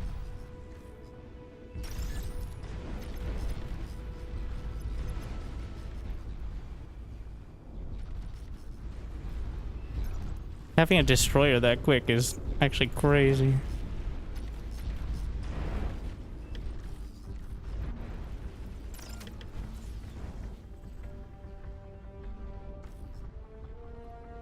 It's a bird. It's a plane. Yeah, it's a plane. Aircraft spotted.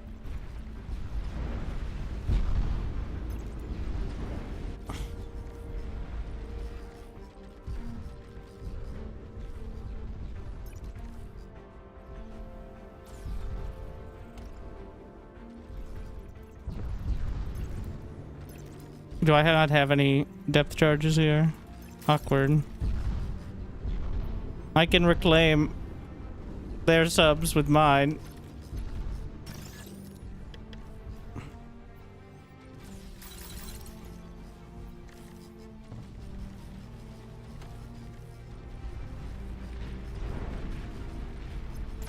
Bringing these back.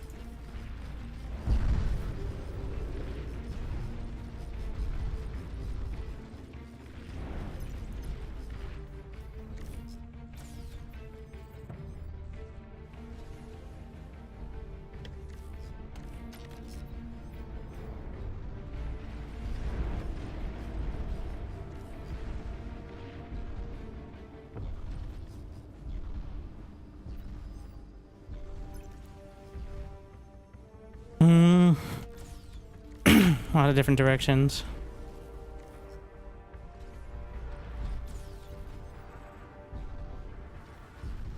There's a lot of space to cover camera locations, getting quite a workout.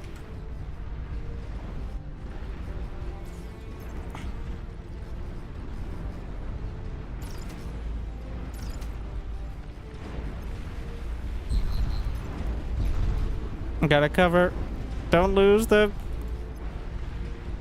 gunships. I mean the destroyers. Lost. Subs. Oh shit.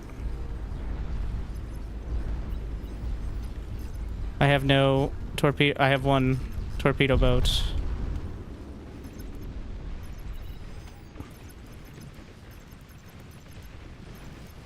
Those are hovercraft.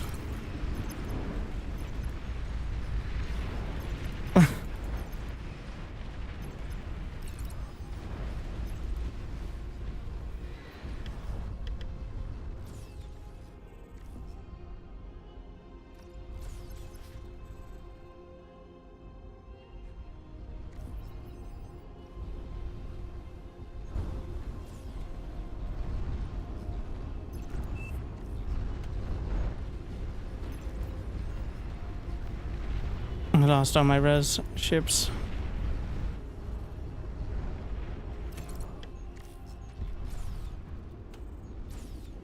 Wait, do I have a...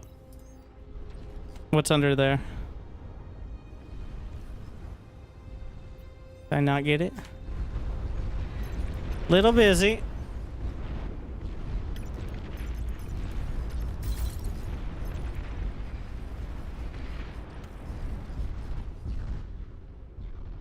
Radar lost. Air transport identified.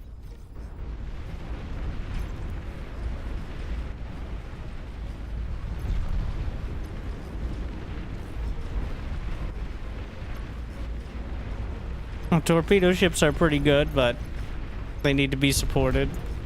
Also, they're the anti-sub.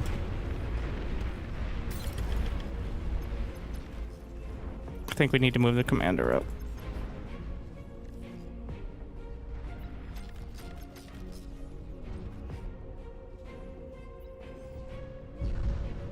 I don't like how the hotkeys for title generators are different depending on what you select. Screws me up. Overflowing metal. How generous. Need build power.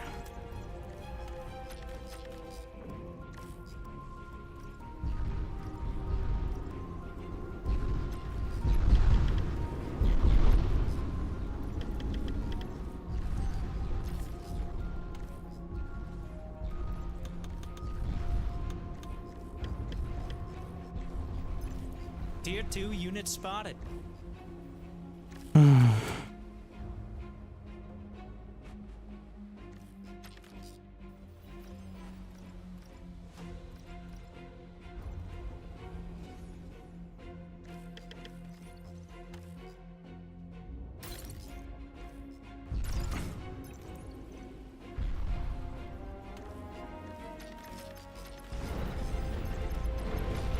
That's quite a push. Lost. Base is under attack. I assume that's... Yeah. Gonna lose the shipyard there. Overflowing metal. How generous.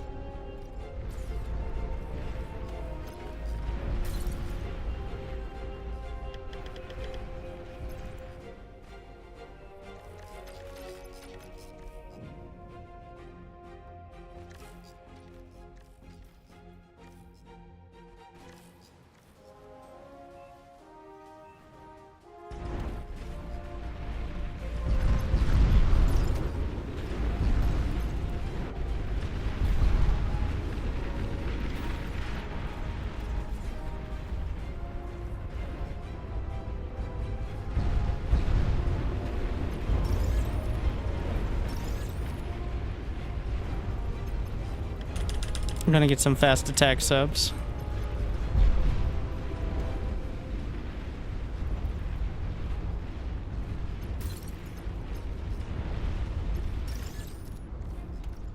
Adjust the composition.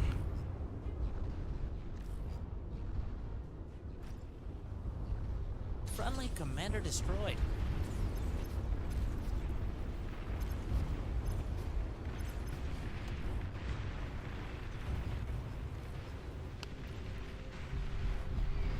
I don't even have any. I have a few anti-air units, that's it.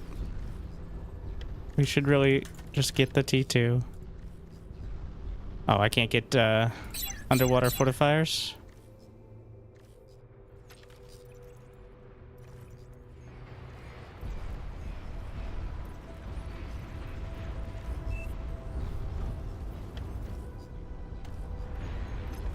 We have naval engineers as well. I don't even know what they have on them, but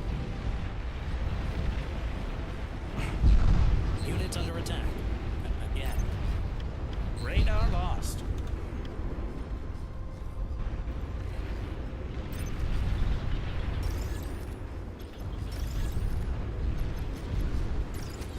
he just reclaiming? He is, so. Resing is definitely better if you can get away with it. But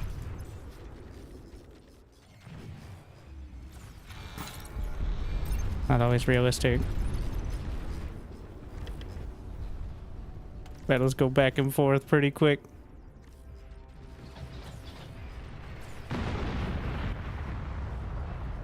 Uh-huh.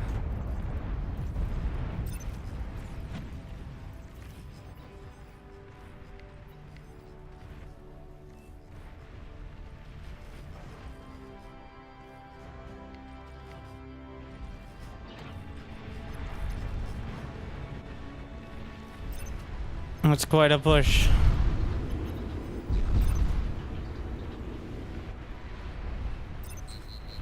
Radar lost. Does he have depth charges? Not really. But that's a whole lot of shit over there.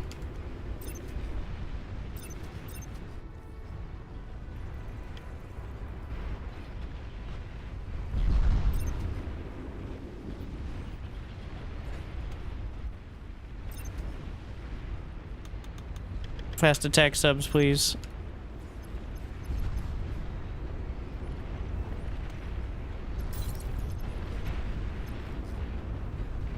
Metal extractor lost. Advanced offshore torpedo. I don't think that's gonna happen in time.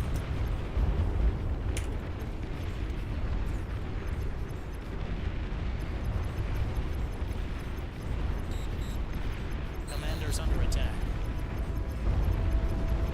Commander destroyed. Not the ideal.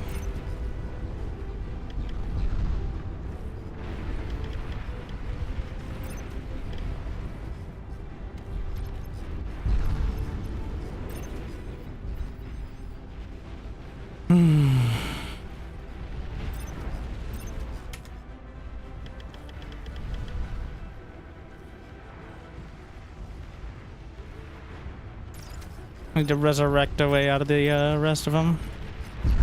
Torpedoes away.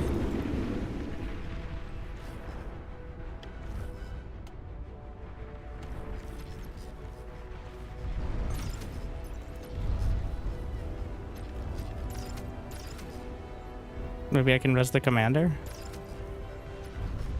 Looks like it.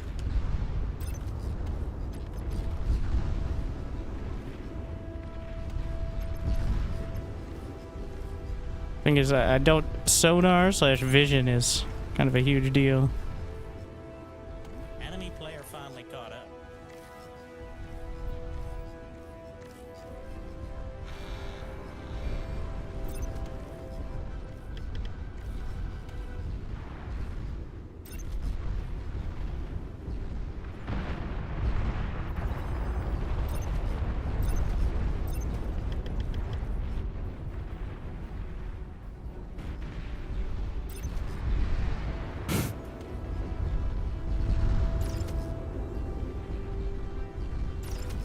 The entire team is wasting energy.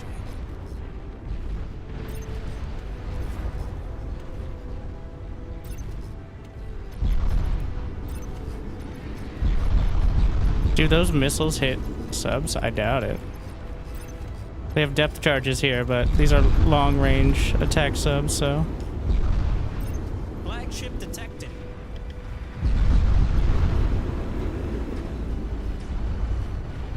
Fuck it. We're just eating. We're hungry.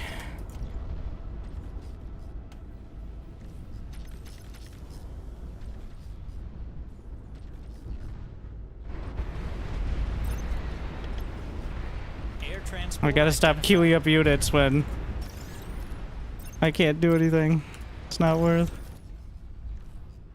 Oh, we didn't have tier 2 construction turrets last time. Gotta get those. Overflowing metal. How generous.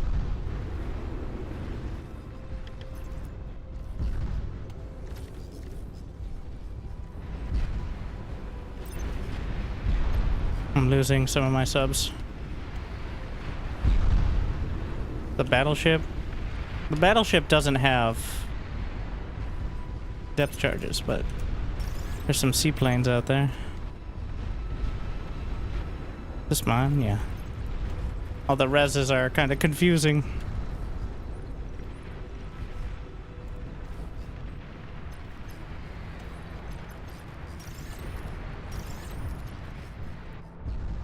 Make sure we have a quota, at least 10 res subs.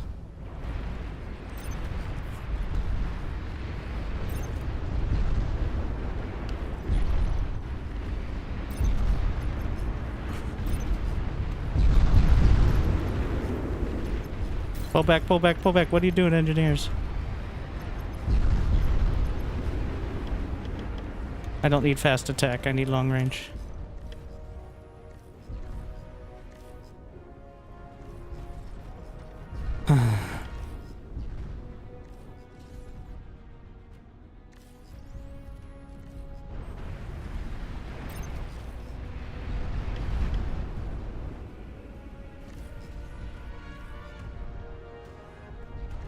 The energy storage is on the seafloor, right? Yeah.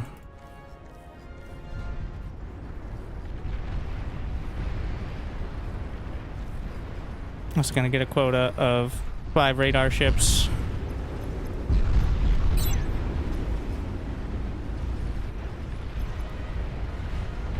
Flagship detected. Bring us around.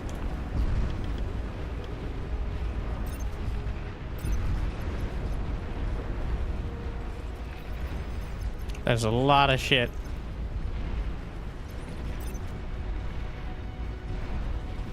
Anti-swarm ships.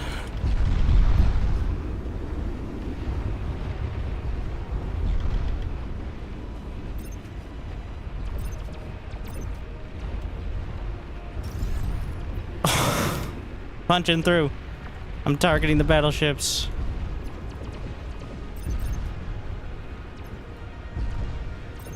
And, well, I think that's fine then.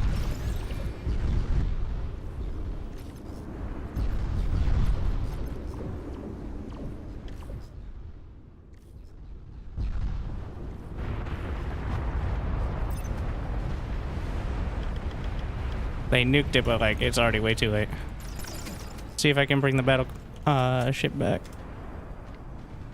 Quota, make it 20 res.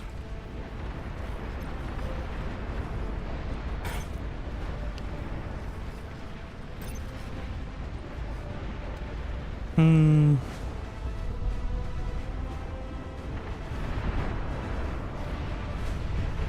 trying to bring it back. They have very long range ships, but if I get vision, I can snipe maybe. Maybe I need tier 1 subs to... I don't know if they move faster. Torpedoes away. Maybe drone.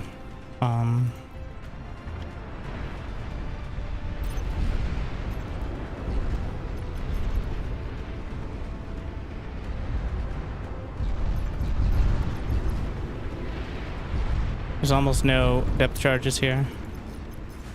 Can I just eyeball the torpedoes? I guess. They'll hit something. More than likely.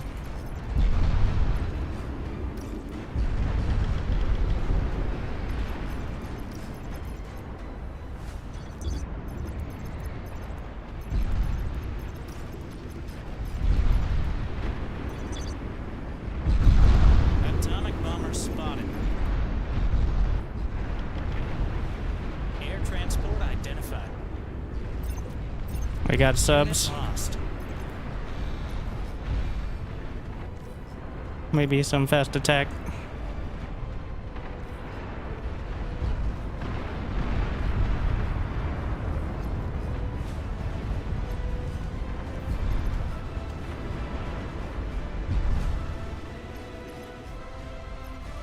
Eventually, we're gonna need some cover, I think. But at what cost?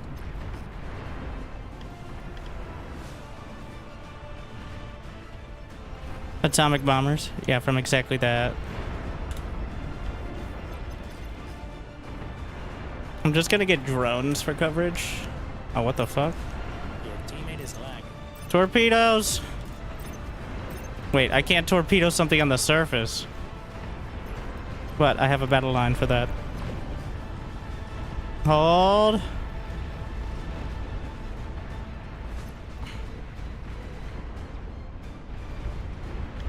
Your So we teammate have the is lagging. anti-swarm ships.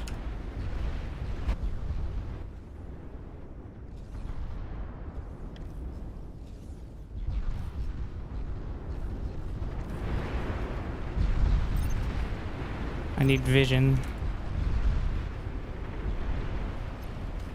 Move it up. All of it.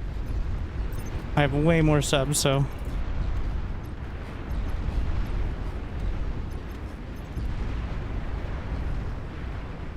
Target that flagship. Just eyeball.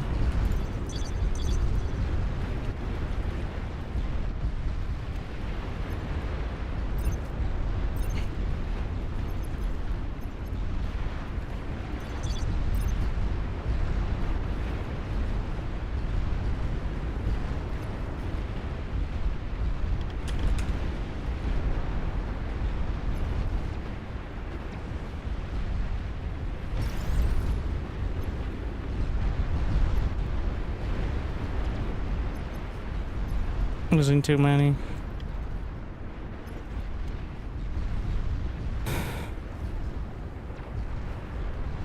The entire team is wasting energy. Flagship detected. Enemy player time down.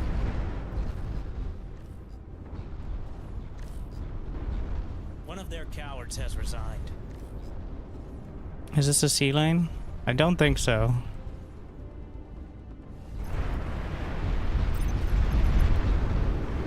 They have more subs. Cannot abide.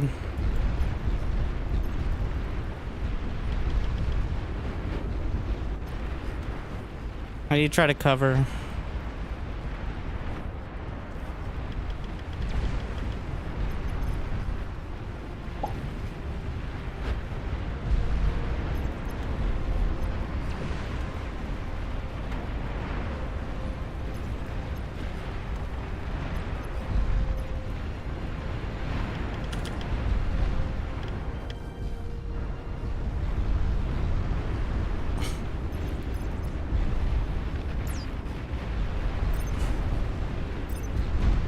Do his subs outrange mine? No, they're the same subs.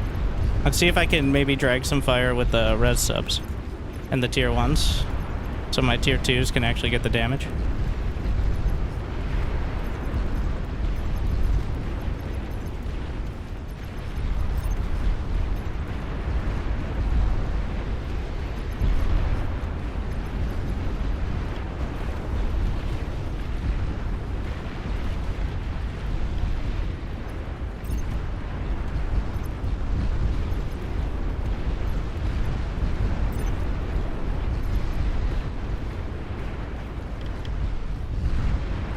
I just have so many ships.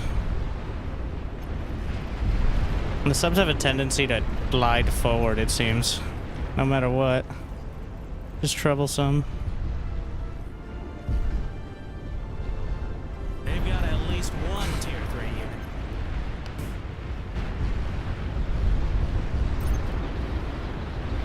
I need more production. Atomic bomber spotted.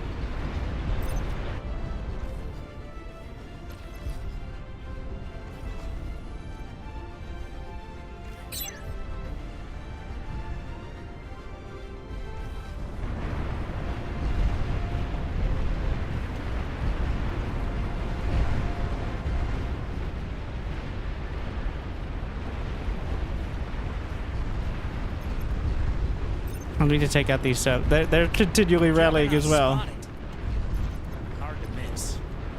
Air transport As soon as they identified. turn, that's a freebie for me. Flagship detected. Enemy commander destroyed. Torpedoes away. Identified. Oh wait, there's another wave of them. Yeah. Overflowing metal. How generous. I see them. Sol Invictus identified. Though I'm not sure how I saw it before you did. Somehow, there's no vision. I can eyeball the subs.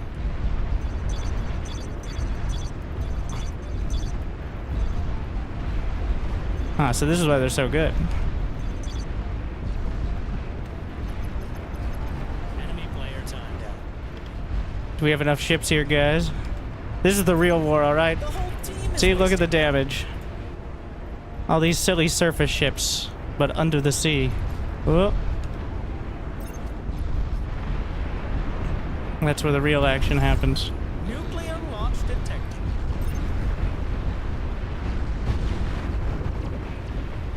What the fuck? Mass EMP.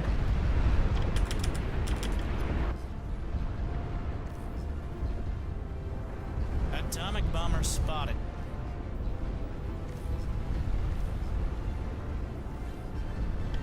An enemy player has resigned. Finally.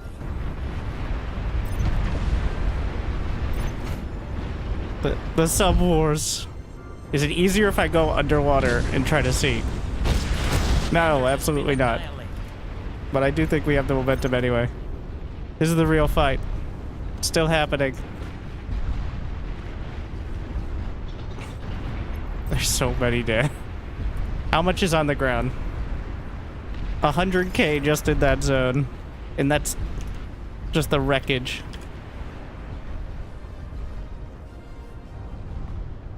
What is this, guys? Are those ICBMs? Yeah.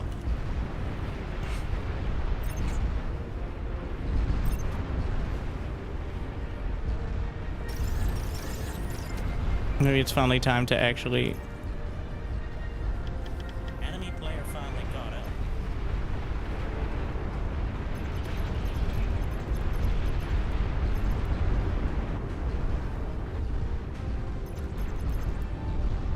Honestly, they're really tanky, the subs.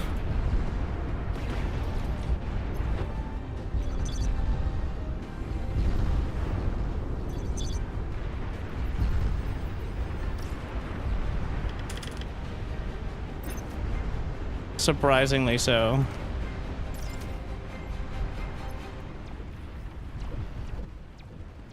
What a mess out here. Atomic bomber spotted.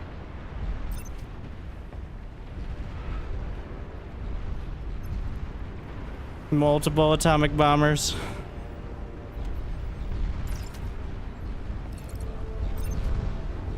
Overflowing metal. How generous.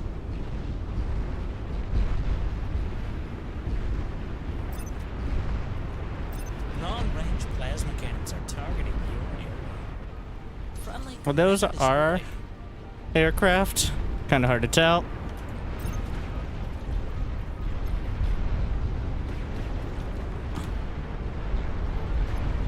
It's a lot of artillery focused on that area. Nuclear launch detected. So many. Oh, it's it's a starfall. I don't know if the starfalls hit underwater. Oh, it's a hit. Commander destroyed. Yeah. Oh my. Sweet mother of mercy. Well, now we anger them. Flagship detected. Is that Atomic bomber really? Did they... None got through? That's crazy.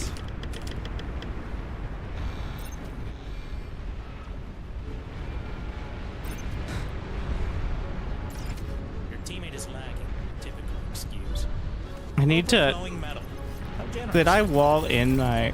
No, I didn't. Oh my. A new sun.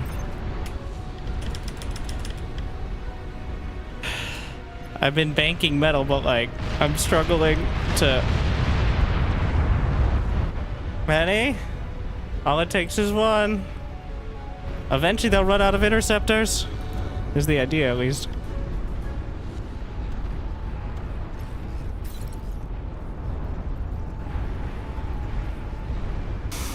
The Starfall's almost in range.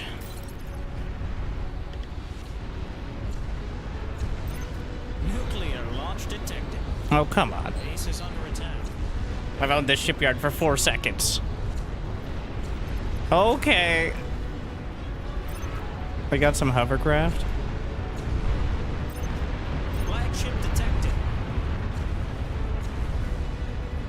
Friendly commander destroyed. Uh-oh. That's not good. Atomic bomber spotted.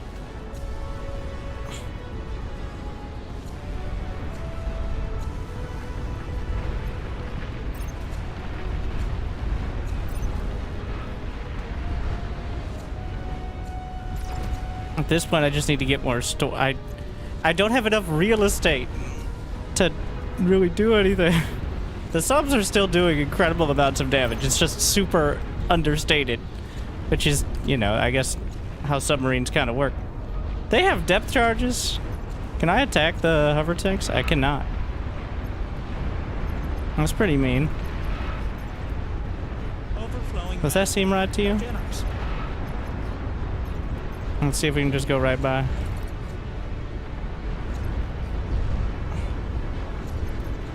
It's a fucking juggernaut. Alright. Atomic bomber spotted. We need something else. I don't know what. But something. Nuclear launch detected.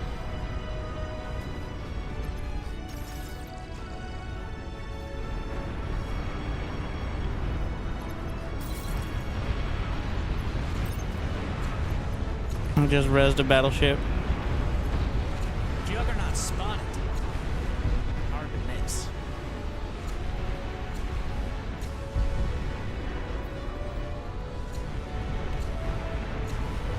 I have another wave of subs, but mine is far more numerous. Somehow I still have a sea lane. Oh, just for subs though. Everything else gets stuck, right? Wait, no? Technically.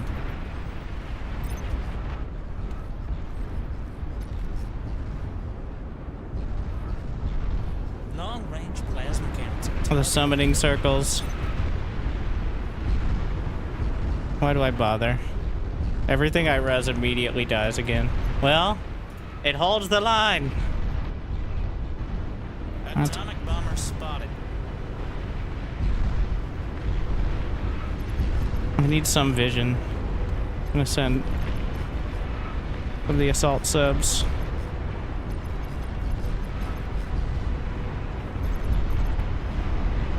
Your teammate is lagging.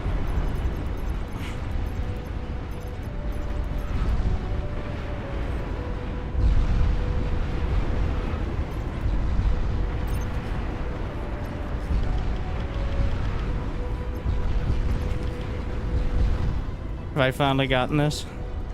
To an extent, yeah.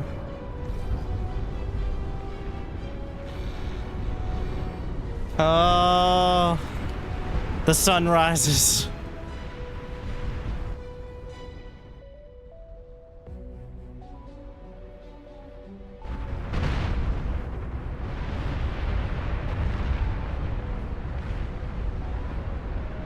It's a hit. Commander has been annihilated.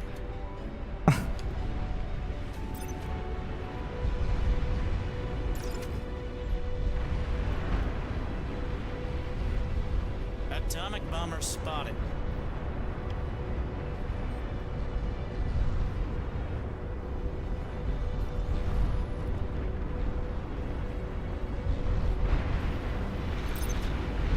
Again, that should break it open.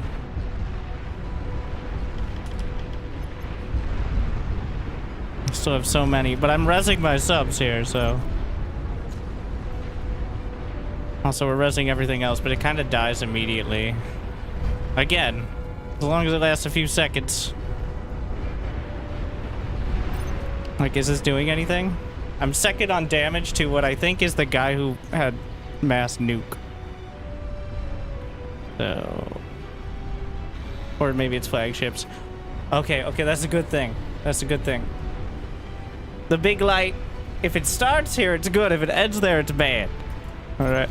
Hashtag wisdom.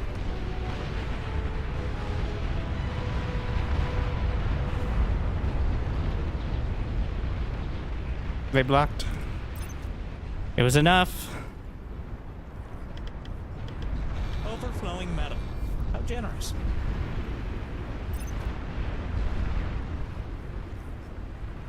At this point, 100 res subs, please.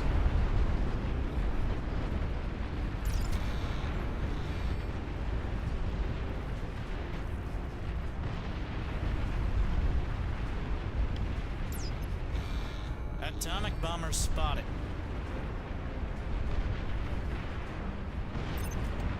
I can't compete with that many. Move along. We need to dodge. I'm getting a feel for the sub-micro. But it's still quite finicky.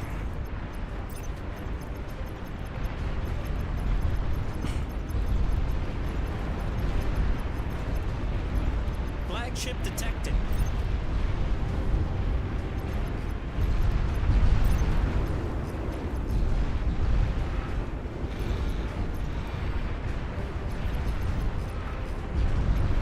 Enemy commander destroyed.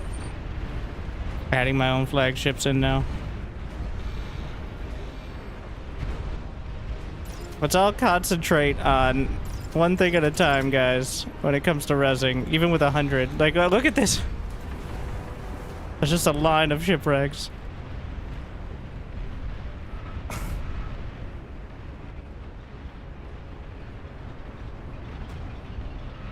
And the bombers undercut the production.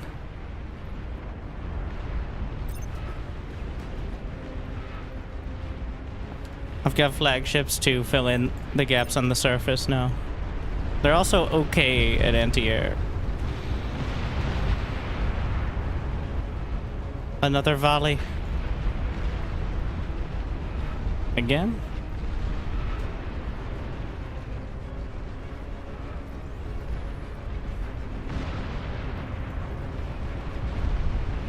That's a juggernaut.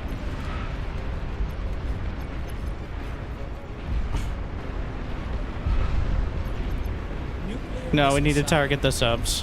Looks like nuclear winter is coming.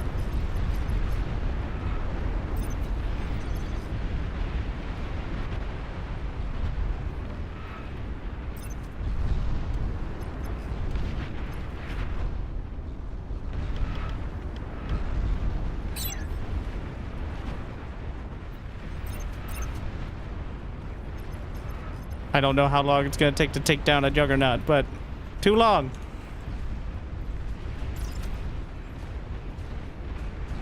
This is the short version. Nuclear launch detected. Dragons! Cancel everything. Anti-air ships. But can dragons fire at subs? That would make any sense. Doesn't mean it doesn't work.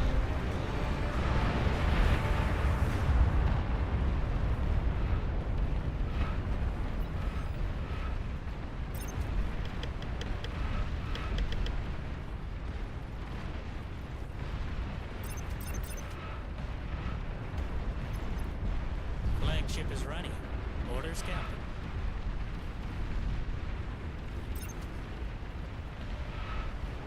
Res my the res subs. Ace is under attack. Again. The dragons have made it by. Hey, whoa, whoa, whoa. They're still going. Anyone? This wasn't supposed to happen. Those are epic. Wait, the archaic dragons. Nuclear launch detected. Alright. I lost my forward shipyard. Unfortunate. Nuclear launch detected. Oh, you don't say.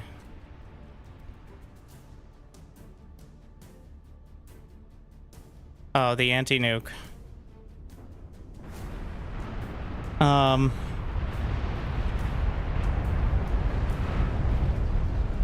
Oh, bomber it got pretty spotted. low. But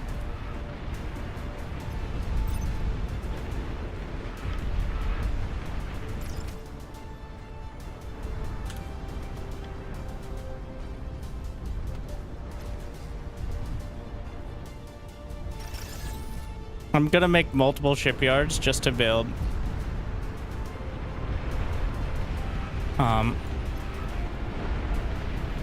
anti-nuke. I mean, not anti-nuke. Res subs. It seems like we have the momentum. What? Still gotta capitalize. Still have subs in some very good spots. Bring us around. Well, we're not losing the sub war. Also, there's a...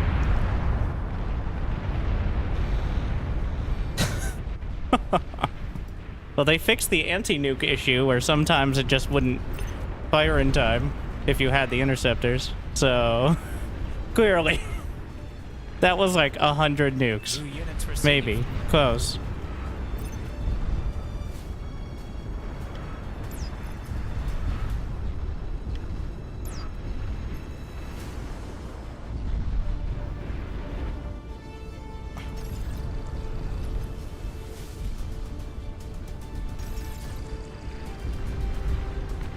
Subwar is kind of, well, if they break through with the subs, obviously, that's not ideal.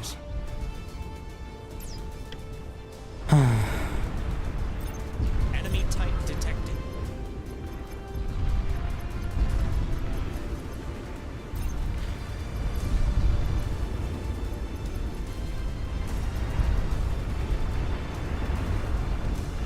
Atomic bomber spotted. Long-range subs aren't quite in range.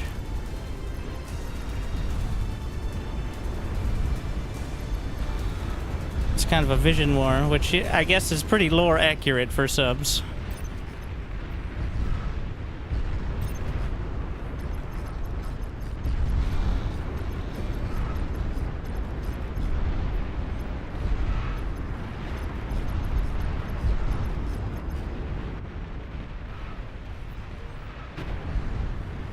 Nuclear launch detected.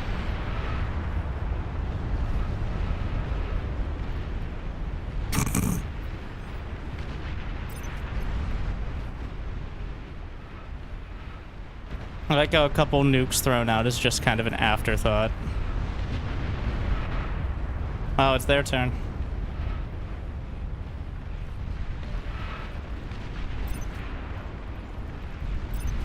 Is the Sol Invictus tall enough? It stands halfway above the water. Pretty much all its weapons are available.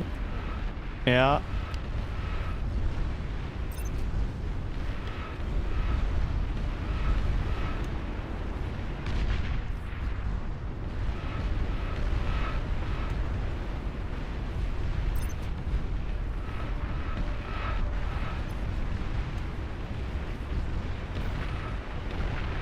Got an auto group.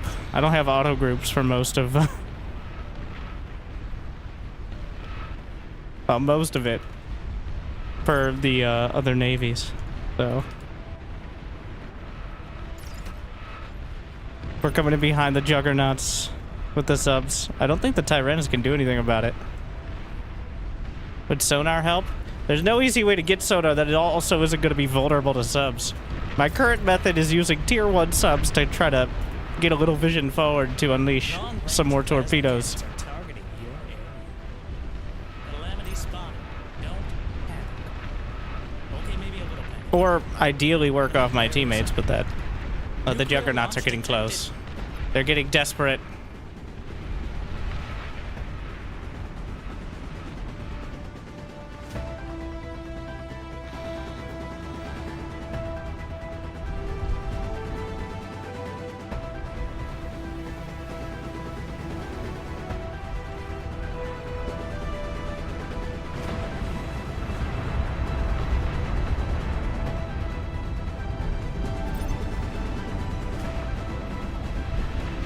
The nukes aren't getting through, but the old-fashioned way. The boots on the ground, well... Enemy commander has been annihilated. I guess with the juggernauts, that's pretty literal.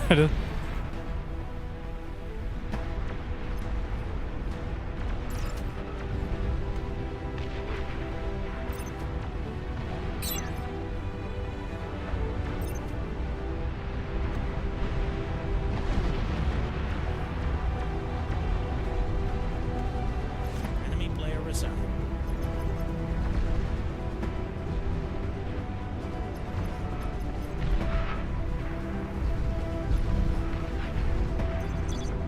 Do we have the fusions in range?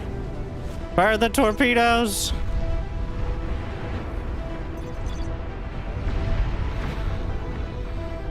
They're physically blocking some of them.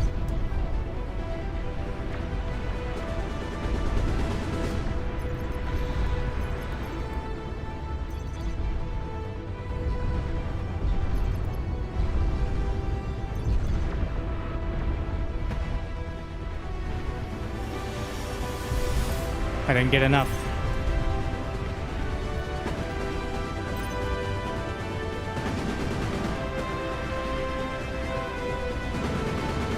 We'll just keep going. Where are my res subs?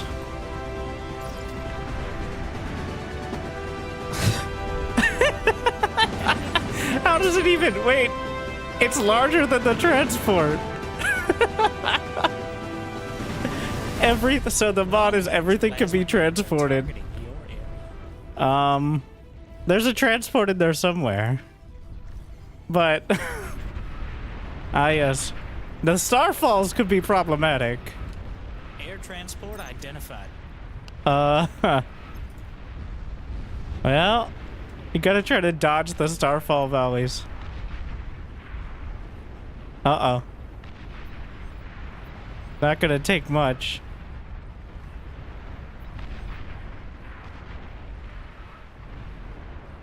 Enemy player resigned. He's going all the way.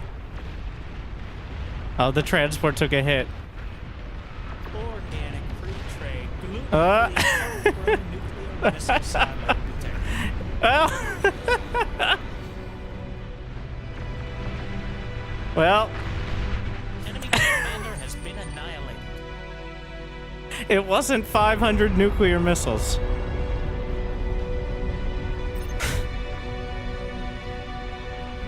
Enemy commander has been annihilated. One of their cowards has resigned. It was... They have a Starfall long-range plasma launcher. You have a problem. Your least favorite ally has been destroyed. Bro, the self-detonate Your and the least favorite nukes in the ally has air. been destroyed. Your juggernaut is ready. I'm sure it was worth the wait. Oh, wait, it's still going. Oh.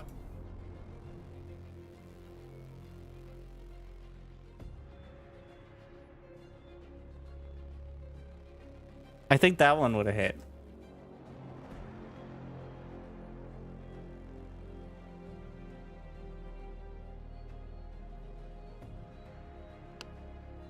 Oh my. So the subs, okay. Well, that's how you're supposed to handle it, I guess. The ridiculous gimmick, yet, I mean, it was hilarious and we were clearly winning. I would have been really annoyed if I was on the receiving end and winning the other way, but as a finishing move, okay. The epic fusion glide. It is very much specific to the tweak here. You cannot normally... One, the epic fusion doesn't exist. Two, you cannot transport fusions. But in this particular scenario...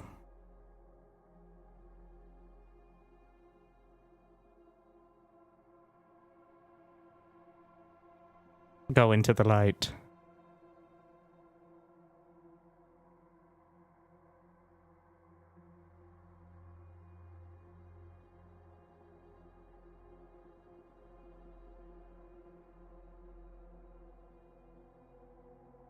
So much.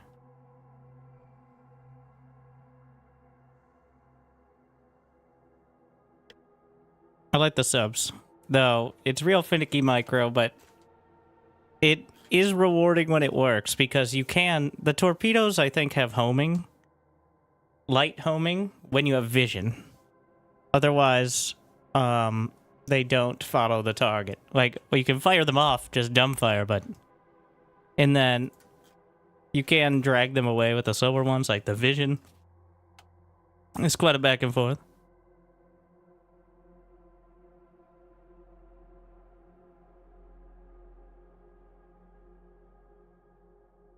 No. I don't think we're going to top that, and it's a good thing, because that was the last big game of the night. But thank you, Steel. Oh, and then the lobby exploded. Well, wasn't the only thing.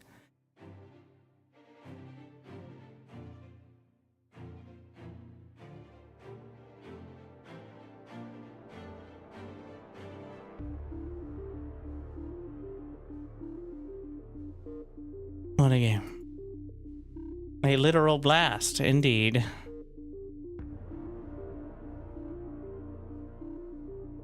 Resubscription confirmed. Thank you, Michael. Gifted to the people. Relaying thanks. What is an APHIS or an epic APHIS?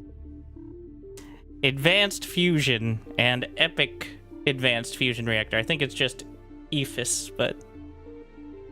There's the Fusion Reactor, which is like 800 to 1,000 energy, depending on faction. Then there's the Advanced Fusion Reactor, which is the most you can get in a normal game at like around 3,000. And then for the less competitive, more ridiculous scale games, there's the Epic Fusion, which is 30,000. And each of them is proportionately more explosive to anything nearby when it's destroyed. So...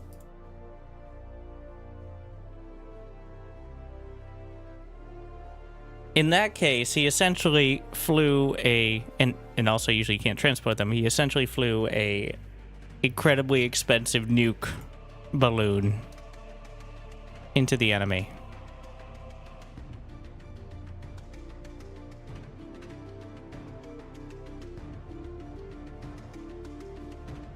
And then, when people get really stupid and want to make everything even more broken, I think there are some that turn it up more. But usually people just increase the resource income. No more big games? No. The admin has to, I assume, sleep. And also, it's 3 a.m. We're not going to top that. And also, the lobbies are breaking every single time. But was it worth it? I think it was. After every game, many people are like, oh, sick, let's do it again. And then they remember the 10 minutes of lobby wrangling. But you know, then there's a...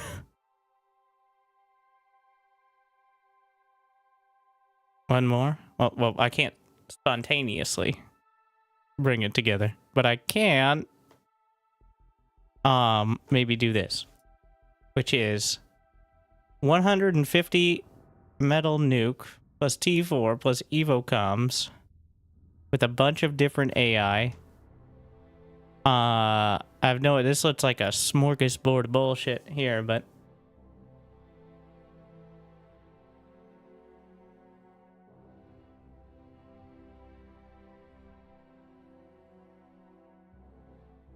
The Epic Fusion could have backfired? Oh, yeah.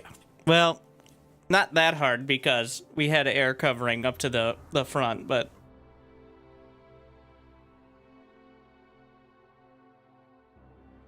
if it had exploded over our army, it probably wouldn't be enough to take out the major ships, but everything in the area. Yeah, if we get 222 likes, then we'll play this one out. I probably will anyways, because I've committed.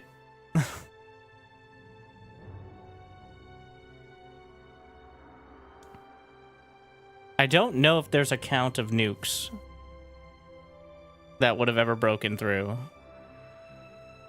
Because you can build both the nuke and anti-nuke subs. And anti-nuke... and on that map, because it's so thin, anti-nuke covers, like, almost the entire base. So they probably had 100 interceptors again simultaneously, which can fire off like 6 or 7 each time.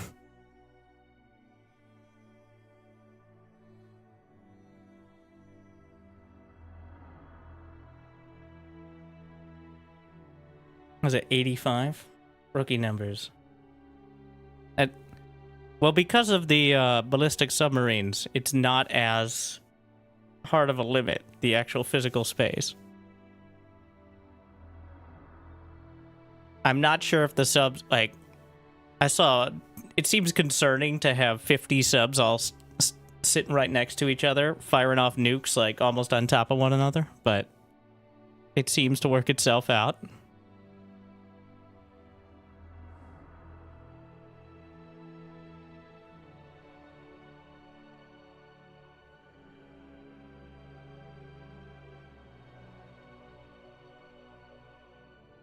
No cap. What would be a reasonable cap? There is a cap, actually. It's the unit limit of the game, which was probably like 1,000.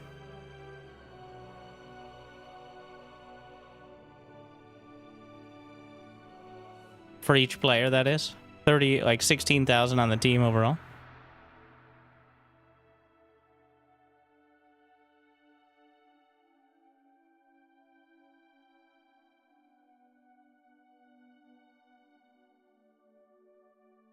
Of course, you'd probably need to use a few units on economy in order to build several hundred nukes at a time.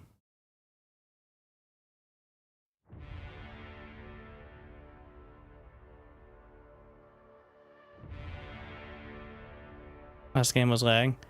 Yeah, AI lags way harder than players because of their 500 APM inefficient micro.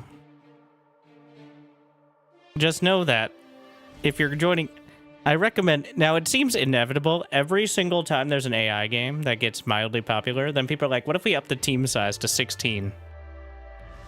And what happens then is the game starts lagging at like the 12-minute mark. But anyways,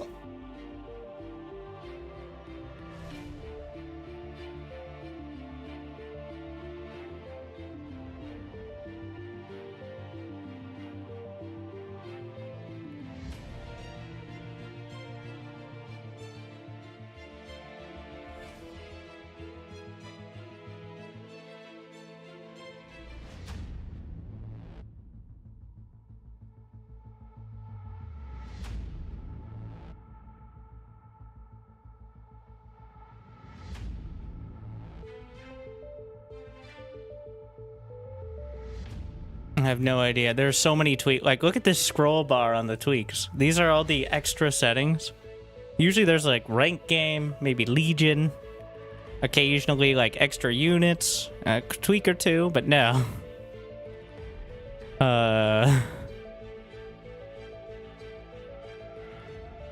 There's like 5 or 6 different specific, 7. Okay, well.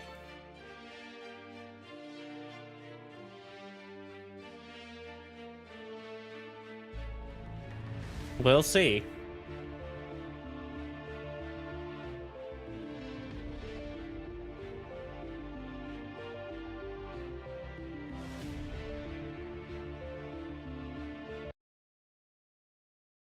If it even runs.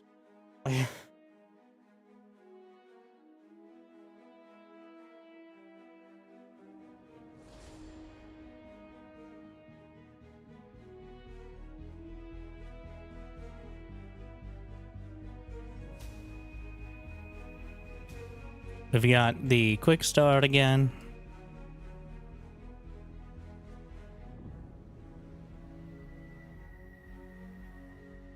And these have the even more difficult AI, the Reaper AI, which when I've played it, it's just run people over after lagging the entire game. But we'll see. It does seem to be stronger and more effective than the Barbarian. Is there a no rush? I don't think so. Which means we're going to need defenses immediately.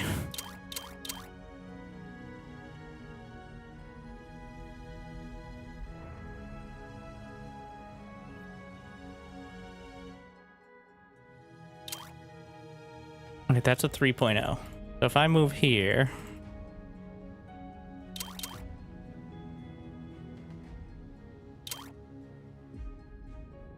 11.5.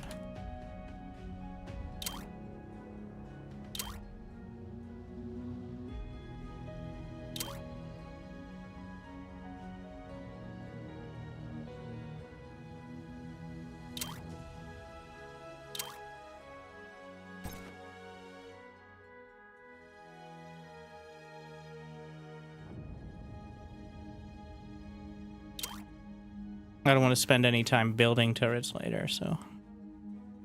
they will exploit it super hard.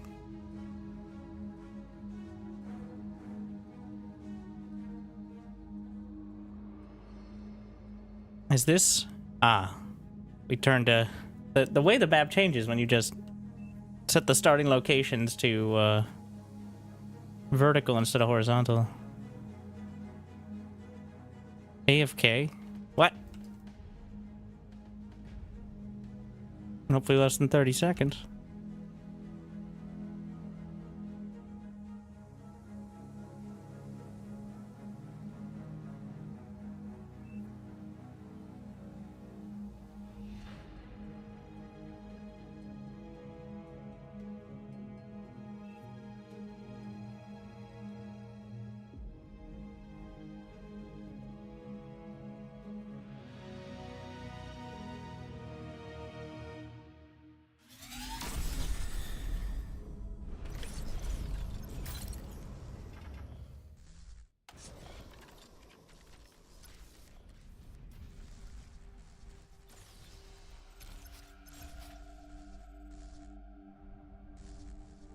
What is this? Assist vehicle. Might even be better than having air drone. Nope, it's fucking slow.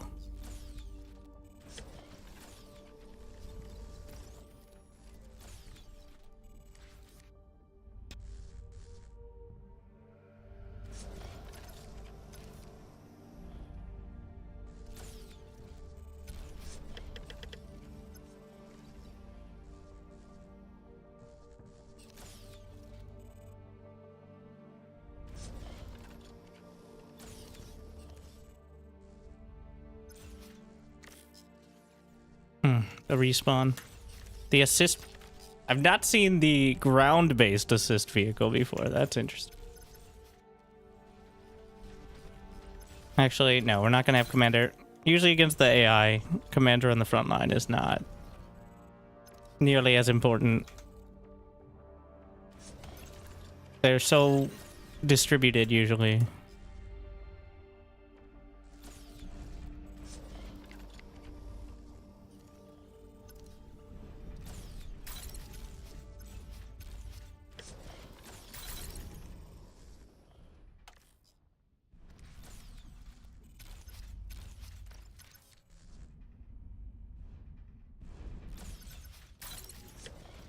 Resubscription confirmed. Automatically relaying thanks.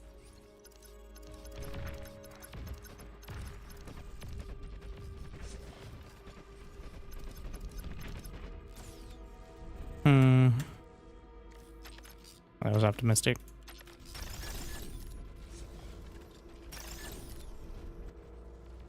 Bombers. Yep.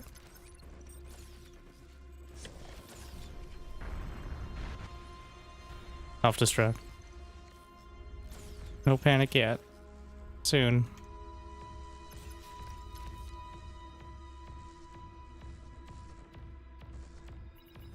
Why doesn't the... I think there's some UI bugs with the upgrading to overcharged. It does not like it very much. Can I eat this in time? Yes?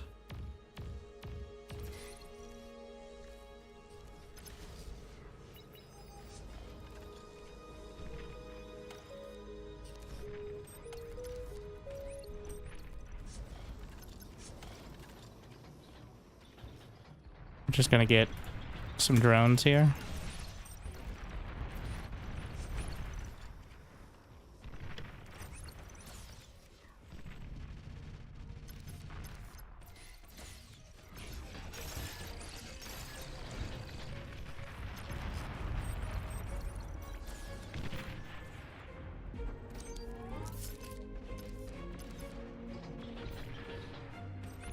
Random bombing run. Like, all right.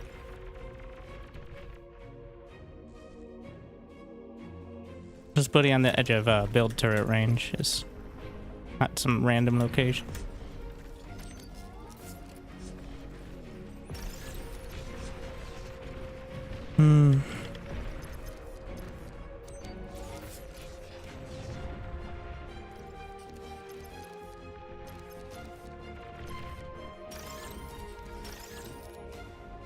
There's a lot of shit going so many different directions.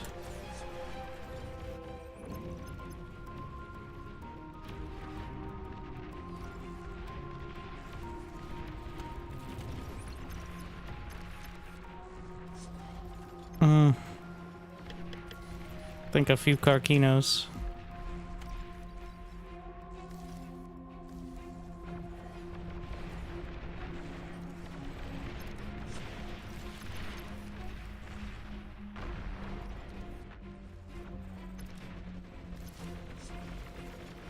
Which are much better at holding a position.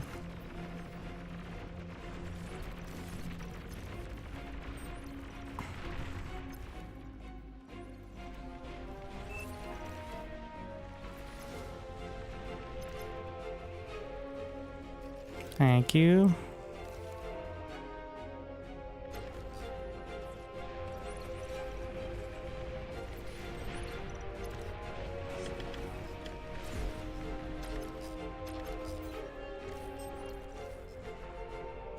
Thank you, Psionic Designator. Nailed it.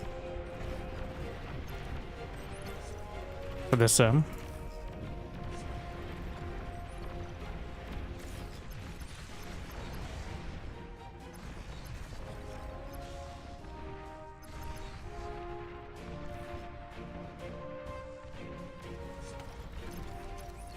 I'm glad you enjoyed.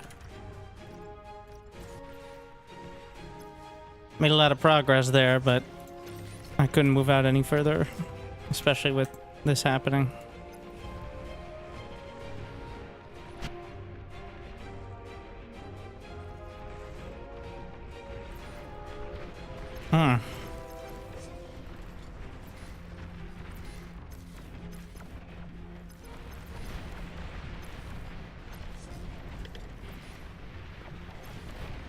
Unfortunately, even though they can hit it, they're definitely not dedicated to the cause. How much more range do the black batteries? They cost 900 metal though. Like.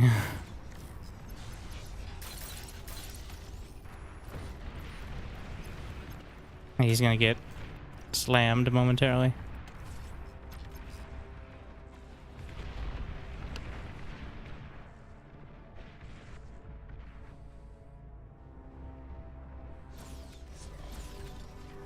Energy.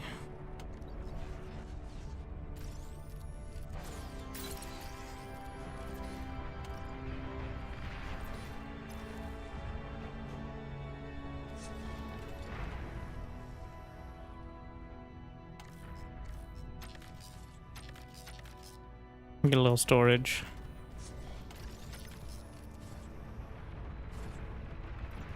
Actually, I can make one of these, I think. What's that? This is a double extractor, so we're gonna make that an exploiter. The turret version.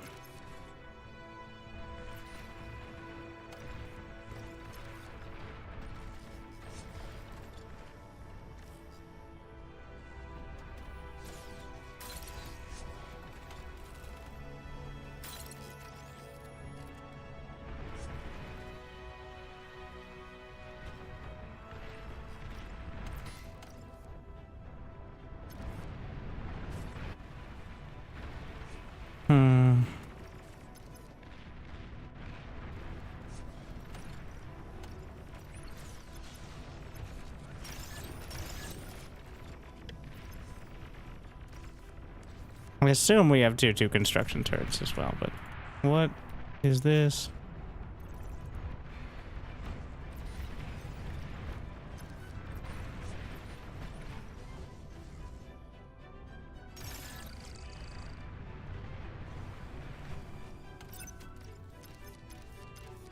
I don't want to start this yet until we get this whole project finished.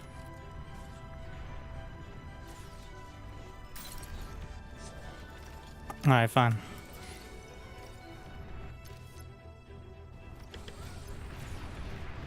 Just in time.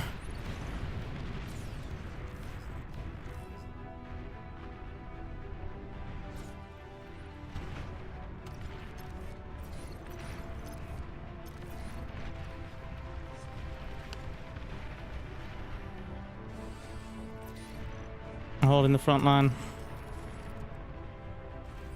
Energy. Where's my res bots? I don't have any. Gonna set a quota for 5.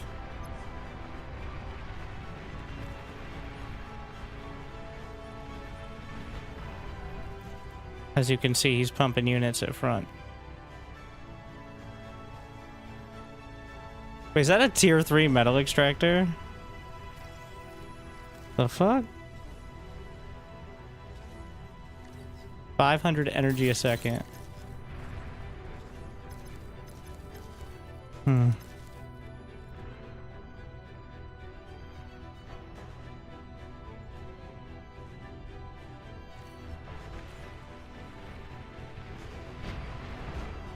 I can't afford that yet. There are also tier 3 construction turrets, but I don't think we're quite there.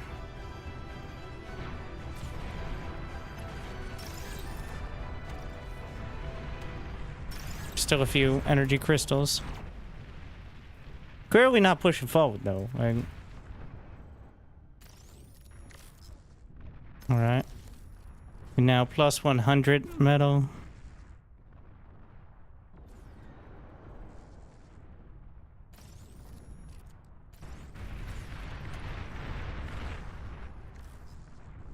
A little more energy storage so don't waste it.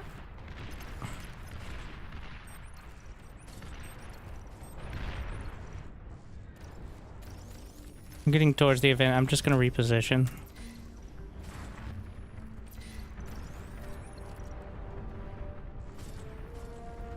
Is this... Okay, can't build there. I mean, I can, but down in this little valley area, it's not going to be buildable.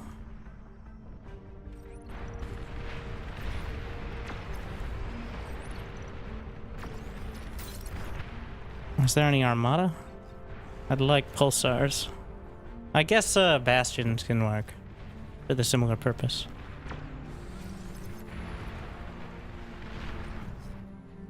First we're gonna need to deal with this. I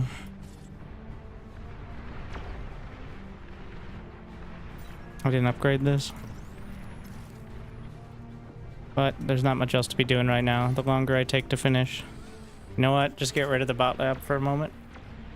I need that metal to finish this. I didn't upgrade multiple. The issue, like, it's not going to be solved by just building more if I don't have the build power. Alright.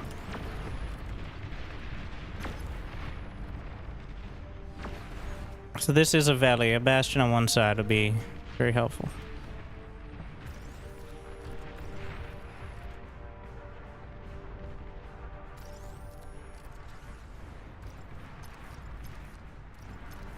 I'm gonna throw a jammer in there. Might need shields soon. Maybe sooner than soon. The Razorbacks. Yeah.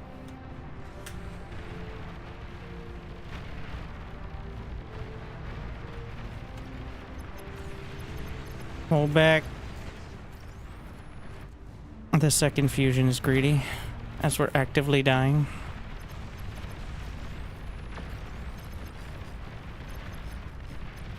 They know. Weaker point.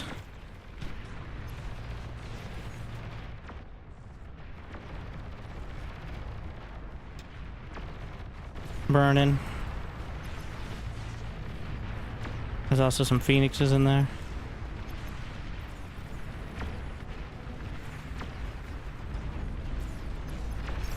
What?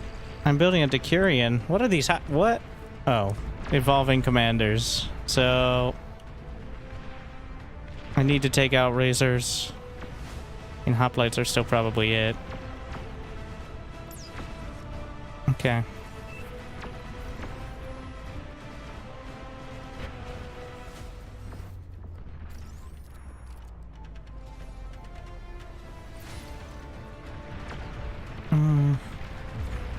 The meatball, or assimilators rather.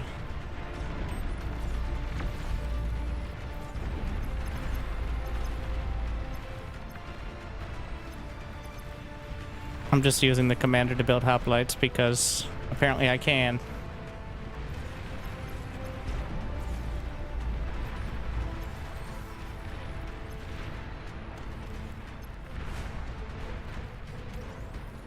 Need a shield, ideally. And then, where are my res bots? Didn't I have a quota? Oh, I deleted the lab. So it makes it hard to fulfill the quota.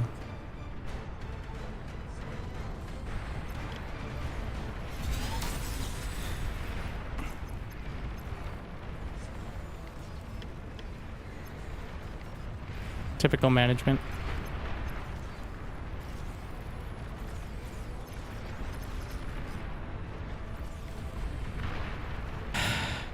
Let's see. Incinerator. So how good they are.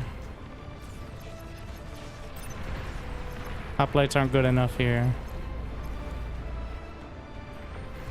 That combined with the Bastion is something.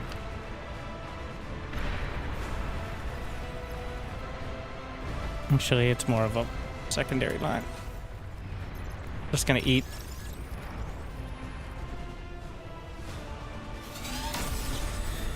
Commander respawn.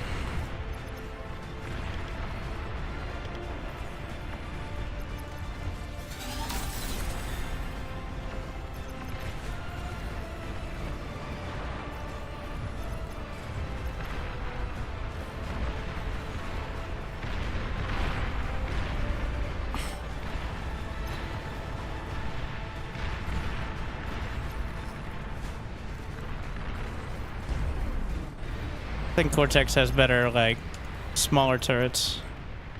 Why do I have a repeat on how many of these? Can I get to all this?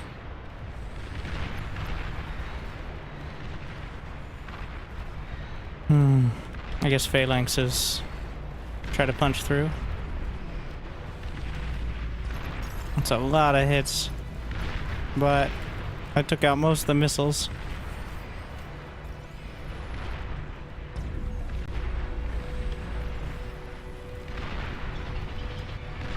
Oh yeah. Should have some anti-air.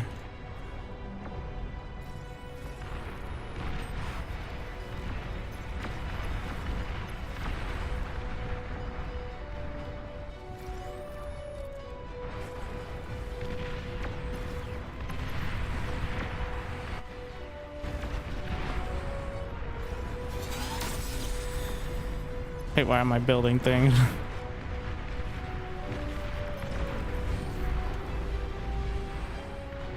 Keep that quota.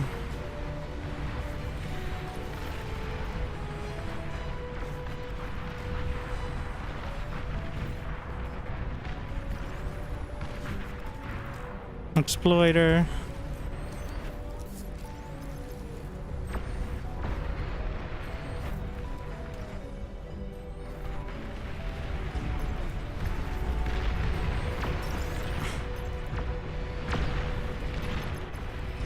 Can't go too far.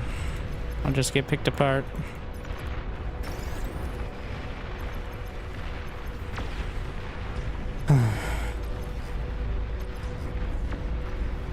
We don't have I need some spy bots to even see what I'm shooting at.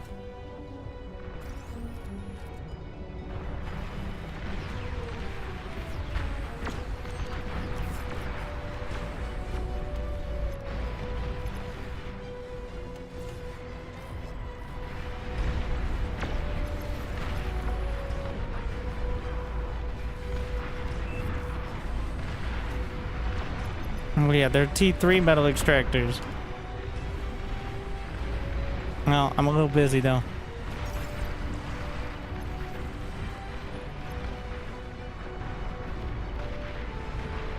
Maybe Medusa? I think I'm back to the hoplite situation.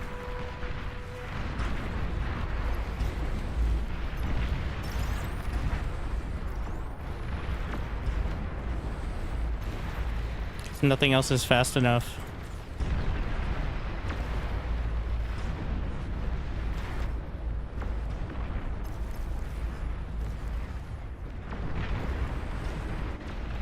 Atomic bombers on the back line. We need rail guns. B4. Yeah. Well, there's not a lot of good things. Thankfully, there's oh, there goes that. I can climb most of this mountain. Alright, well. Need the gantry.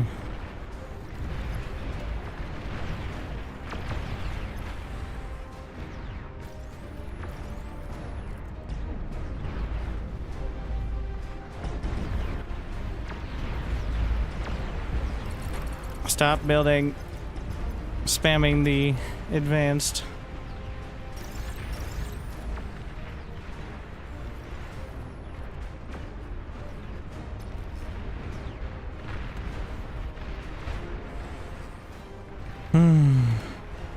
We have the archaic Soul Invictus. Any chance?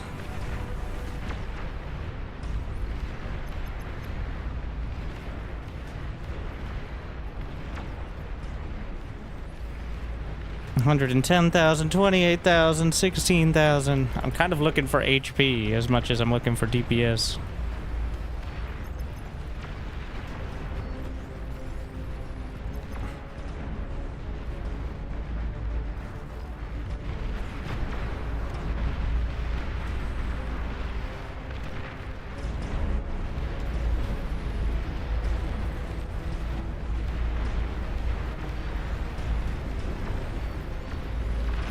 Oh, they have so much anti-air.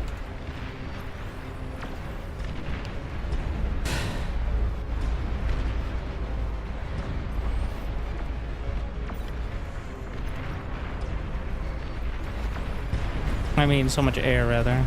Like Tyrannus and such.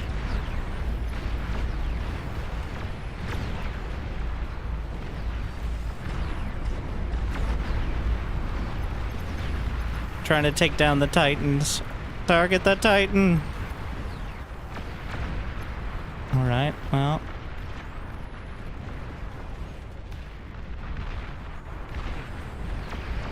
They're not getting it done either. Eventually the artillery are just too much. I need some sort of air support. I guess I am my own air support. The Astraeus could do it, but they're so expensive.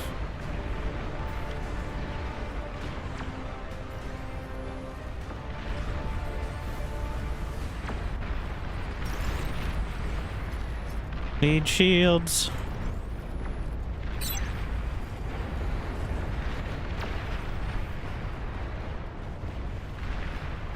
What? Why is this so expensive too? 16K.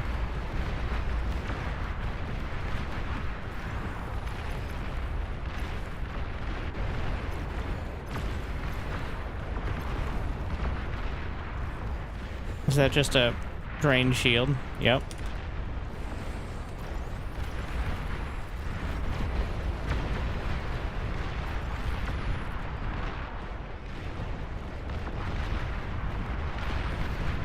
I don't think artillery is going to be very good. Wait, I can build quad guards? I can build like everything. I didn't actually check the what sort of bonuses? Okay.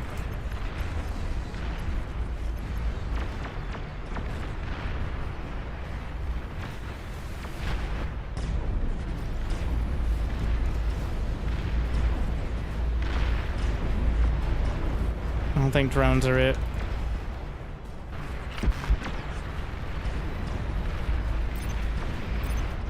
Just gonna rally these out.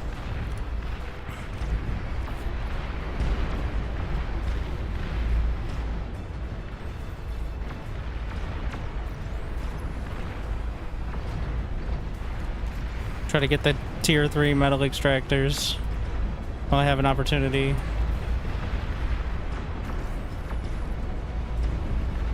And then same with the construction turrets.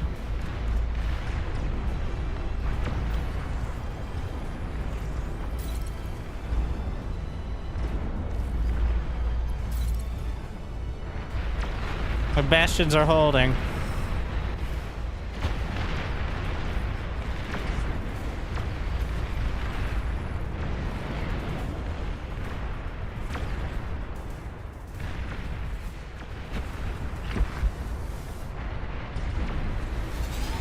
But for how long? There's a huge push on this side.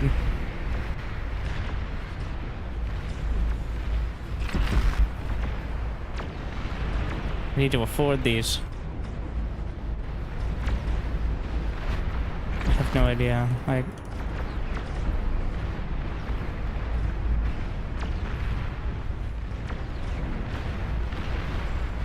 Titan. The bastions are enough for now. A Thor. But again, barely enough. Got the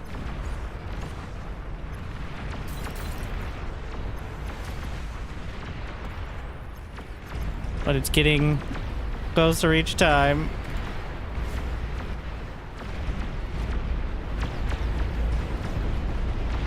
I lost one of the bastions.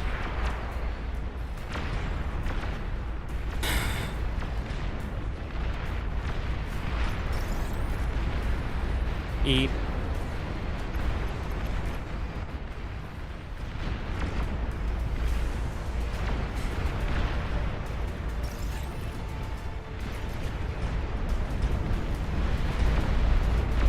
Astreus.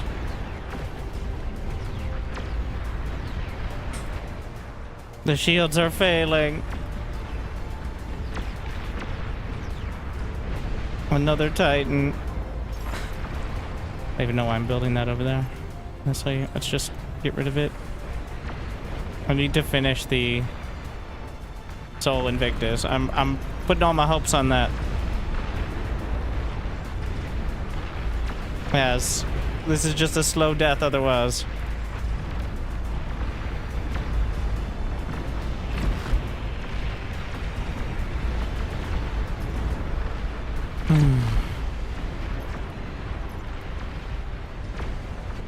Maybe not so slow.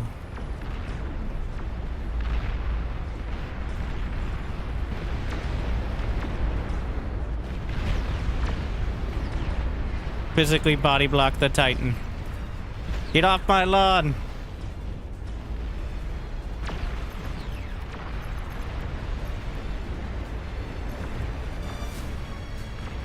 Once it gets to like 70%, we gotta pull back.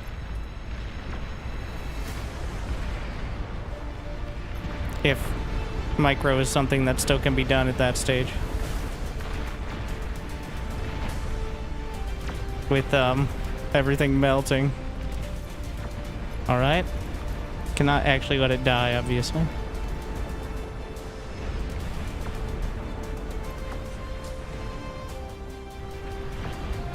Maybe I can... I'm just gonna eat it and we're gonna focus entirely on the Sol Invictus.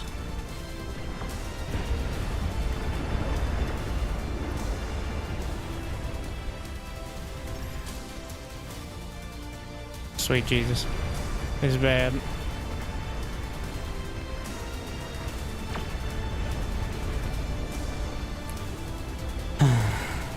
Shield is still taking massive hits.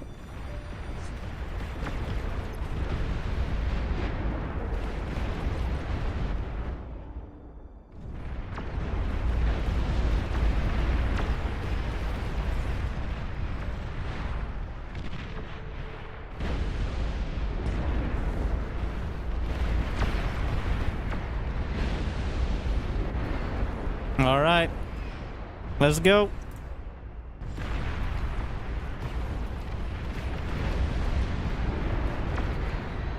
I hope I didn't actually hit it again.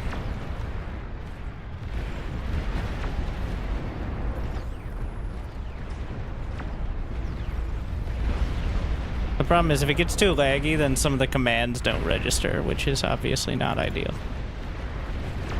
Like, that's when it gets to be untenable.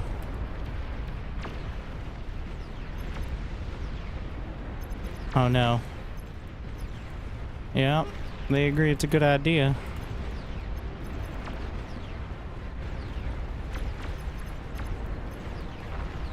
Oh my.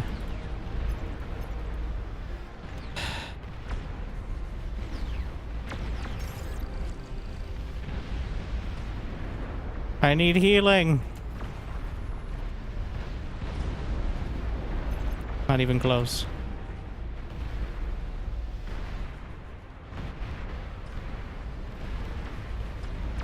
Unfortunately, it's a server thing. Not a FPS, like, still 50 FPS, but...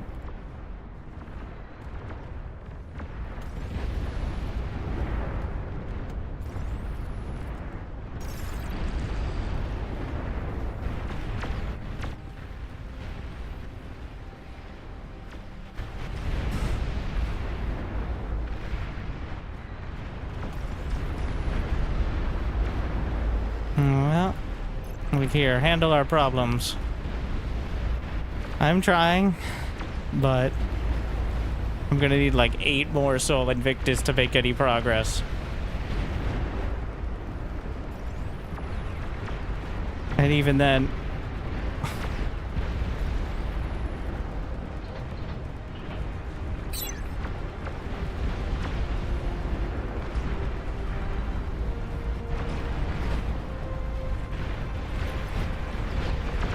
They also don't really have any anti-air capability. Do they? Will they fire at air? Oh, they do. I have a flat cannon of sorts. Is it enough? That's a lot of incinerators. Back it up. Oh, it's getting too hot.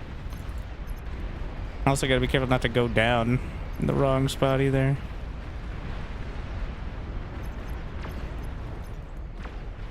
At least you can really think about your micro. I got the rail gun. That might be too far.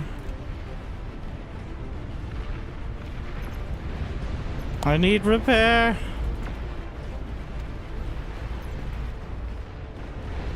It's holding. Burn out. Shield's failing.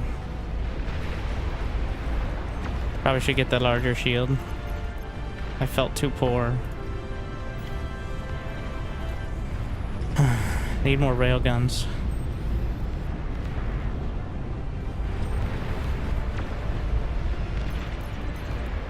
Like, all the shields are failing. Gonna be more poor if I don't have shields.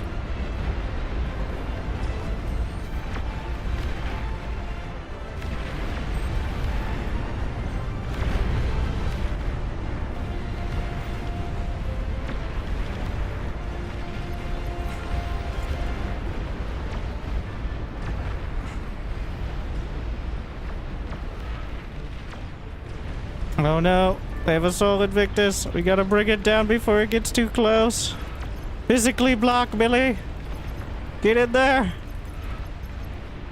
No, you shall not pass.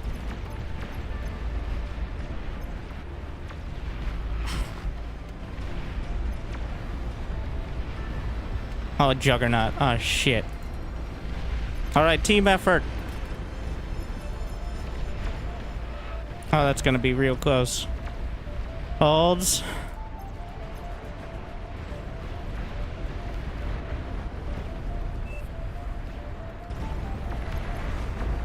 More Sol Invictus. Where?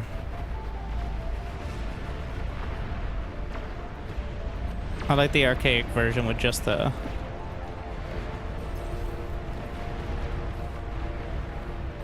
Need E-production. I can't afford to also build fusions.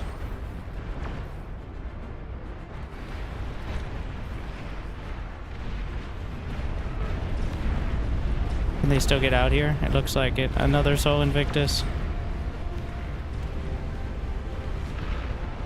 Okay. I can go back to building.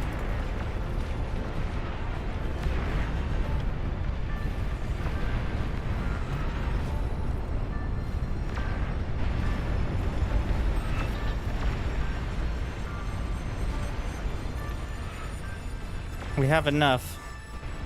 Almost. I said 8. It does look like that's about the number to reach a critical mass here.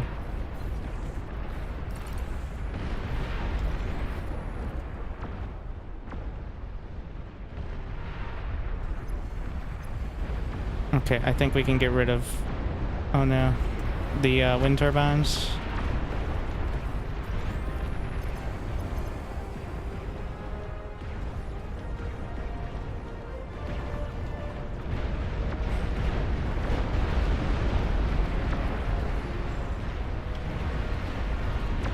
I have 6 archaic and 2 modern versions. Did you delete them so early? The reclaim selected widget. In ranked games, it doesn't work because it's a unit control on, but you could put a hotkey on reclaiming all the things you clicked on.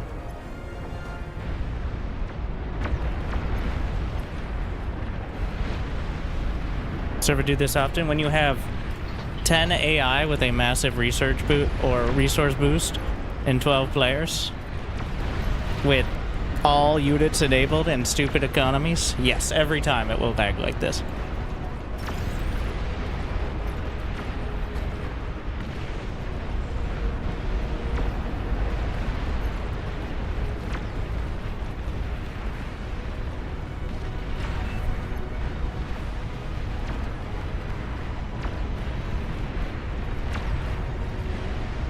Finally, some progress. I need 100 more Resbots. It's honestly most of the AI. AI has several hundred to near 1,000 APM. It's not efficient, but it constantly is attacks on the server.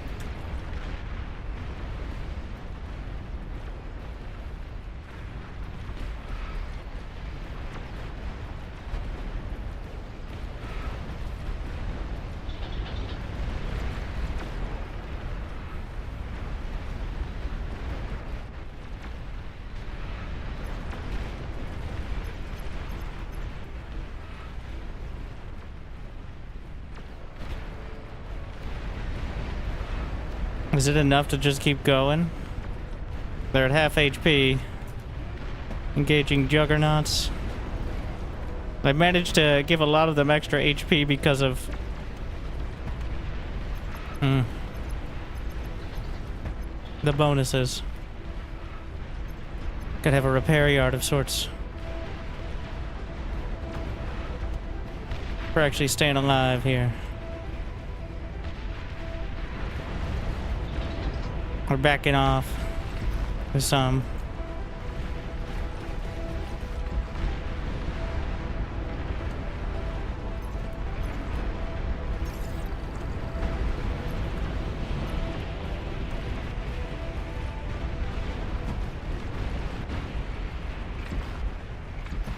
Get the flank.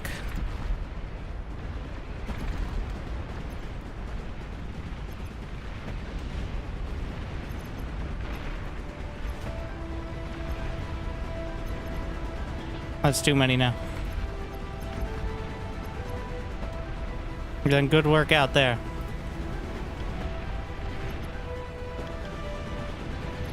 And now we need to pull back before the base is lost.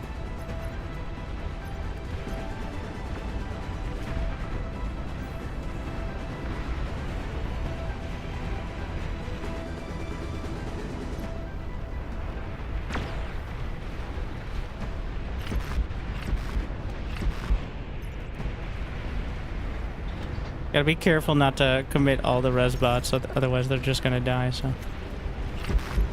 Also, Sol Invictus cost energy to fire, which I'm draining constantly.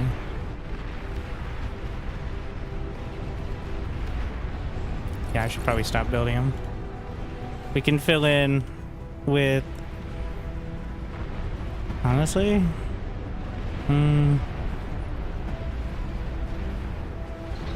Daedalus also have... Well, Arquebus would be a strong choice.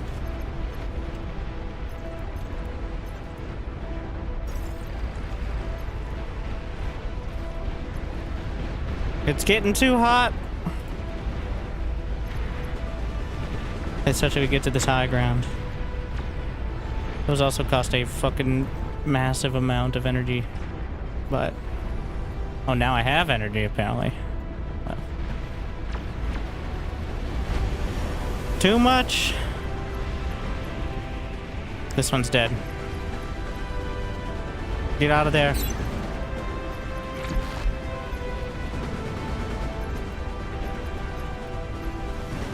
Witness me.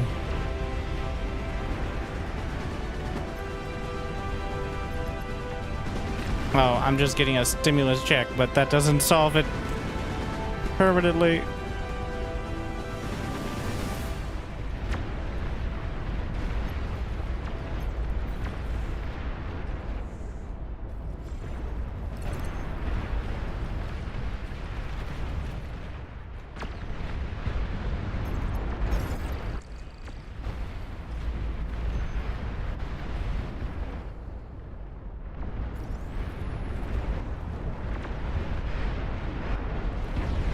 Really can't be eating these hits.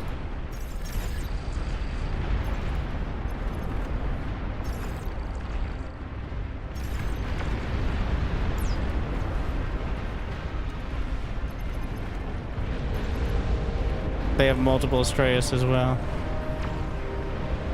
I guess that's what we gotta do.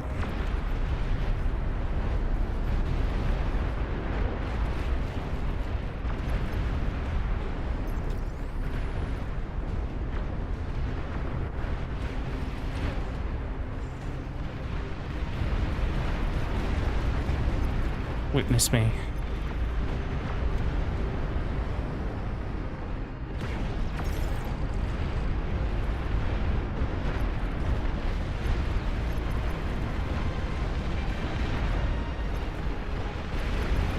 Oh, there's no way. I waited way too long.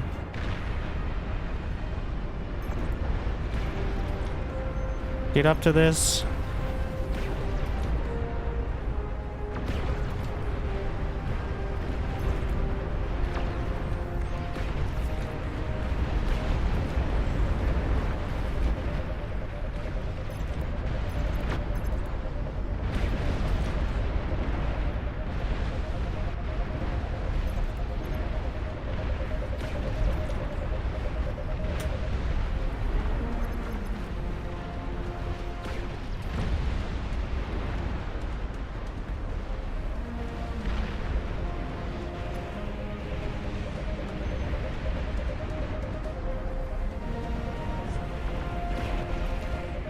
Well, we can hold.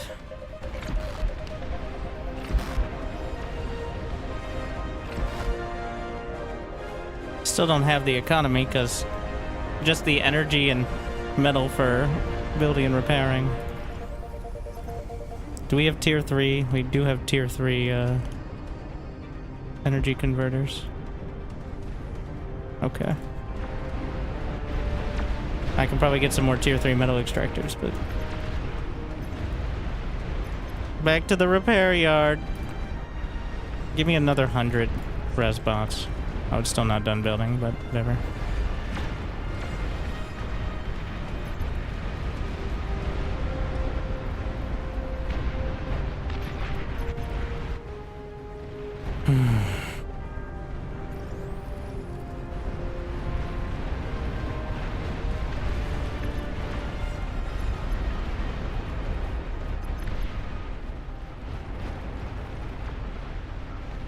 Why does he have 2.65k metal a second?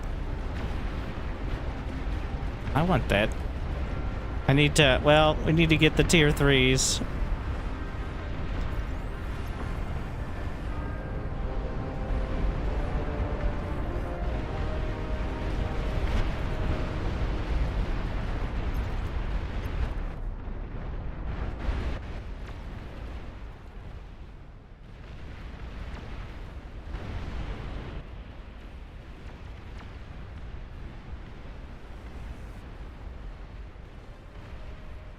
Selecting and then using the low health key.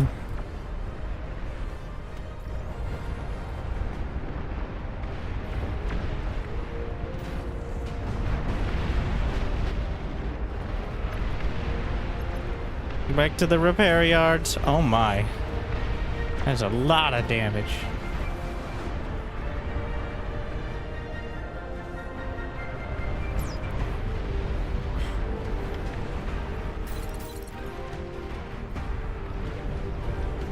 What? There's a...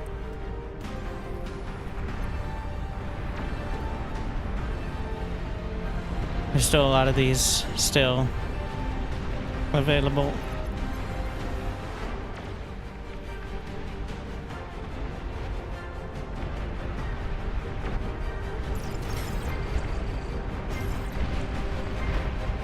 Oh, wow. No! There are too many of them.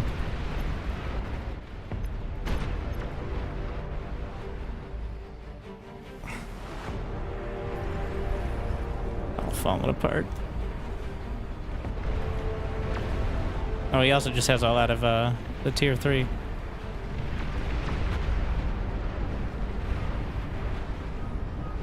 How many res bots to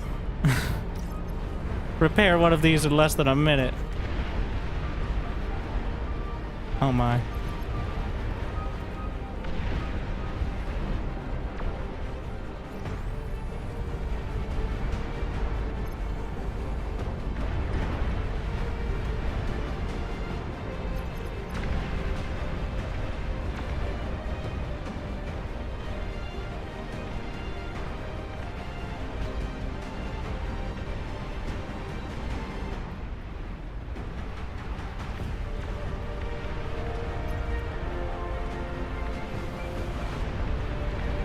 I'm still broke the whole time. Like,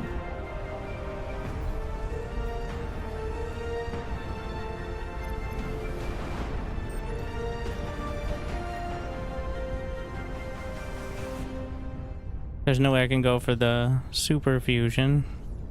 Yeah, just... I assume they don't have nukes based on the fact we haven't been nuked yet, but... I've been pushed back. I'm trying to keep them alive because that way they get more health as they level up.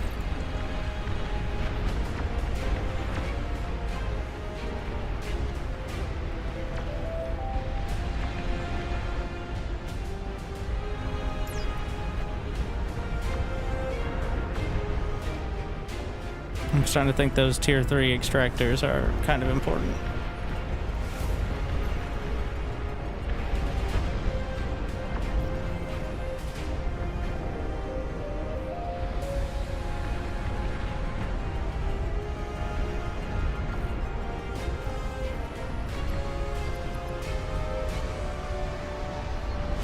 Who would have thought?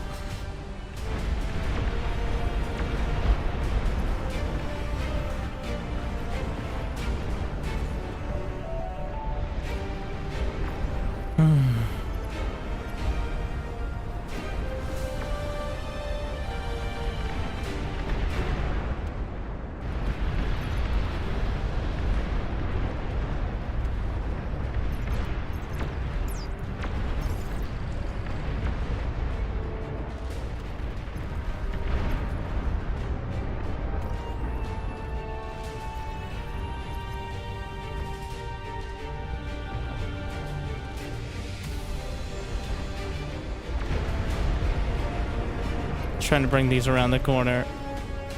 I'm trying to get the epic arquebus on the hill as well.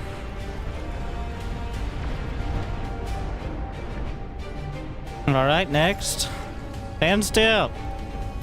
Honestly? Okay, can I get a few hundred more resbots?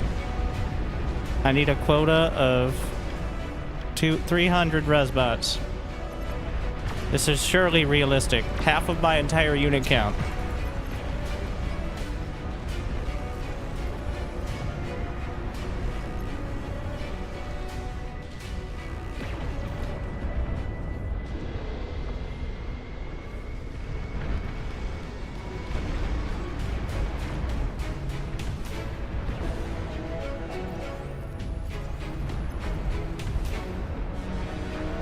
These swarms. All right. Up to 1,200.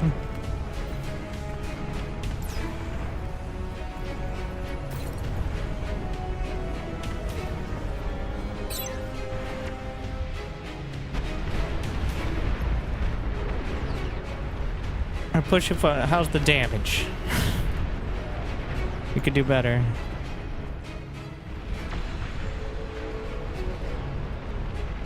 Let's see, the best HP to metal ratio. The Karis at 21,000 for only 2,600 metal is the equivalent of a tier 1, tier 3. That's how we're gonna phrase it.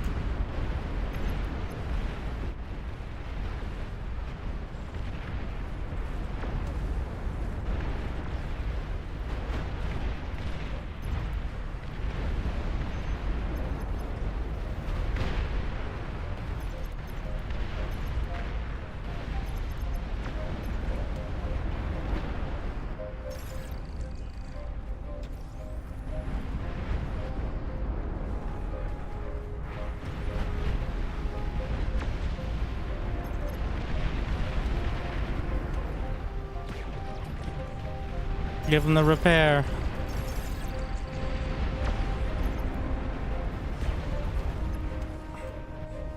The swarms of resbots.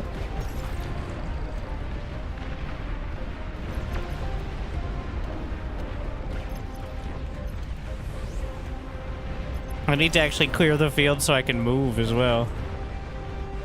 That's part of the issue.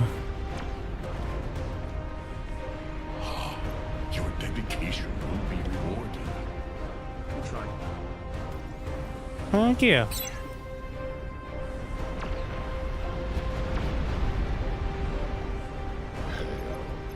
It's about I'm boarded it and Colorado Alpha for stay injured.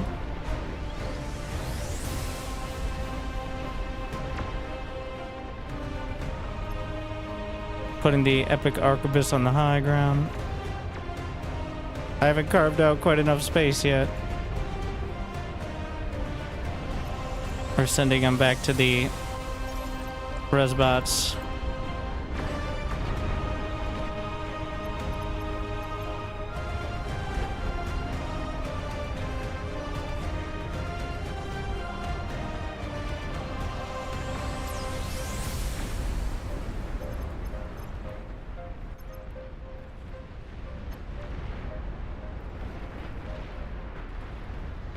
Oh, we're not gonna make it. This guy's not getting back. But, and in fact, going a little too deep over here.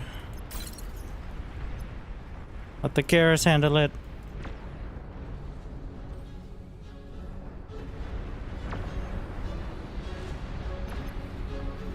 I'm gonna move the epic arquebus up to this new hill.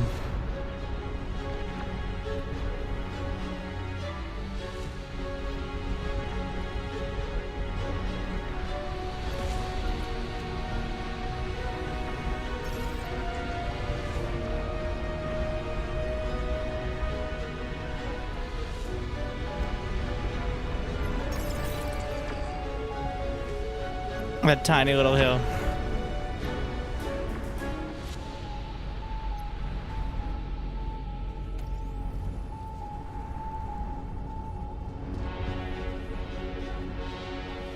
Just get rid of this. It's in the way now.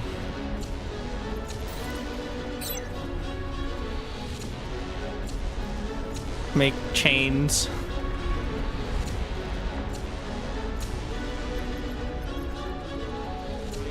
The healing swarm.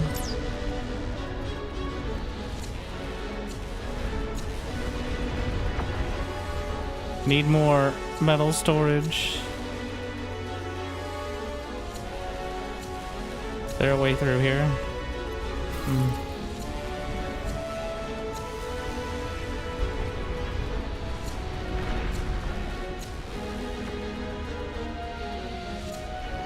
I still have some of the OGs.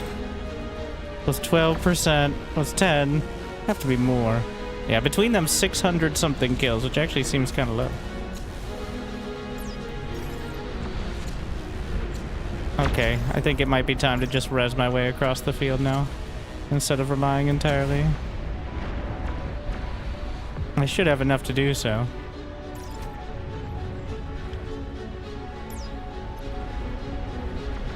I'm gonna punch through the center, have the cures cover the side, and then I can res anything that goes sideways. Get rid of the tier 1 construction turrets. Honestly, about to get rid of the tier 2 as well. They don't have the unit count.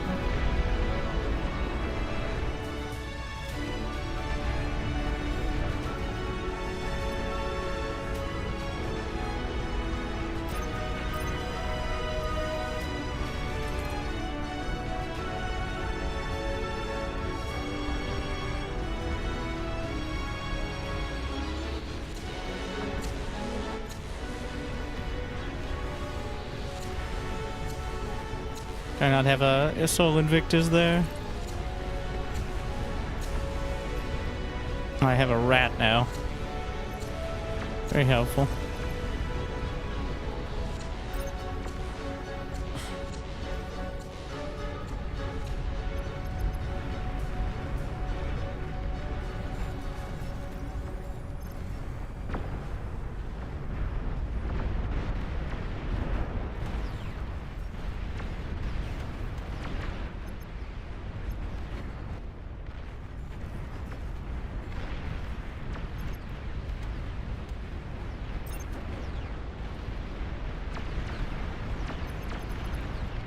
How tanky is that commander? My res swarms. Witness me!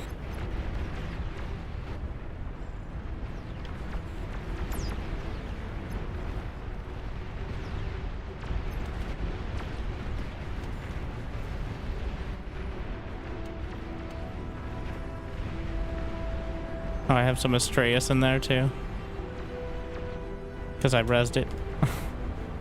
That's enough on this.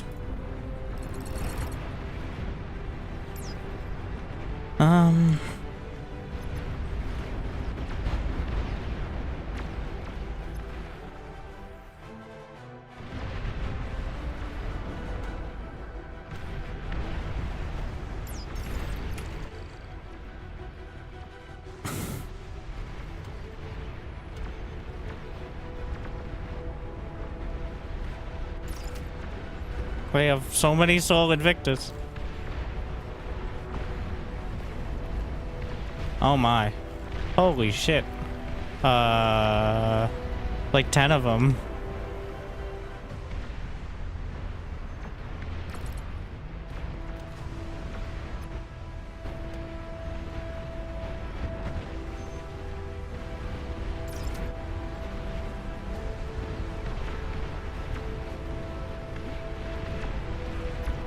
Swing those lances around.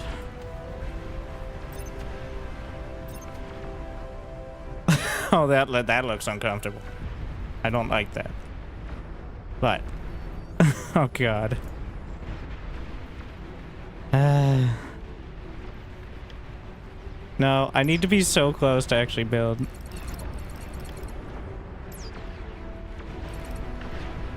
No, my swarm. Straying a little bit too close now.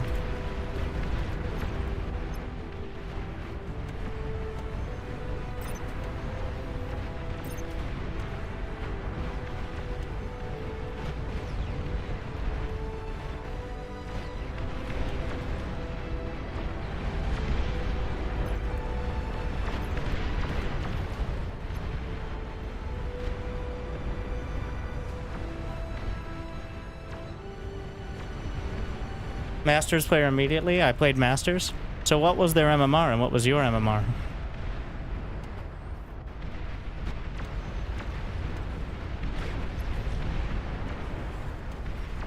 Okay, it's a fair complaint because the bug's been around for so long, but because somebody fucked up the numbers at some point.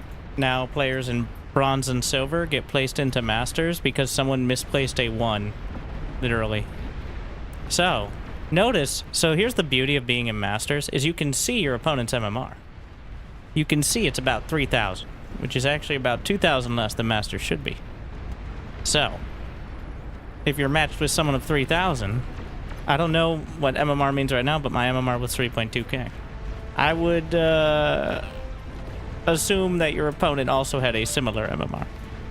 Because nothing matters except for that number. If you're facing someone at 5,000, well, that's a problem and is a real bug.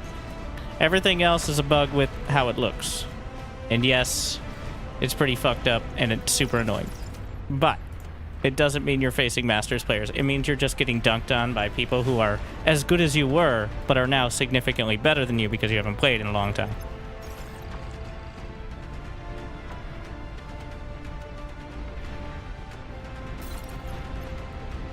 Which is like a normal experience.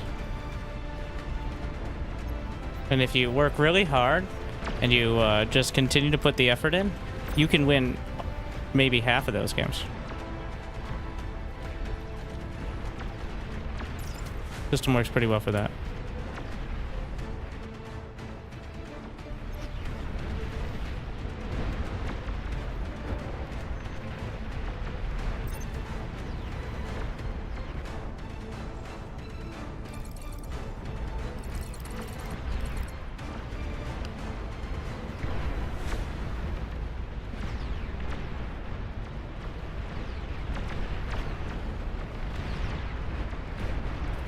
What is Masters MMR?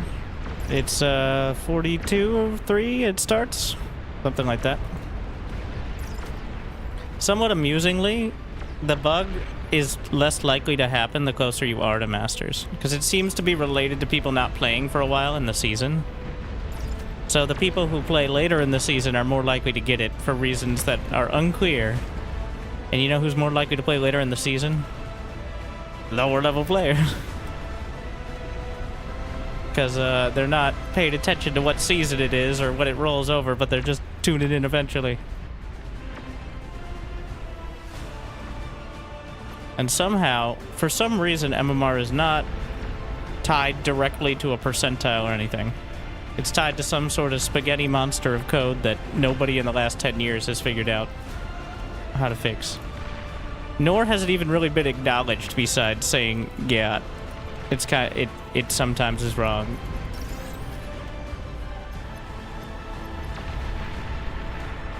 But that's the kind of customer support we get from Blizzard. We get skins in Diablo Immortal, we get patches with no notes, but just random stat changes, and then we get radio silence for an entire 6 to 8 months. Actually, no, it's 7 months now and counting. Since the last patch that had no explanation or anything.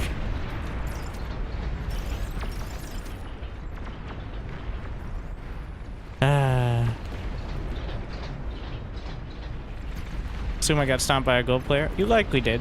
A bunch of nerds put out a bunch of guides for getting, like, basic builds. One of those nerds you're complaining to right now. And plenty of players can do, like, a build. You get past that point, and it falls apart pretty quick, but for many players. But if they're allowed to do their timing attack or their normal strategy, I think a lot of players will punch above their weight. The thing is, again, if it goes slightly sideways, that's when it takes a little more effort. But just like Bar, a lot of people have it in their mind that the correct way to play is sit back in their base for 5 to 10 minutes and then do a gentlemanly duel where you meet in the middle of the field with the units you have. Which unfortunately is not how multiplayer usually works.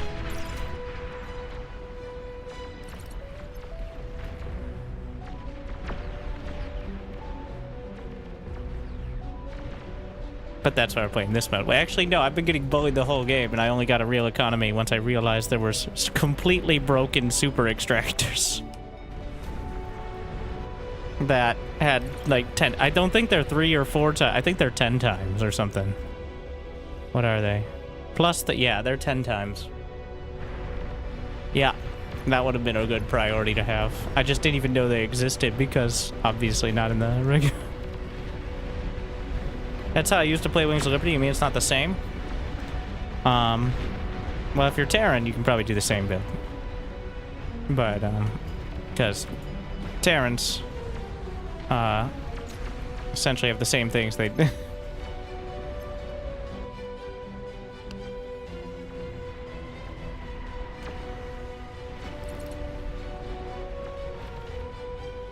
Would you die?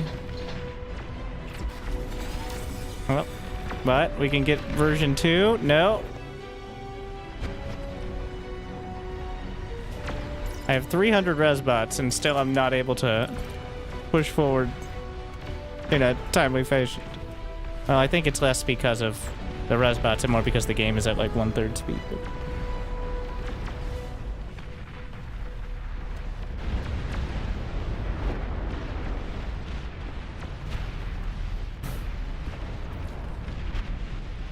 Oh, I also might be reaching the unit limit sometimes. I think we're hovering around there. But you can't res any... I don't know what happens if you res something, but you're at the unit cap. I don't even know if you can. Oh, another... They maintain their targeting.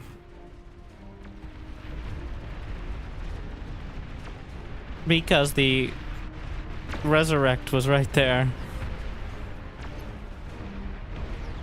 They did seem to skirmish fight reasonably quick.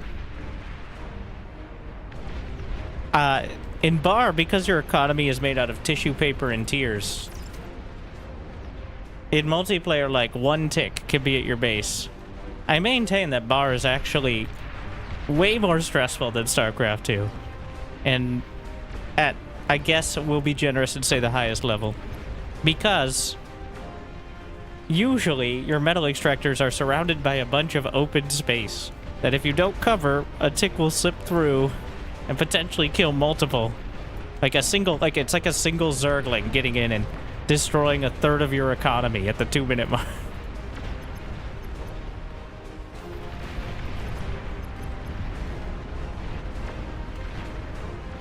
And you don't necessarily have the ability... You don't have any workers to attack the Zergling is the key part. If you don't have units or production there, then... It's not a Widow Mine. A Widow Mine takes some tech, some time, and... only fires once. It's a Zergling. And those do enough damage to... Like... There's so many little things that most players probably don't need to worry about. But you see the high-level players clearly... using to very strong extent.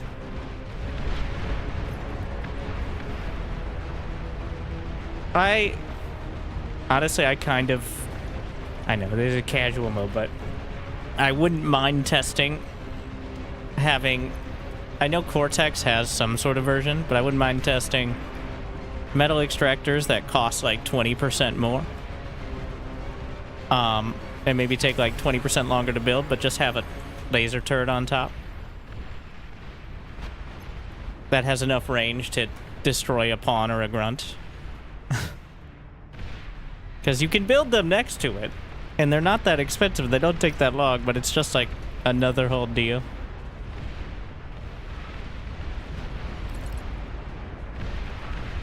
Like 80% tier 2. Yeah, that I don't worry about the tier 2 ones really, but it'd be nice to not play whack-a-mole in the first 5 minutes as much. I know, that's part of the strategy. It's the part I most dislike, personally. And that's why 1v1 is such a clusterfuck of tier 1, is you just cannot defend. Is the very simple part. It's always just the fastest units running past each other to do as much economic damage as possible. Cortex has tier 2 armed extractor turrets, but in tier 2 is not really the relevant part. I don't know. Maybe they have one in tier 1? I don't know if that's extra options or not. But I know another part of it is they're not, like, they're significantly more expensive. And they take way longer to build.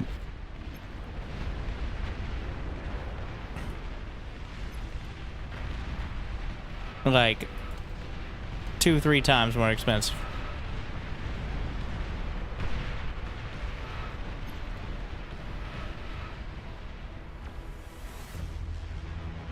They have T1. See, look, I'm a noob. Let me build a lab.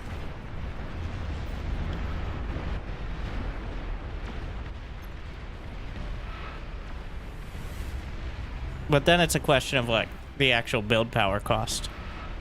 Thank you, Refuse to Learn, for tuning in for the last few moments of the stream. As, eventually, after dealing half the damage to the team. Thank you for the raid. Got 40 Soul Invictus.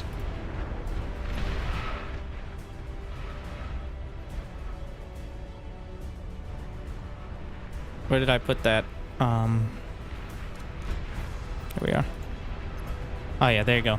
Yeah, it's 5 times as much. And 4 times as much energy. Though it does have good DPS. I'm talking like literally the cost of a extractor and a laser turret, and then just combine the costs.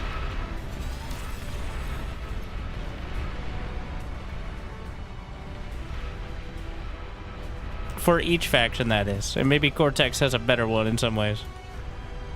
I guess it's almost that. Yeah, there's a reason why Cortex is very popular in the 1v1 as well, but it doesn't seem like Mr. Streamer is doing much. He did say, this is from the guy saying, my strategy at Wings of Liberty was to do a Protoss death ball, zoom in, and then A move across the field, so. Notice this is not one small part, but the entire map. Also, at this FPS, there's not a ton of micro to be done. I had 1 FPS. Oh, well, that's completely different than this situation. It was a limitation? Yeah. Well, it's good that both the brain and the CPU had the same clock speed, so.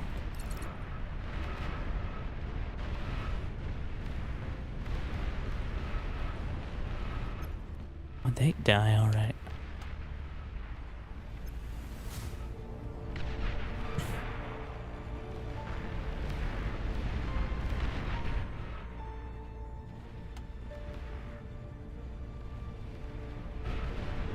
There's one more. The AI never resigns. I don't think. I don't know if there are any that do.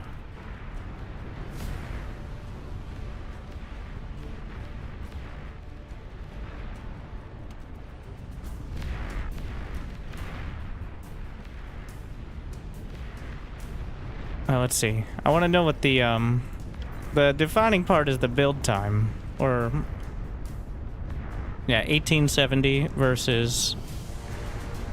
Is it the same? Well, it's actually pretty good. Okay, I need to use that more as Cortex.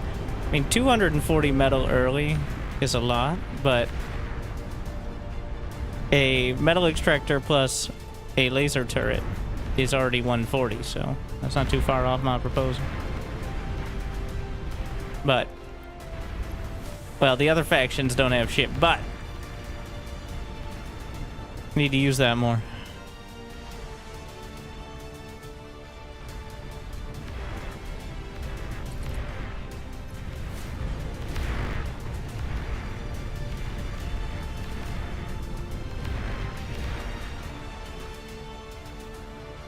Another quick game.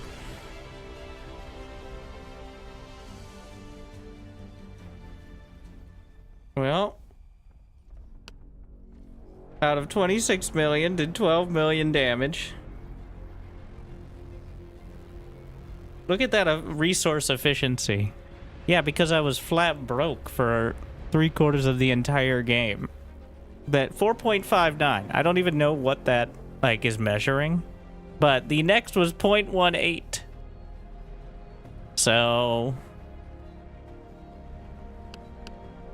can I select?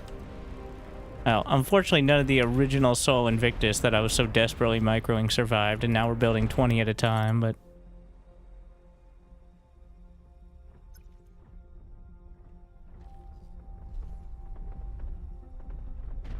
so I'm also not saying like it necessarily should be a good thing to just build a turret on everything. I'm saying for everybody who doesn't want to have 200 APM of babysitting their extractors that are slightly off the beaten path, it'd be nice.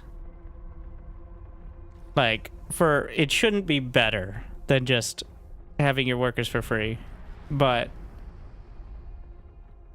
it's kind of like in StarCraft how top players will build an orbital command instead of a planetary, or they won't add a cannon and stuff at their bases because they're trusting to have units to deal with it. But it's probably a good idea for, you know, most people with less than 200 APM.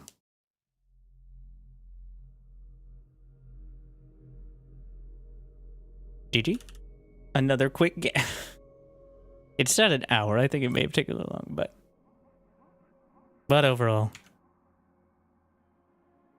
yeah, the desync flashing has always been a little much. It definitely lets you know that somebody is disconnecting, but it's a lot.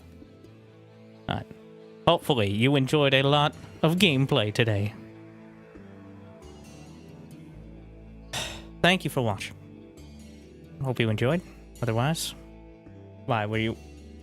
And if you missed it, so there was a game I'm actually directly recommending, even if you're already on the YouTube. If you missed the Shore to Shore game, where we had like 30 people and several hundred times that many nukes, was about 3 or 4 hours into the stream on Wintergaming TV on the YouTubes. And if you're already there, like, subscribe, and you can scroll right back. It's convenient. So maybe that'll end up as its own video if I want to actually cut it up like that. But thank you for watching. Thank you, RV Soft, for 11 for 10 months. Glad you still enjoy. And thank you to everyone. That's it. That's all I got. I'll see you next time. I'll see you soon. I don't know. I'll be on tonight. It's your Mother's Day, so. But otherwise, probably Monday. Good luck. Have fun. Stay chill.